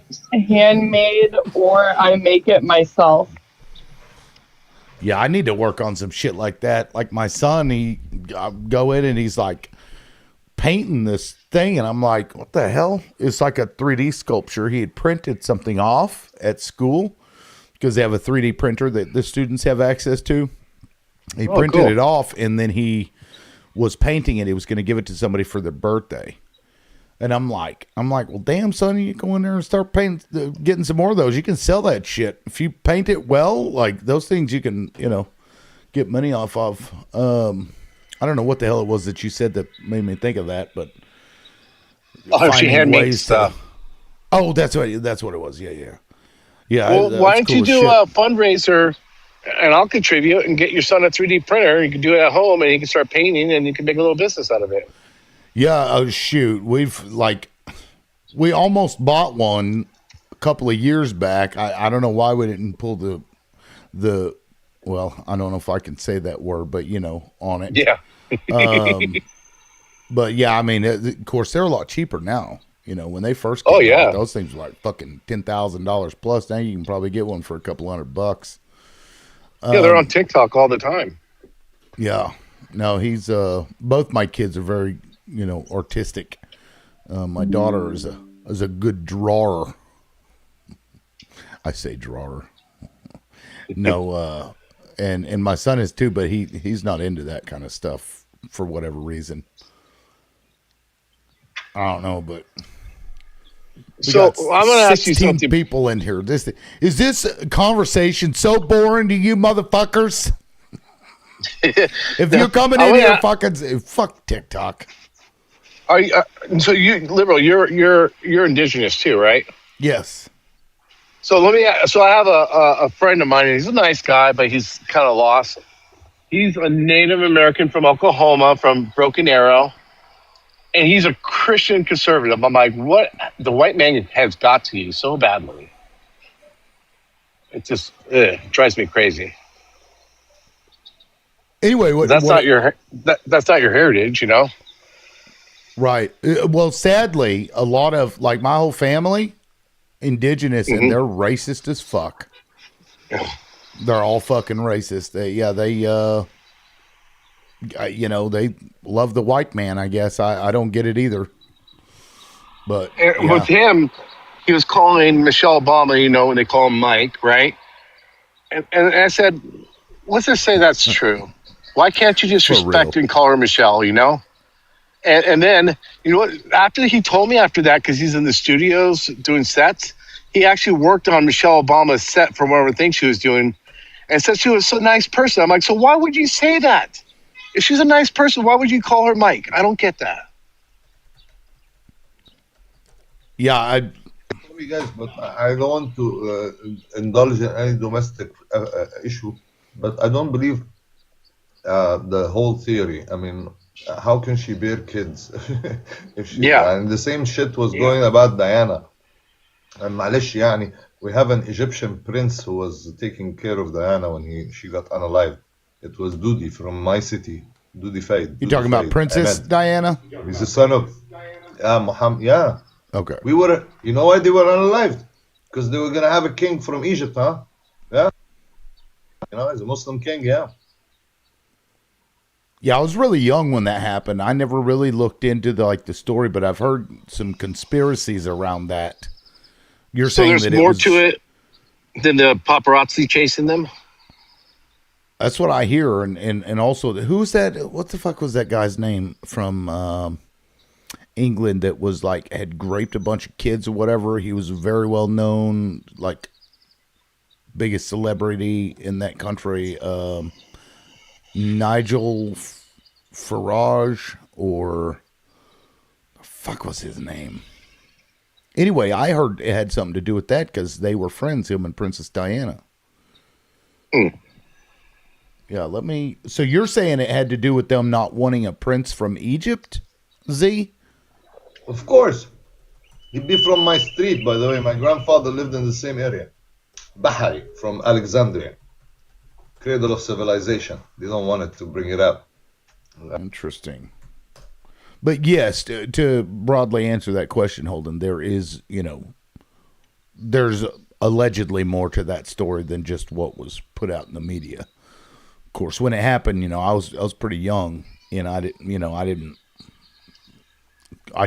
was referring to Michelle and Mike and Mark, the one, or Mike, whatever, because they brought a kid who is like Obama as a kid, maybe, and there's a kid with him, and he looks like Michelle, but maybe he's her brother. Who knows? I mean, what the heck? Why can't he be her brother, for example? They may be looking the same because they have the same genes, right? But I don't believe that Michelle Obama herself is a woman, is but a woman, because she bear kids, right? These are kids from them, or they adopted them. I mean, you follow your citizens, or they come out from space. They just, materialize out of nothing, and, you find out they've been living among you for the past 20, 30 years. Yeah, so let me go through, ChatGPT'd it. Let me go through some of these. So there's a conspiracy that it was the royal family that had her unalived. Of course, they did investigation into it and says that that's not true. There's a conspiracy that she was pregnant with Dodi Fayed's child. Do you know that name? Yes, Ahmad al-Fayed. He's the son of the guy who owns Harrods, or used to own Harrods. Last thing he did before he passed away, he wanted to separate Scotland from the United Kingdom. He was voting for that. Interesting. Let me see. The Egyptian tycoon. He has plenty of money he made himself through the time since he was, his brother, his sister rather, is married to Adnan Khashoggi, the biggest arm dealer in the Arab world. They are between Saudi and Egypt. So mainly Adnan Khashoggi was the one to militarize those guys who went to Afghanistan back, with Salman, the current king, the son of which is Prince Mohammed MBS rather. The one you call, Donald Trump tried to call him Johnny. Anyways, yeah, the one he's milking, for the money. It's trying to make him like Khalifa on the Egyptians and the rest of the Arab world and the Muslim world. And they just want to be like this with their money, They don't fight. They didn't do anything, They have no brains even. So Dodi was the Egyptian that she was in a relationship he's Alexandrian as well, from my city. I see.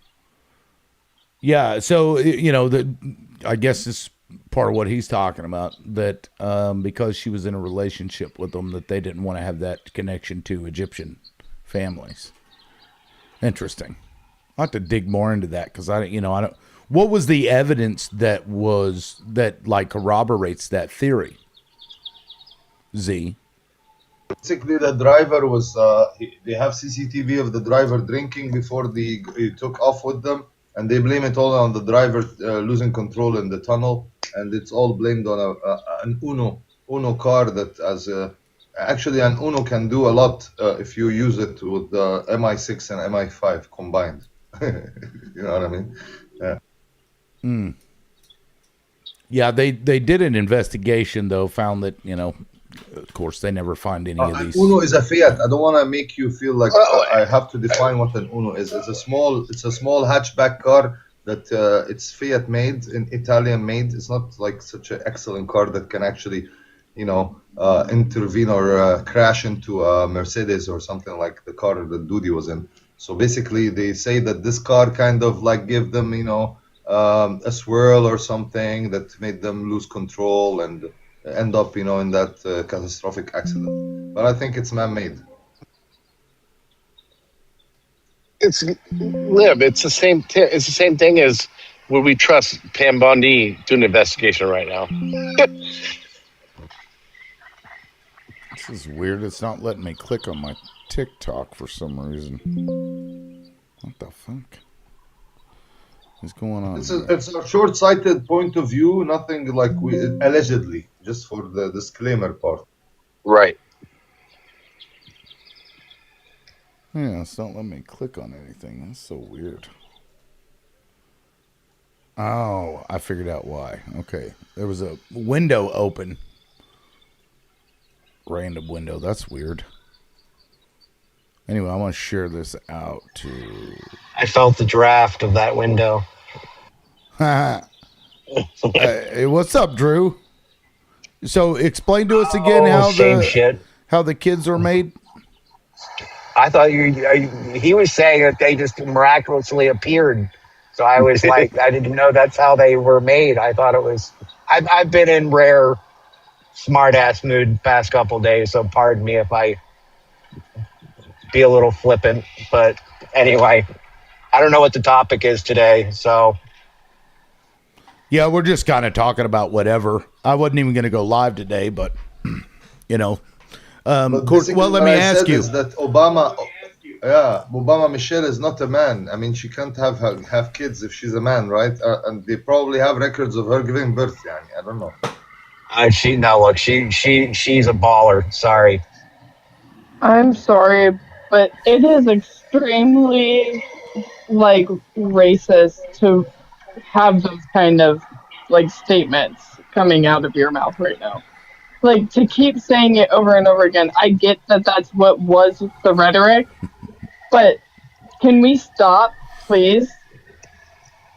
I think Michelle Obama is a baller. Sorry. I think she's a seriously formidable human that very well could run for president and get away with it. I wish she would. I really do. I love her. I love her too because she's a real person with integrity and wasn't an old call girl, in a previous life.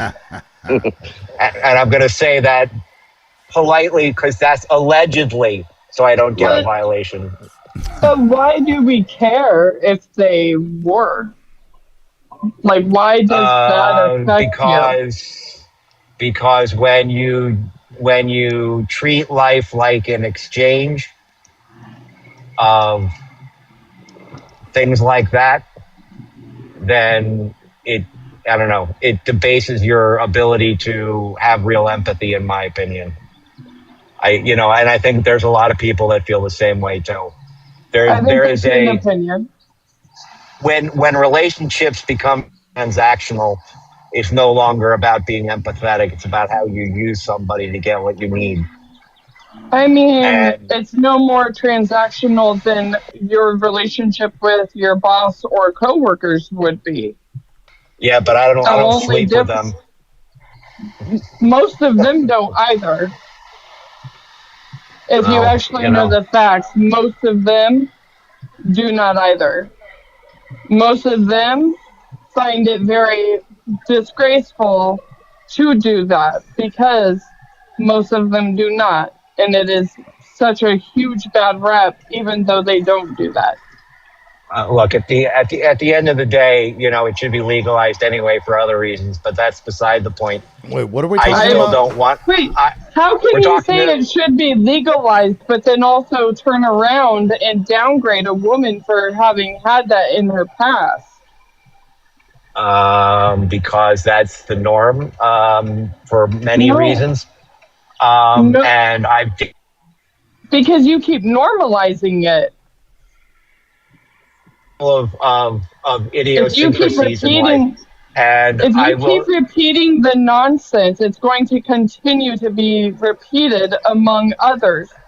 The point is, it should be it's legalized stupid. for a lot of reasons, and one of those reasons is to break that cycle. Number one.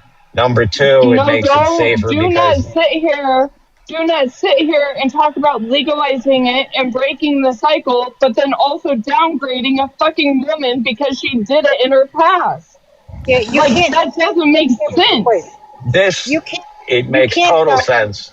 It makes No, total it doesn't. sense. I think You I can't- Like, missed that is maybe- misogyny at its finest. I think I missed something. Okay, so He Yeah, is- I opened up a hornet's nest because He- supposedly I'm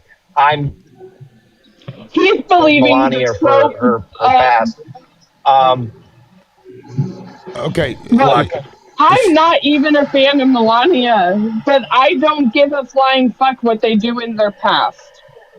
oh, I see. Okay. If- I see. If they have chosen to work in the SMEX industry, that is their choice, that is their body, that is their right. Stay the what fuck about out the of their men? business. What the men who frequent? What about the men who frequent them? So what?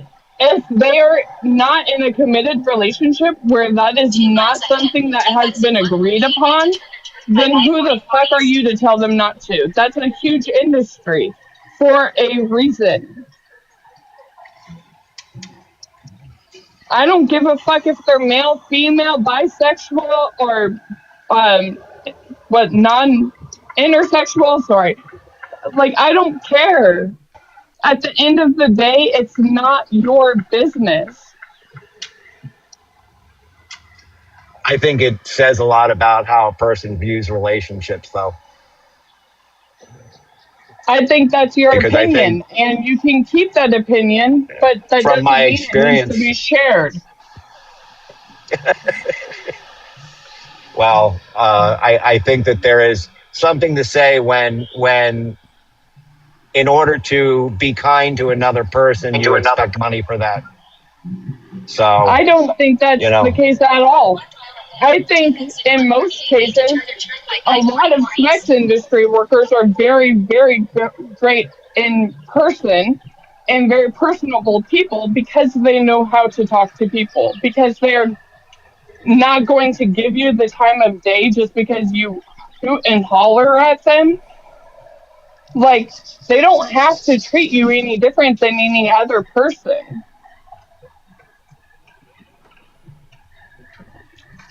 We Yes, but if all you paid them, they agree would. that people should be allowed to make money from their Yes. bodies. We all agree. Yes. Apparently, we all agree, but some of us think we can still downgrade a woman for having done that in their past. Oh, I see. Was that the dig at Melania about the being a No. call girl or whatever? Yes. Yes. Yeah. And I could care less about her or what she Think did she in should her be our past. I first don't lady. like her. I don't either, but for much different reasons. Yeah, I mean, she's a victim of Donald Trump too, in my She view. is. And Stockholm syndrome is a thing. Yeah, some merit. I'm not saying it doesn't. And when you come to a whole new country and they have complete control over your freedom, your go anywhere, whether or not you can talk to or even like be in communication with family, friends, anything, your world gets pretty small and pretty obedient. Yeah, I can hear turn by turn, and I can't say that word. Please be careful. Yeah, if you're teleporting, please. Yeah, because that can't get the live So taken safely. down, just FYI. Certainly don't need my name in the news because somebody The on only my thing- panel on a live to family of 5 in their car because they were on the phone on a TikTok panel.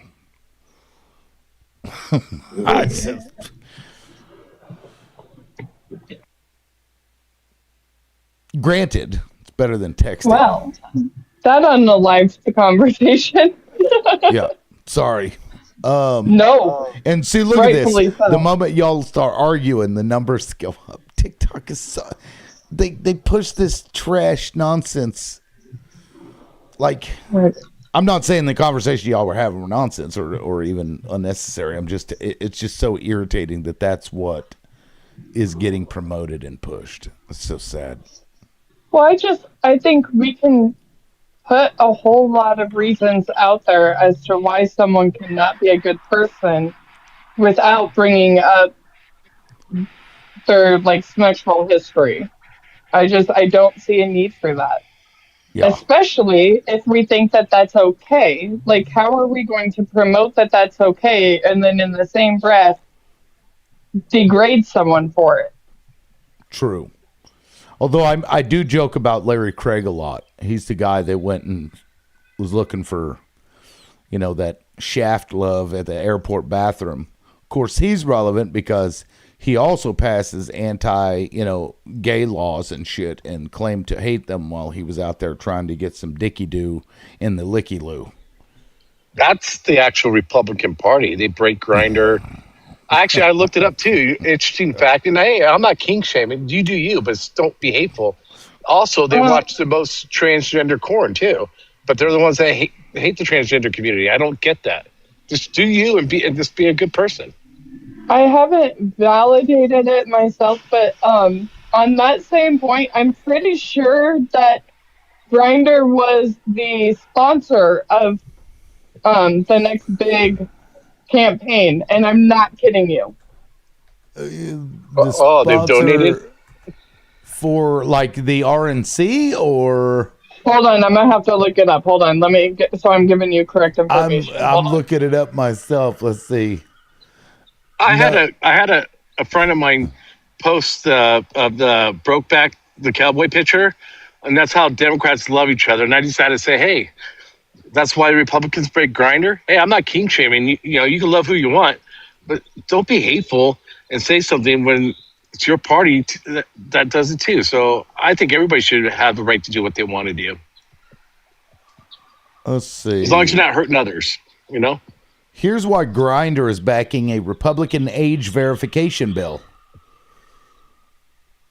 Grindr and the GOP might seem to some to be strange bedfellows, but when it comes to an age verification bill being floated in Congress, the two are aligned. Interesting. No, not that one. Hold on. Grindr is set to host their first correspondent in the White House. First dinner party. Correspondent dinner party in the White House. It should be the next article after that one if on Google. Are they going to play Adam Sandler? Hoagies and grinders, hoagies and grinders, navy beans, navy. When you said that, that's what came to my mind. Hoagies and grinders. It's a sausage fest, y'all. It's going to be a sausage fest. Here it is. Grindr app to host event for White House Correspondents' Dinner Weekend. Renowned LGBTQ dating app has officially joined forces with White House Correspondents Association for its upcoming dinner party. The California-based organization is all set to headline the dinner before the main event, making it the first time ever hosting such a night. What? That just blows my mind because they're... I just want to know if they crashed that night. If it's crashed in the DNC area? DC? Yep. That's crazy. I think they're going to prepare this time and up their servers. Pokemon Go style? That's what I'm totally saying. I totally agree with that thought. They're going to up their servers for that. Hoagies and grinders. Then we'll just have to see how much the traffic on that site in that area increased. We can find that out too, you know. I gotta play this. I actually watched Adam Sandler live. It was Navy beans, Navy beans, Navy beans, Navy beans. Hoagies and grinders, hoagies and grinders. Navy beans, meatloaf sandwich. Sloppy Joe, Sloppy Joe. It's so You know what I good. like Adam Sandler? He lives like an average person, even though he has all the money in the world that he could ever want. He just wears regular clothes. He's like, that's who I am. Just average Joe. I can't help but think they're all secretly something is like dead horrible with them, so I can't like any of them anymore. Yeah. And I think he's a big Zio. Is he? I think so. Oh, he is. He is I on haven't the looked Zio into it. loving top. Yep. Yes, publicly expressed strong support for Israel and identifies as a proud J, leading many to identify him as a supporter of Zionist views. He has criticized the targeting of Israel by boycotts and expressed solidarity with Israelis, notably in his public comments and film "You Don't Mess with the Zohan." So Well, in 2015, on Howard Stern's show, Sandler expressed pride. I'm disgusted that they single out Israel. I'm very pro-Israel. So I defend Israel because my parents love it. But here's the problem when it comes to that stuff, in my opinion, is like before, I never thought Israel as a bad country until I actually got opened and aware, got the stuff we're coming across. A lot of people don't know all this stuff. And if he knew about it, I wonder if he'd change his opinion. Because I actually have a friend that we panel on. He is an Israeli. He did serve the IDF. He regrets it. He's not happy with his government. He wants no war. He wants everybody to be happy and have a right to life, But he's still once in a while will bring up the Israel stuff. I said, you got to remember, just like my government's lied to me, your government's lying to you. And he's actually opened his eyes a little more. That's why I have a hard time with that when it comes to people who are Jewish. Well, when it comes to like Hollywood, I mean, it's almost fucking prerequisite to suck off Israel at this point. And I just, or you just got really lucky. Assalamu alaikum. Well, hello. How are you? Allah يكرمك يا رب. How are you from Gaza? أنا من غزة. الله يكرمك يا عمو. يا رب يا رب يا كريم. يا رب. Do you speak English, Ahmed? I think Ahmed's from been up Gaza. before. أنا من غزة. أنا أريد المساعدة. From فلسطين. في from Gaza. Okay. Well, best of luck to you. I don't have anybody up here. I don't know. Z, are you able to speak with him? I speak Arabic, man. من وين بغزة أخوي كيفك؟ من وين أنت أخوي؟ من غزة بالصراط. مخيم جمع حمزة بالوسطى. بالجنوب يا أخو. معلش عيد تاني كده في الوسطى. أنا بالجنوب. مخيم جنين مسمينه جنين. مخيم 2 جمع حمزة بالوسطى. اهلا وسهلا اخوي. الله يكرمك يا رب. هو بس الناس هنا مش بتوع اللي هم مش بيعملوا مساعده، يعني انت عارف. انا هيني معكم انا ما بطلع قصه جوالي بايظ. انت تشرفنا اخوي، على راسنا اخوي. بس يعني هنا المنصه مش للحكي بس، يعني عم يحكوا مع بعض، ما انا هيني معكم، انا بحط انتم ما بحكي. يشهد علي الله بحط على الله ما بحكي. So basically, I told him that it's not like for gifting and trying to get help for Gaza right now. Yeah, it's like more like a chit chat, a panel. So he said I'm feeling happy being around you guys, and he's basically he said I'm gonna put a mute and I'm not gonna talk. I didn't ask him to, but he's he's saying such pleasant. Okay. So yeah. Well, I mean that's fine. If you don't mind, if he wants to stay, maybe somebody will gift him. You never know. You know what I mean? There's still a spot open, so if that other one opens, then Cool. I'll drop him. But he's okay for now. So would you like me to translate something for you to him? I mean, tell him something in regards. Tell him he's welcome on the panel. Just don't interrupt if he if he can help it. Perfect. Okay. بيقول لك اهلا وسهلا بيك وتفضل معنا يعني خليك معنا تفضل زي ما تمام يا اخو الله يكرمك يا رب. شكرا يا اخويا. والله ما قصرت الله يجبر بخاطرك يا رب. He's welcome to type in the comments too. ولو بدك تحكي في الشات ما في مشاكل، لو بدك تكتب شيء او كذا بالانجليزي ما بترجموه يعني. انا بحط الميوت عشان بدي والله مع طفلتين توم والله ما إلي مين الحمد لله. الله يعينك الله يعينك، ربي يفك كربكم يا رب. اخوك من اسكندريه من مصر نترجم للمراسلين يعني. انا مش عاوز اطول عليهم بس في الحكي، انا وانت هنكتم وهنتركهم بقى يكملوا تمام يا اخو تمام. جزاك الله كل خير. الله يكرمك. الله يجزيك خير يا اخوي. الله يكرمك الله يكرمك. So basically I asked him to he's gonna be put in mute. He said because I have to take care of my daughters. He has 2 of them, that's according to him. And basically I told him we will mute and we'll let them continue their conversation. Thank you guys.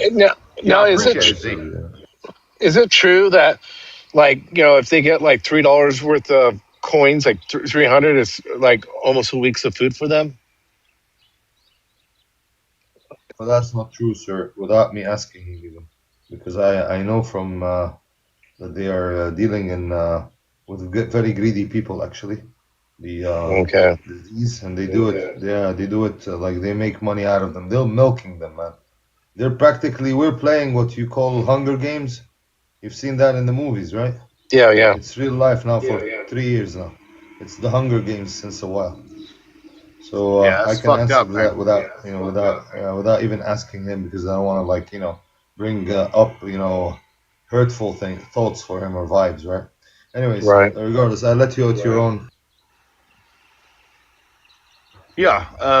Hell, now I forgot what we were talking about, but they're always welcome.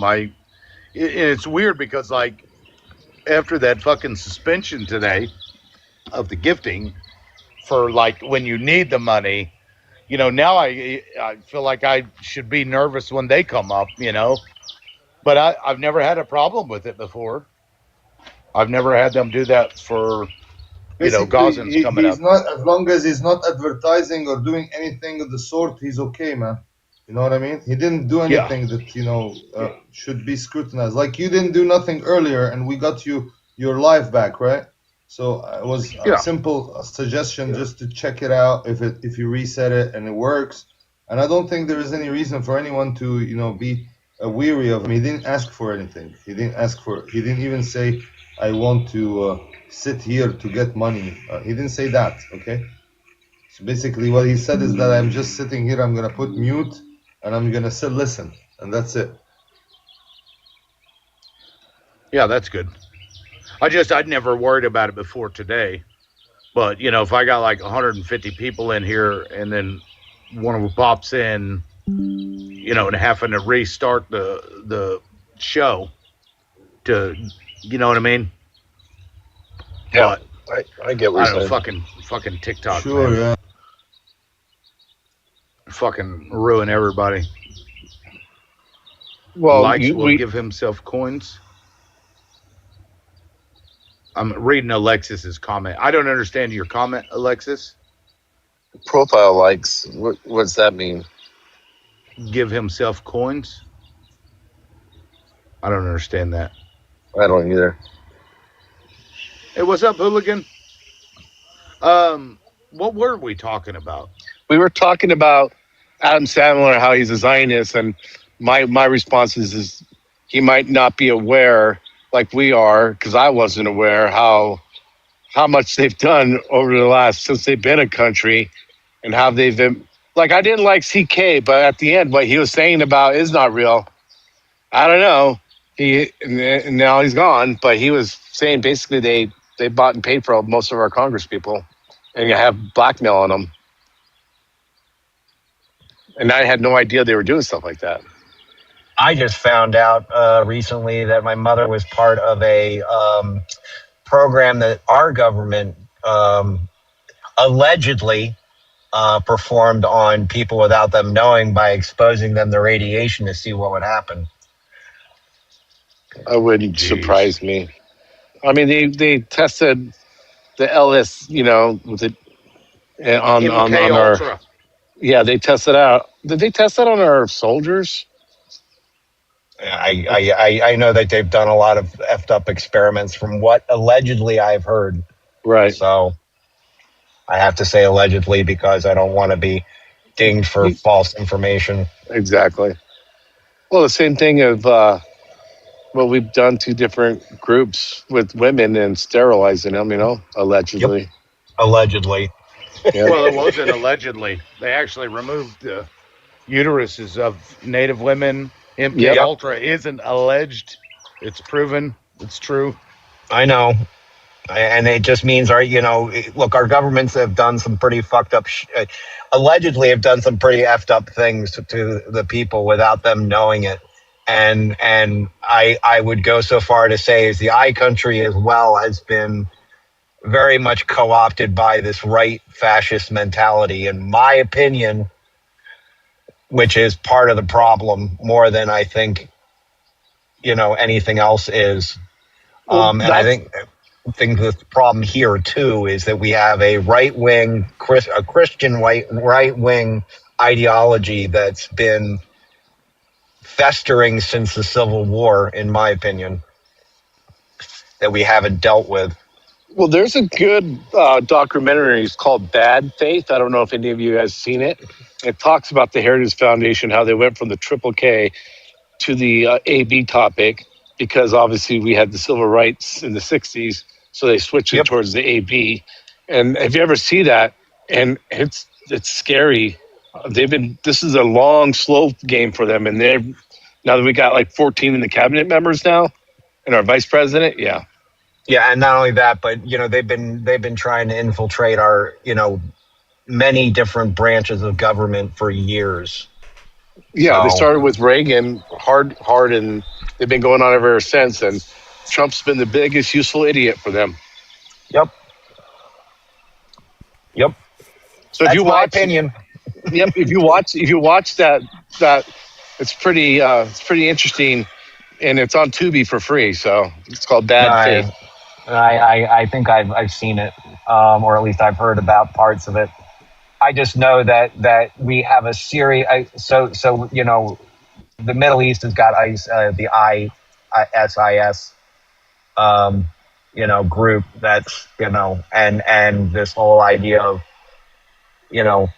their righteousness, and then we have our lovely Christian white nationalists who have the same kind of like crazy ideology, and I just think there's a reason why we separate church and state, and it's so that people can have these crazy ideas but not like bring the rest of us into this nightmare that we're now going through.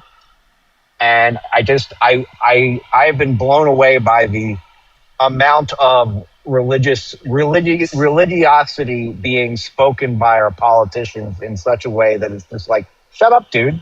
Don't say that shit. I don't want, I'm not Christian. I don't want to shove down my throat. And they've turned this into a religious war. I mean, yes, which is effed up. They've done that, yeah. It's like, you can't make the baker bake the cake, but you can force taxpayers to pay for a fucking religious war by a bunch of nut jobs. Yeah, which, makes no sense TV to me. hosts and shit. Right. It's hypocritical. I don't know. But, did anybody notice the new tagline? MAGA, if you're in there, if your throat is sore from all that deep throating, please, you're welcome to come up and talk about it if you'd like. Oh, I didn't see that. And to speak on to what was it, Drew? Or how do you say your name? Drew? Well, is it Drew? DRU? I mean, so... Yes, it's Drew. I'm sorry. I just couldn't unmute myself for a second there. So the guy I know who's from Israel says that their government has always more been on the right, and the left party does not like what they're doing. Well, yeah. I mean, that's the point of what I'm saying is that like a lot of the normal J people that I know, don't like what's going on. But then I have another J person who is diehard Zionist, diehard, like to the point of Gross. I can't even bring up any sort of opposing view, or I'm being anti-Semitic kind of level. And this party affiliation crap and right versus left, and that we can't have a normal conversation without being accused of being some kind of anti-Semite is a problem in itself. But that's also what goes on in this country now. The left is being demonized for speaking up for human rights, and and being dehumanized, or at least allegedly dehumanized by their rhetoric lately, that to the point of it's kind of scary. I mean, I was at some truck stop the other day, or actually yesterday, and somebody was like joking about, I'm just going to go shoot him. And I just was like, I was surprised by the comment. And I looked over, and you could tell that they thought it was funny that they made a Democrat react or a liberal react. And it's just like, dude, it's like it's insane the way people are acting towards each other. To me, I don't understand it. Well, here they come. At all. Here who come? So here who comes? Mega. Oh, are they in the chat? 20 million, really?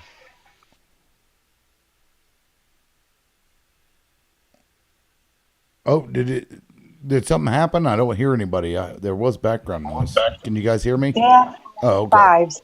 M's flood in 20 million, then demand 20 million court dates and want power. I don't know what they're talking about. I don't know. They're talking about Joe Biden let 20 million in, is what they're saying, and that's not true. That number just keeps going up, just like the Iranian protesters. It goes from 2,000 to 3,000 to 30,000 to 40,000, and I heard today 75,000. Makes no sense. Well, so the stuff I seen that supposedly 2.3 undocumented came in, but we had quite a bit of asylum seekers, which is a legal process.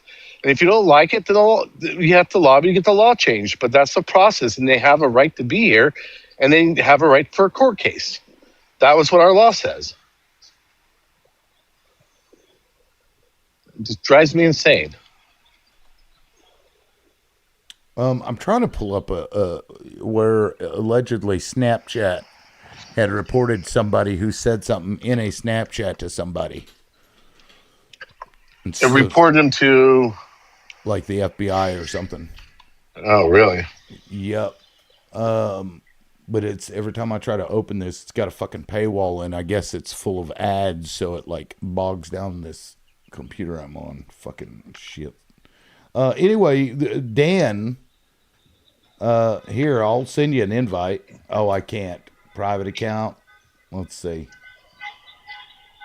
Yeah, this account is private. Why do you guys like?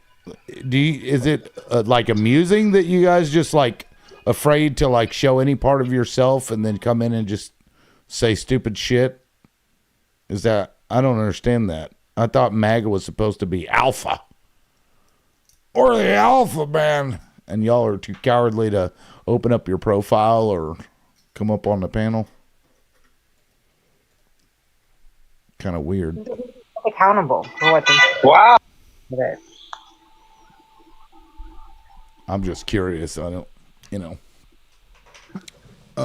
damn it, there was something I was going to say earlier, but I'm curious. Do you know? I'm sorry. Oh no, go that's ahead. okay. I'm sorry. Red neck for Palestine. Do you know that guy, Abdullah? He's from Texas. He's a big fella. He has a truck. Redneck from Palestine. Rednecks for Palestine. Yeah. Yeah, his name is no. Abdullah. Actually, he's a revert to Islam, and his name is Abdullah. He's a big dude, and he has a the FBI on his back, and he has a big truck with everything, H group and Palestine and the mosque. He's got like F Israel and stuff like that, and APAC is such and such and stuff like that. I'll bring him over one time. I can invite him over. Sure. Dan says, Dems report and docs and wonder why folks set private. Yeah, okay, Dan. So why do you even go into Democratic lives? If you're afraid to be doxxed? So, Lib. Why would you even do that? Like, if you walk around in fear, it's like the brown people are coming. Got to get rid of them. And yet you'll go into those spaces and eat at Mexican restaurants while crying and being afraid of them. And you're upset about Democrats, so you go into their spaces and talk shit. Fuck is wrong with you? I don't know. Anyway, Drew, you're about to say something? I was. I gotta love LA. There's a group of people driving right now with Iran flags. Nice. It's so. I just recorded part of it. It's so awesome. I love my state. I love LA. That's funny. Maybe I should trigger some. Well, I'm hearing a lot of honking, so we can mute that up because that's about to drive me nuts. But damn it, now I forgot what I was going to say. It sounds like New York City, honestly. Are you in like downtown or something? Yeah, I'm actually in like San Fernando Valley, but they're driving through a good part of the valley, and they're honking because they're honking for the flags. Yep. So that's a good way to troll some people. Get a shirt with an Iranian flag. When I go to protests, I have in the back of my shirt, it's deport MAGA and keep the immigrants. And then I have in the front, upside down flag says we're not okay. That's funny. Yep. That is funny. I have to be with my MAGA in-laws. Oh, that sucks. Rah, rah. And it's funny, when you don't want them to show up, they show up. And when you want them to show up, they're too afraid. Fucking MAGA.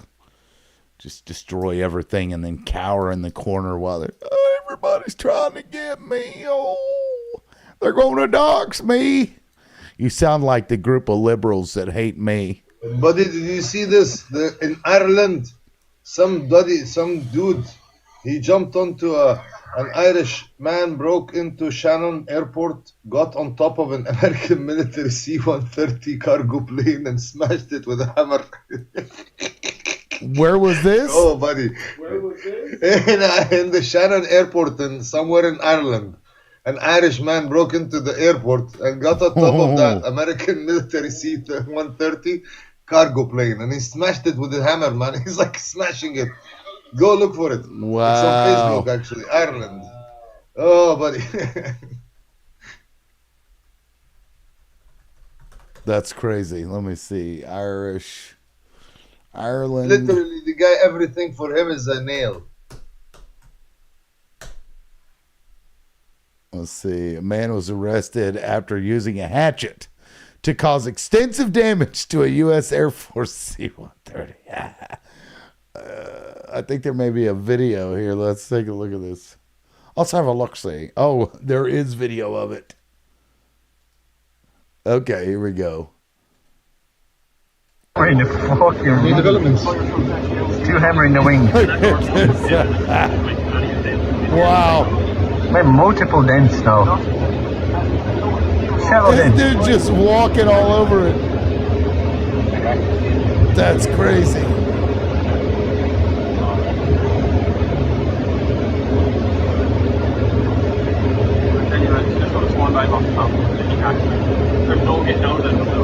Like, nobody's going there, man. It's on a base.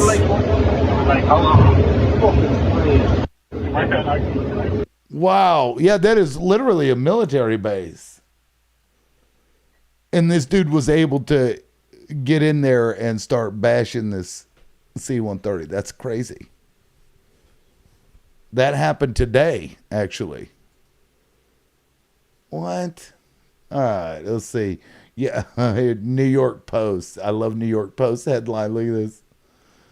What a bunch of dumbasses. Here we go. Lunatic reportedly attacked U.S. warplane with hatchet at Ireland airport, extensively damaging $75 million craft with a fucking $10 hatchet. Maniac reportedly a maniac, really? Attacked a U.S. warplane with a hatchet at a major civilian airport. It looked like a naval or a military base to me. He snuck into restricted space at Shannon Airport, where the U.S. Air Force at 75 million was parked. Lunatic in his 40s, but yet to be identified, climbed onto the wing of the plane and started hacking away at the wing and fuselage, causing extensive damage. Wow. That is... Okay, yeah. Damn. The shocking attack caused the airport to close for just under 30 minutes before police from Garda Síochána arrested the man. It's a transport aircraft. Let's see. One of the models was shot down in Iran and crashed in Kuwait on April 5th during a rescue mission for the pilots of the downed F-15E.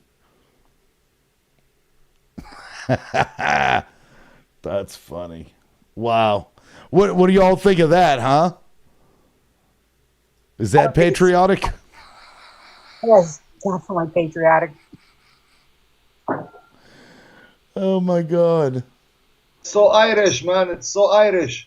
You know, the guy is like, I'm taking my shovel. I'm going to go stop America. He's That's crazy. One swing at a time. Drew, what do you think, man?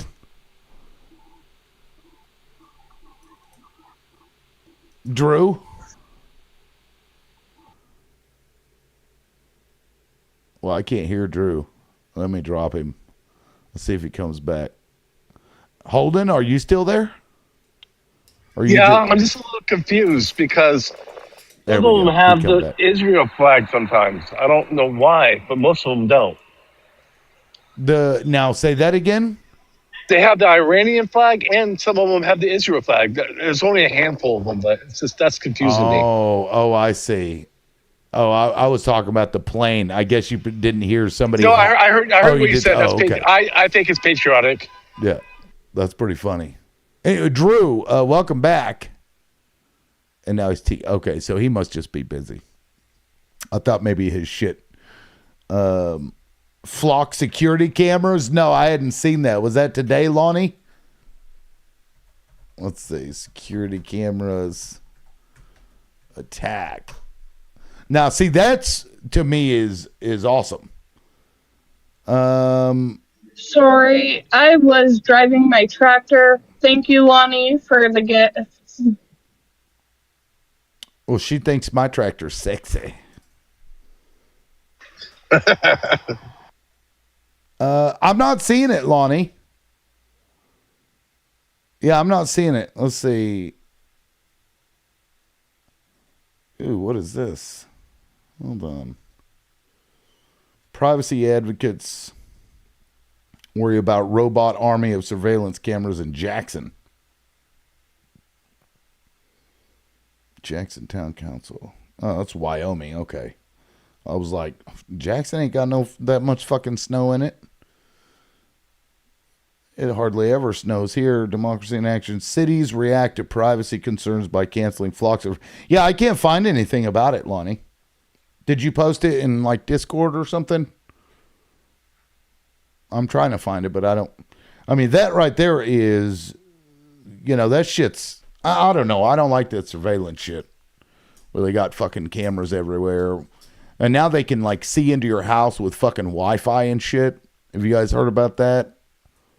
How they can use your Wi-Fi. It basically will kind of like, heat sensors similar to that, so they can identify like objects and rooms in your house and shit based on the Wi-Fi and how it interacts with objects in its way. Yeah, infrared. It's kind of like that. Yeah, but it's a different way. So that way they can pew you through your house with accuracy because they know where you're standing or laying or whatever. It's fucking, I don't know. It's weird. And we're just like handing it off to them. Oh, Lonnie isn't sure if it's. Well, I'm going to go ahead and shut it down then. Everybody's talking over each other right now, so I didn't plan on going. I didn't plan on going live today anyway, so I appreciate everybody that showed up. But I'll be back on Monday, 9 a.m. Central, for our man panel.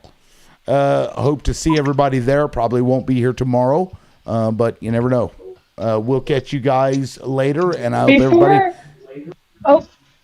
What's up? Before you jump off, does anyone have any date or like day of the week that would work best for them for a game night? Oh yeah, that's a good question. In the comments, let us know what night, because it'll be like a game night. What is the best day for you guys to watch a game night? I don't know. What time do you think that would be? Like 7 o'clock plus Central? What I'd kind of say, game yeah, guys are 7. gonna watch? What We'll game? probably be changing it up. We both kind of want to start with a Cards Against Humanity style game. And I think Fridays. so. I have the and I just lost my train of thought. Sorry. Jackbox. I have the Jackbox games. So we were gonna play that and see how that works for some of those games. Otherwise, if anyone has any suggestions on other games, we're happy to take them also. Yeah. Yeah. Now, do we have to buy the game in order to play? Or if you're hosting it, we can join into your stuff? Yep. As long as one person has the game, anyone can join it. Nice. And yeah, that's the bonus there. Okay. So, well, Bunny, have you hit me up on Discord yet? I mean, obviously, I'm so good at that. So, like, Do you have Discord? Yes, I have Discord. I think we've had messages before, so I'll just look in the past ones and I'll message you. Okay. Well, I was gonna because I'd already talked to the wife about it yesterday or today. I was gonna have her like do a 3-way call. Oh, that'd be nice. Are you okay with that? Oh yeah. I'm kind of like Mike Pence when it comes to that. I am 100%. I get it, and I fully respect it. Yep. And I would love to have her on there. So for me, honestly, probably the best day would be on a weekend, or the best night would probably be on a weekend. But if because she can be off nights too. But I hate to be tired, working all day and then doing that. I was seeing a lot of Saturday and Sunday. Yes. Saturday or Sunday. Okay, Tuesday I'm working, so distractions good. Oh, Ray Day's like, I'm working. Help me. Oh, you're good, Hooligan. You're good, man. No worries. Okay, so we have a Saturday, Sunday. Is everybody else good for a weekend for a game night, or because we can mix it up. It'll right. So I'm making my bed while I'm doing this, so don't mind my heavy breathing if I am. What's that? I thought you were just driving her tractor. God, woman. She's very busy. I am a very busy bee. Like, I am constantly moving. That's funny. Now, okay, so Lucy says not Friday, so Saturday, Sunday. I don't hear any objections to that. Although we can certainly do a weekday night. Weekend night might work. Okay. Well, I'm just sitting on the couch. And if you're interested in actually getting an invite, because is it max 5 players? I think that one is max 8. Okay, so the different games have different numbers of people that can play and join in. Okay. And I think the lowest is 6. Okay. Yeah. So, yeah, because we're gonna run through it tonight, I think. Yep. Okay. Yeah, I'll hit you up or get on Discord if you find me, send that message or whatever, so I can, we can call and get that all worked out. Will do. Are you wanting to do it through Discord or through TikTok? Well, just to call you, that way we can call and just talk, and then and we can all work on it. Because then, if you get the other code, then my wife can, she can join too, and that way we kind of have a better idea. Because I'd hate to host the space and then not know what the fuck I'm doing when we get there. No, when perfect. It's time. Nope, and that makes sense. But also, I think it's always good to run through it before we try to teach others it anyway. So, because it's been a minute since I've played, as you can tell, because I'm like, I think it's like that. But, my certainty level is about as much as, never mind, can't say that, TikTok. That's funny. All right, yeah. Well, I'll you just holler at me or whatever. I sent you my username. It's like @libloudmouth on Discord. So if we're not friends, I swear I think I've seen you there before. I feel like we've talked before, but I don't. I'm pretty sure we have, because I'm pretty sure when everything was going down, we were messaging, but then you had deleted the group, but I'm pretty sure our the messages should still all be there. So I don't know. I don't know how Discord works, but I'll find you. All right. I know I'm in the group, so. Oh, you are in the group still. You're one of the. Yes. You're one of the very few, the elite. Sorry, I'm in the place that shall not be named. That does not exist. Spin it. I wonder if it bothers them that they don't have anybody left in there anymore. I don't know. Fuckers. Anyway, I'm not in that group. Yeah. Well, thank you guys. I appreciate it, and we'll catch you all Monday for sure. And we'll get that game night set up, and we'll figure it out. No, raw. It's the group you're in, raw. No. It's the group you're in. That's the one we're talking about. It's a secret, rah. He doesn't want you to know. Yeah, it's that group. See, now you got everybody paranoid right alongside me, buddy. It's only like me and 2 other people. You don't even know about it. Yeah. I'm kidding. Yeah. I'm totally kidding. It's the elite. No. Right. The elite. Shit, I can barely keep track of one fucking group. I don't know how these people do it. Like somebody showed their TikTok messages. Man, they had 20 fucking group chats in there with thousands of messages in it and fucking people in those groups. I can't keep up with that shit. That's too much for me. Anyway. Raw. I'm going, guys. See ya. Hey, thanks. Thanks, Kahuna. We'll see you later, man. All right. Well, we'll work it out. You guys will know if you follow. I'll do a video about it too. All right, y'all have a great weekend. Bunny, we'll talk soon. You too. Bye. All right, bye-bye. Peace.